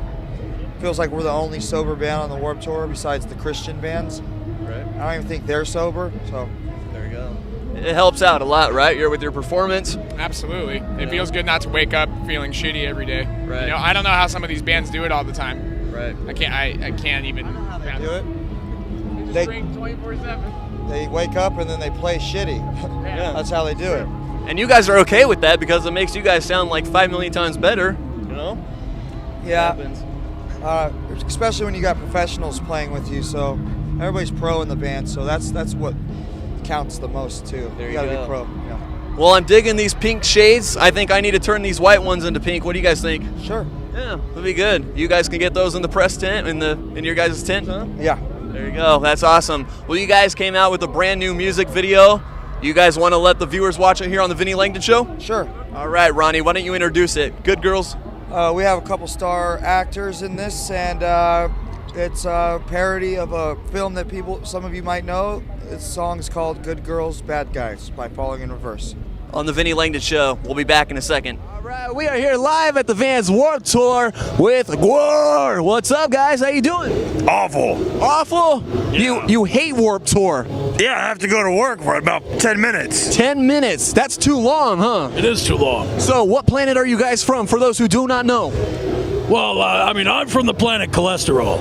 Cholesterol, oh man. I'm from planet Crust. No affiliation to Pizza Crust, though. Is it really crusty there? No, but a lot of fucking crust punks. Yeah? Yeah. Gotta love it. So you guys squirting out blood, playing Warped Tour. So you guys did Warped Tour about 1,000 times even before Warped Tour has even become Warped Tour. Is that correct? Absolutely. Absolutely. There you go. You guys have been playing since the 80s, keeping it real, living it up, and having fun, and still going today. I thought this was the kids' Warped Tour. Am I wrong? You are wrong. I'm in the wrong place. You are. I thought this was kids. No. Not fans. No, it's kids. Is it kids? It's a van. Why the hell did I rent 12 vans to come out here and do this thing? There you go. Everybody else is in a bus. We're in a dozen vans. Yeah. What the hell? How does that work? Did you guys you guys didn't even get to pick out your van shoes the first day of tour. What's up with that? We don't wear shoes. We don't have real feet. Look at that. That's crazy. Man. Terrible foot condition. They only have up to size 13 out here. So your wife, does she enjoy cutting your toenails? I'm not married. You're not married? Well, hey everybody that's watching this in Jersey, New York, and California, what's your number? 1-800-19... No. I've got too many kids already. I'm not about to take care of them. I mean, I'll make some new ones, but I'm not paying child support. Oh. Well, we're going to take a quick break right here. Hawthorne Heights, and what's cool about the Vinnie Langdon show is we play music videos. Sweet. And we get to let the artist decide which video they want to see. So what's one of your favorite videos of all time that you guys worked on? One of my favorite videos of my own. Of Hawthorne Heights, yeah. Oh. Well, I don't know. That's weird for me to pick a video. I'll play This Is Who We Are if you have it, because we recorded that on the Fall Out Boy tour, and that was a great memory for me. Good little tour video, and got to see all you guys work behind the scenes and what it's like. So This Is Who We Are by Hawthorne Heights on the Vinnie Langdon Show. We'll be back right after this. Each and every time it gets better, different journey every day. It's fun, right? Yeah, man. There you go. Can't complain. Right. So some of your fans who come out here, they want to hear some of the old songs, the old stuff, and you're still playing them, huh? Of course, we love all our old stuff. We love all our new stuff. It's fun to play an assortment of goods. Right. They're all goods. Of goodies. There you go. Treats, if you will. Yeah. And even a treat for, some of the fans on Warped Tour. You guys were even doing a cover, huh? We play like maybe 10 seconds of somebody else's song, but they have to come out and find out which song. There you go. That's exactly. the way to do it. So the Warped Tour 2012, you prepared for this so many times before. The first year it probably was kind of like, where do I go? What do I do? And then now you guys being veterans on the Warped Tour, how do you guys prepare? Well, it's really kind of more comfortable for us than, I'd say, a band that's playing at noon and all that. We're kind of lucky. We get to sleep in a little bit, and it's pretty relaxed out here, man. There's not a whole lot of stress. Everyone's really cool. The Warped Tour crew pretty much stays the same, so it's like family. Yeah, it's that for sure. And you kind of rewind everything that you just did, and things you might improve on or things that stand out. I really like to improvise on stage. I like going out there and doing the same thing every night can be kind of tedious. So it's cool to just break out some new variation of this or that or whatnot. But it's great, man. We come out and we all look at each other, and if there's something that goes wrong, we're human beings. You just it just happens. Right. It shouldn't be perfect anyway. Like a lot of bands, they go out there and they have tape running and all that, and it's a perfect show. Yeah. But Led Zeppelin didn't do that, neither did Pantera or all of our heroes, man. Right. So let's just go out there and crush it and be human and make your story, man. Growing up, writing songs, and you're a creative writing guy, and playing music. I was about 14. Liked songs growing up. Listening to a lot of rap, especially Outkast. Liked them a lot. And then I was about 14. I started getting involved with the acoustic guitar. Dad showed me some chords, showed me some Bob Dylan kind of stuff, Woody Guthrie, kind of just the classic folk. And I don't know, it just kind of inspired me just to write, like, songs that actually meant something, you know? Yeah. So awesome. So being on the Vans Warped Tour, I mean, what's your typical day like? Well, we wake up, we usually have a little snacky snack, and then we just kind of chill out until we play, and then we play, and then we get stoned and then go to sleep. Hey, what's up? We're Les and Jake. We're coming up next on the Vinnie Langdon Show. That's right. You guys did it. One take only, Roger. Like that? Just like you guys do in the studio, man. Yeah. Well, maybe 2 or 3. Yeah, maybe, right? That's important, and it definitely shows when you guys are not just on stage, but when you guys are, as a band, are out and about, your fans, really see that, and it reflects on them. They're, do they get along? Are they friends? Or are they just, is that the neighbor who, nobody likes, so they just threw him in the band because they felt bad for him? And, it definitely shows, and it's really cool to see that you guys are all getting along, having fun, and that's what it's about, and your fans enjoy that too, so. Yeah, I feel really lucky, I feel really lucky that this guy, brought up like, hey, what about Thomas, and it's our second Warped Tour. We did it last year, and then we got asked to come back this year, which is awesome, and this is where we're at. Doing your thing. So did it start off like a typical Jersey band, playing in the basements and trying to house parties, basement shows, Jersey shows, like house parties and stuff. Yeah, dude. And we just hit the road. We were lucky to know like a lot of our friends' bands are in bands like Transit and Bouncing Composure and Total Fight, so we were all coming up at the same time, so it was easy for us to trade shows. Like Transit's up in Boston, so we'd be like, yo, we got this new band, we're going to come up there, you guys come down here, and then from there we just started touring. We're friends with Wonder Years, they're from Philly too, so yeah, we were lucky to all come up at the same time. It definitely helps out too, and with hooking up with other bands, because it's like you see them, one you might think, I don't know if they're gonna take off, but then once they take off and they're putting out records left and right, you're man, got to work with those guys too. Yeah, so of course, it all helps out. So when you guys first started, playing those local shows, what motivated you to say, hey, let's go out on a tour? Was it you were getting a big enough following at the time, or were you just, this is what we want to do? We didn't have a big enough following at the time, man. We went out and we played shows to no one. Yeah. For a long time. And then, Hello, Oklahoma. 5 people in the crowd, right? Dude, not even. 5 is like maybe part of the band. Yeah. But dude, yeah, you just gotta grind, dude. The only way to make it is to tour your ass off. Just put yourself out there, man. You can't be scared. Can't be scared of anyone. Yeah. And that's what I've learned. We learned that from all the older bands. We got the privilege to tour at Newfound Glory and Taking Back Sunday. And like bands like that just show you the ropes, you know what I mean? And you like watch them, and you're like, this is how it works. This is what you're supposed to be doing. Right. This is what you not do on Warped Tour. Exactly. There you go. So being on the second year for you guys for Warped Tour, I mean, what have you learned, last year and the years before compared to this year? This year's been crazy so far. So we just released a record before we came out. May 28th it came out on Rise. So this year we were pumped, dude. We knew like right off the bat what we were getting into, like Febreze, paper towels, like no stinking anything, like food. We were on point with like tents, sunscreen. Because last year we were like, what's Warped Tour like? And like by the first day we were like red like lobsters, and we were like, this sucks. But yeah, this year we're way more prepared. That helps. Taking it head on. Definitely didn't have just AOL dial-up. Well, actually, in high school they had AOL dial-up. I never had it, but some of my friends did. So we'd go over and look at it and listen to that weird noise. Now, it was a little bit different compared to some of these new bands that are out here. They're like, oh, we have Facebook. Oh, we want fans to come to the show. It's just like, 126 characters away. And for you guys, flyers, get on your skateboard and flyer it up. Yeah, I don't even remember how we got people to 2 shows. Like, how do you advertise with no internet?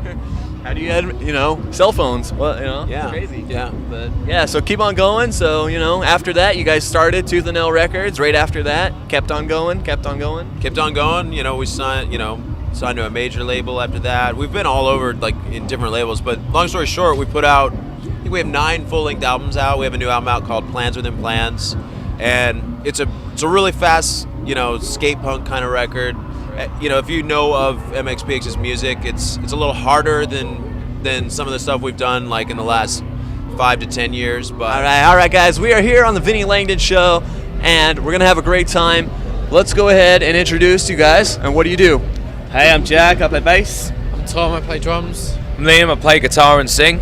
There we go. Awesome. Now you guys are from Essex, out in the UK. Yes, that's right. There you You go. remembered. Of course. There you go. All the way in the UK. So how does it feel to be out here in America? Is this your first time? It's our second time. We came over in February with You Me at 6, like a little Brits abroad tour. There we go. And this is our second time over, and it's awesome. It's got a lot of similarities, but it's just amazing to be out here, just playing shows to different kids and trying to appeal to different crowds. Yeah. So growing up over in the United Kingdom, did you guys ever hear how popular this Warped Tour really is?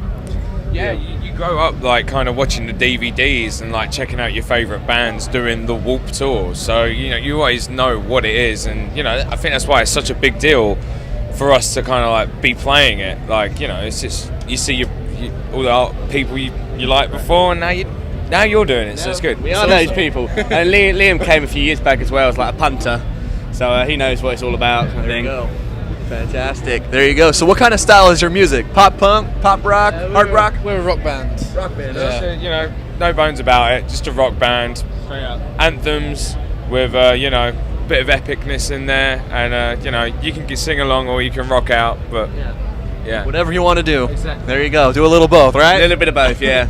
Nice, fantastic. Well, you guys got a record out? You want to tell the fans about it? Yeah, we're in between records. We got a record called Go Now and Live Out on Side 1 Dummy Records, and in September our next record, maybe today, maybe tomorrow, comes out. So spoiled for choice. No, he's gonna stay in the band for another 30 years when Yellow Card comes out with their greatest hits album version 5. So I hope so. If we can make it another 30 years, it's a good life. We're very lucky. Well, let's take the viewers back, way back in the day when you guys were getting started. You guys had a song, I believe it was called Ocean Avenue. Yes. You like that music video? Yeah, absolutely. No, I mean we weren't getting started quite yet with that one. We had clawed for about 4 years before that song came out. So. It was a great moment for us, and we never imagined that it would be like that, and so just 5 guys hanging out in high school, writing songs, drinking beer, and then 6 years later you're like, oh, I'm on MTV, and everyone knows your face and your name and your band, and so that's a great moment in time for us, and if we can just ride somewhere in between there and the Warped Tour, that's all Yellow Card wants. Well, you know what's fun about the Vinnie Langdon Show? Is that we play music videos.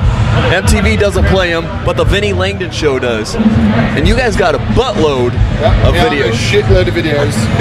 Exactly. And new one, how awesome's our new one, by the way? It is? Have you not fucking seen it? The death of me? Yes, it has it's amazing. tits.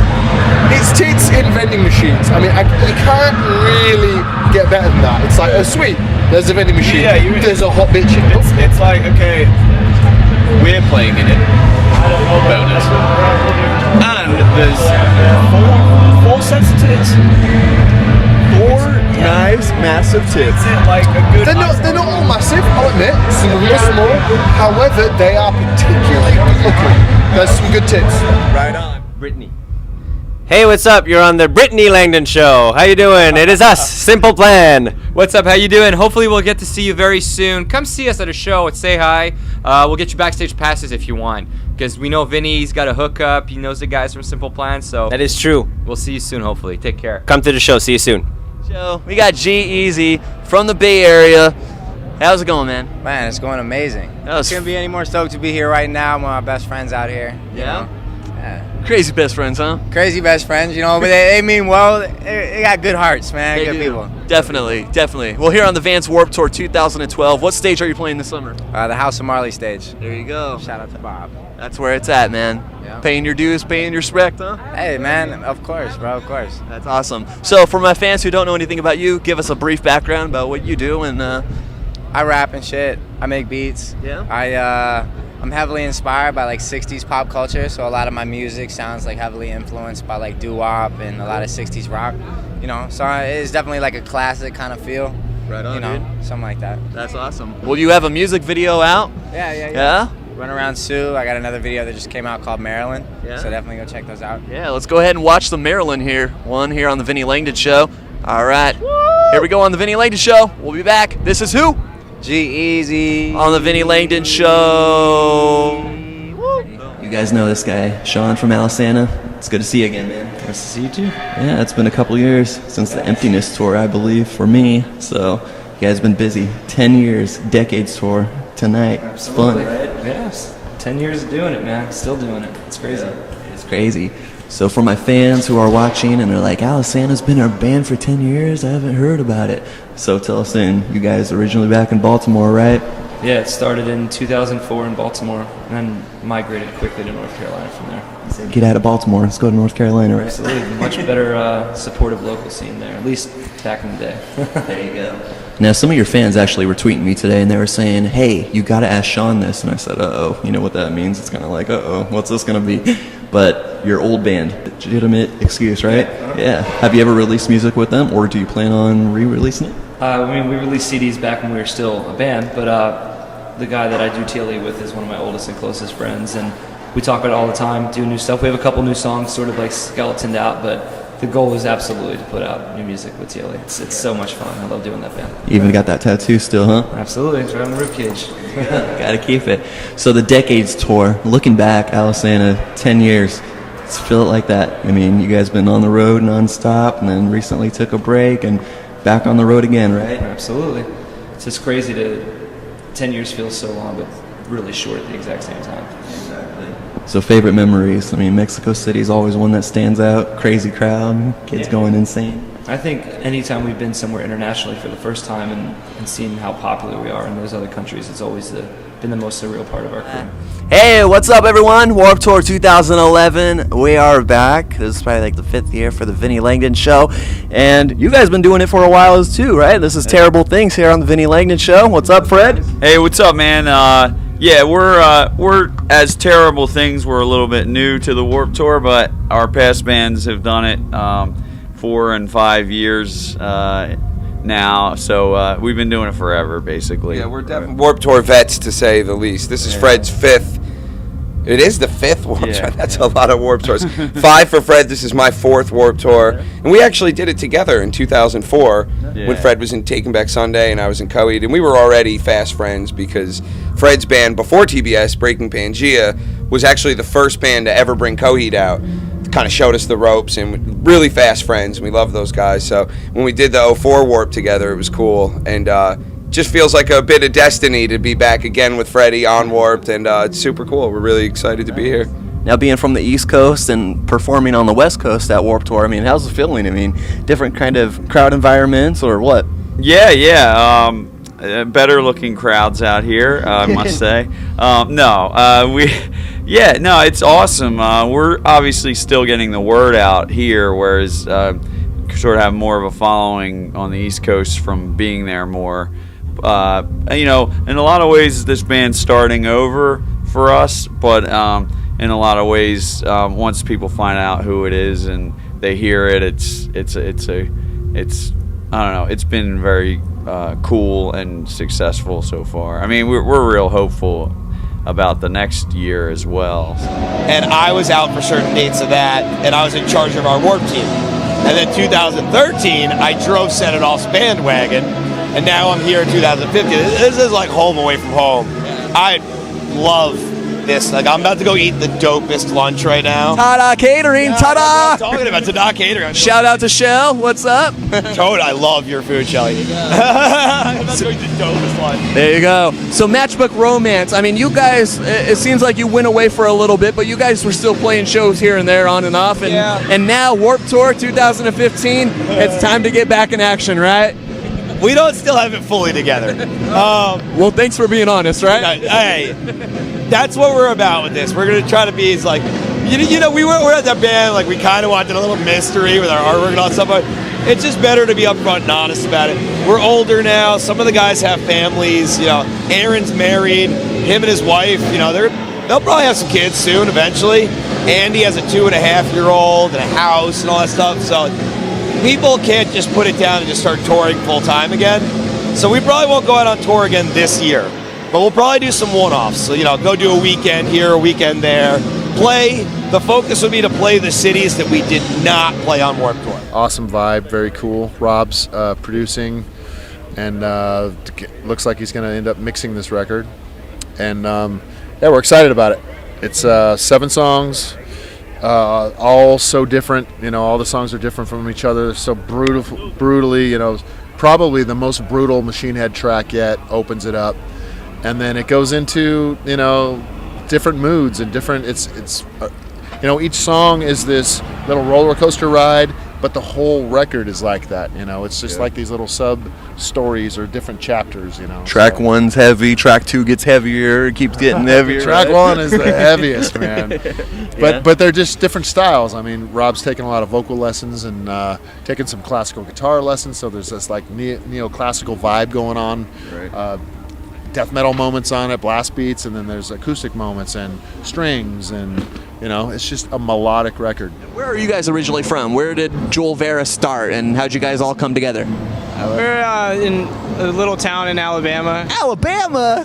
What's in Alabama? Joel Vera, right? It's us. That's cool. And you guys were all friends growing up? Were you in music classes together? And Yeah. That's how it works? Yeah, like me and Ansley met at a garage band camp kind of thing. I mean, there's not like when in a small town like that, you pretty much know all the people who play music in the town, So we kind of grew up in playing music together and stuff, and playing covers and everything. And then we started,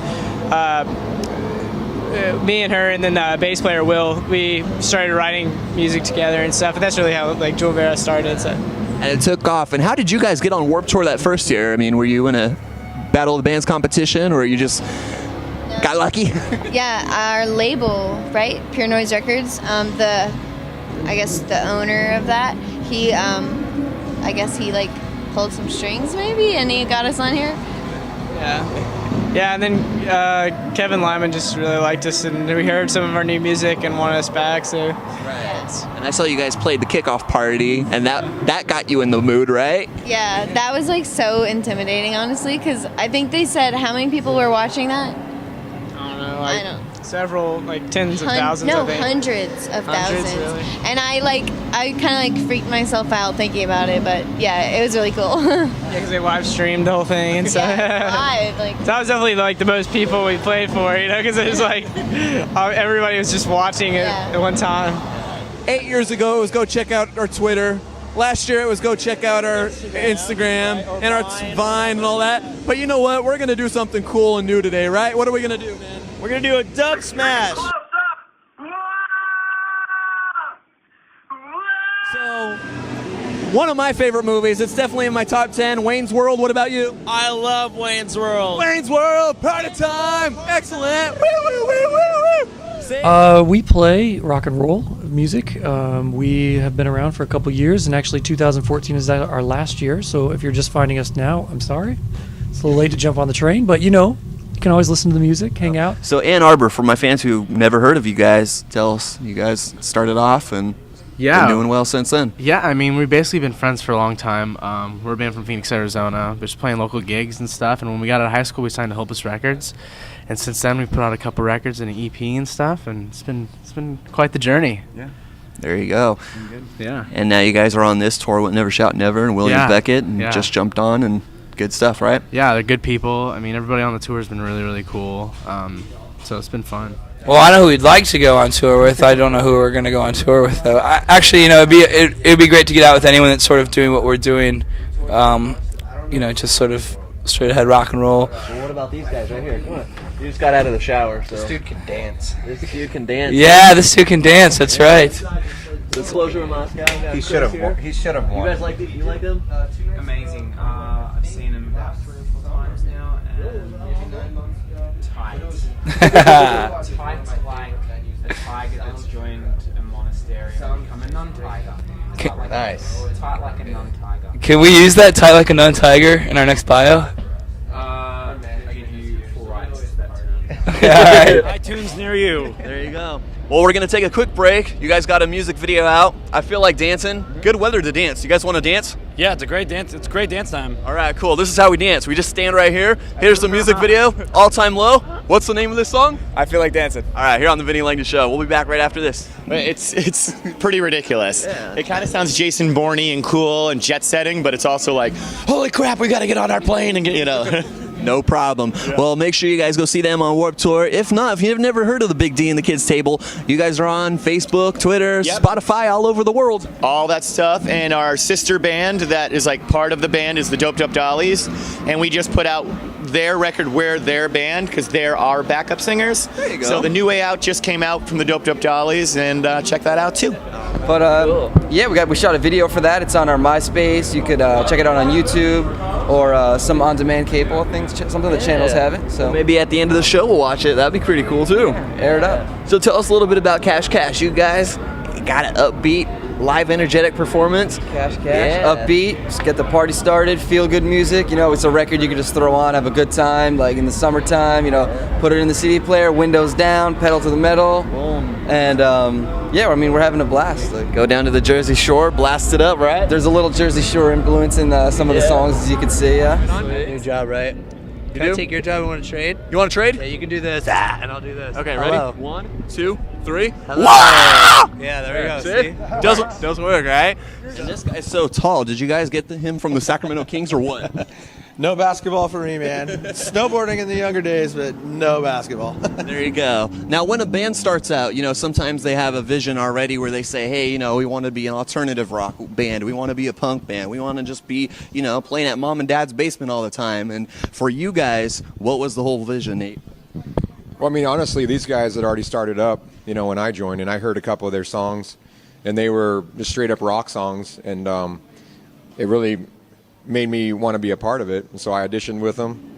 They liked my voice, and together we've actually just formed songs out of each one of our individual interests. And so we have never had really an objective to sound like anything. We'll start off with a riff and start vibing on it, and it turns into a song, and that's been pretty much our recipe. There you go. That's nice. Now, the Sacramento music scene has always been, you know, collective and always been a tight group of friends.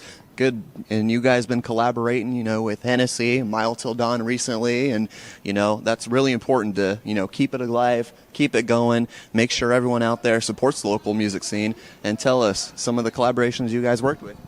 Well, I guess Zach, right, from McLaughlin, right? Last name? Yeah, Zach McLaughlin. He Overwatch. From Overwatch. He came on and did a couple songs with us at a couple different venues, and that was amazing. We had Gabe Chang come and play bass for us at Concerts in the Park. Was just a phenomenal experience, I think, for these guys especially, because the history that is there from the Deftones, and me, I just thought it was so amazing to be a part of that. Well, it's a song about change. It's about growing up and kind of being scared of that, and kind of finding yourself in a place that's not really familiar and not really understanding stuff. And it's kind of scary when, like, you're 18 or something and you feel like you were when you were 13. And it's weird to go, it feels like you're going backwards sometimes. But I guess the moral of that is that no feeling is final, and that growing up, it doesn't stop, kind of thing. So, yeah, I guess it's about the fact that change is scary, but it's also good. Are you ready for the show? Lights, camera, action! Let's go! Let's go! With your hosting, Vinnie.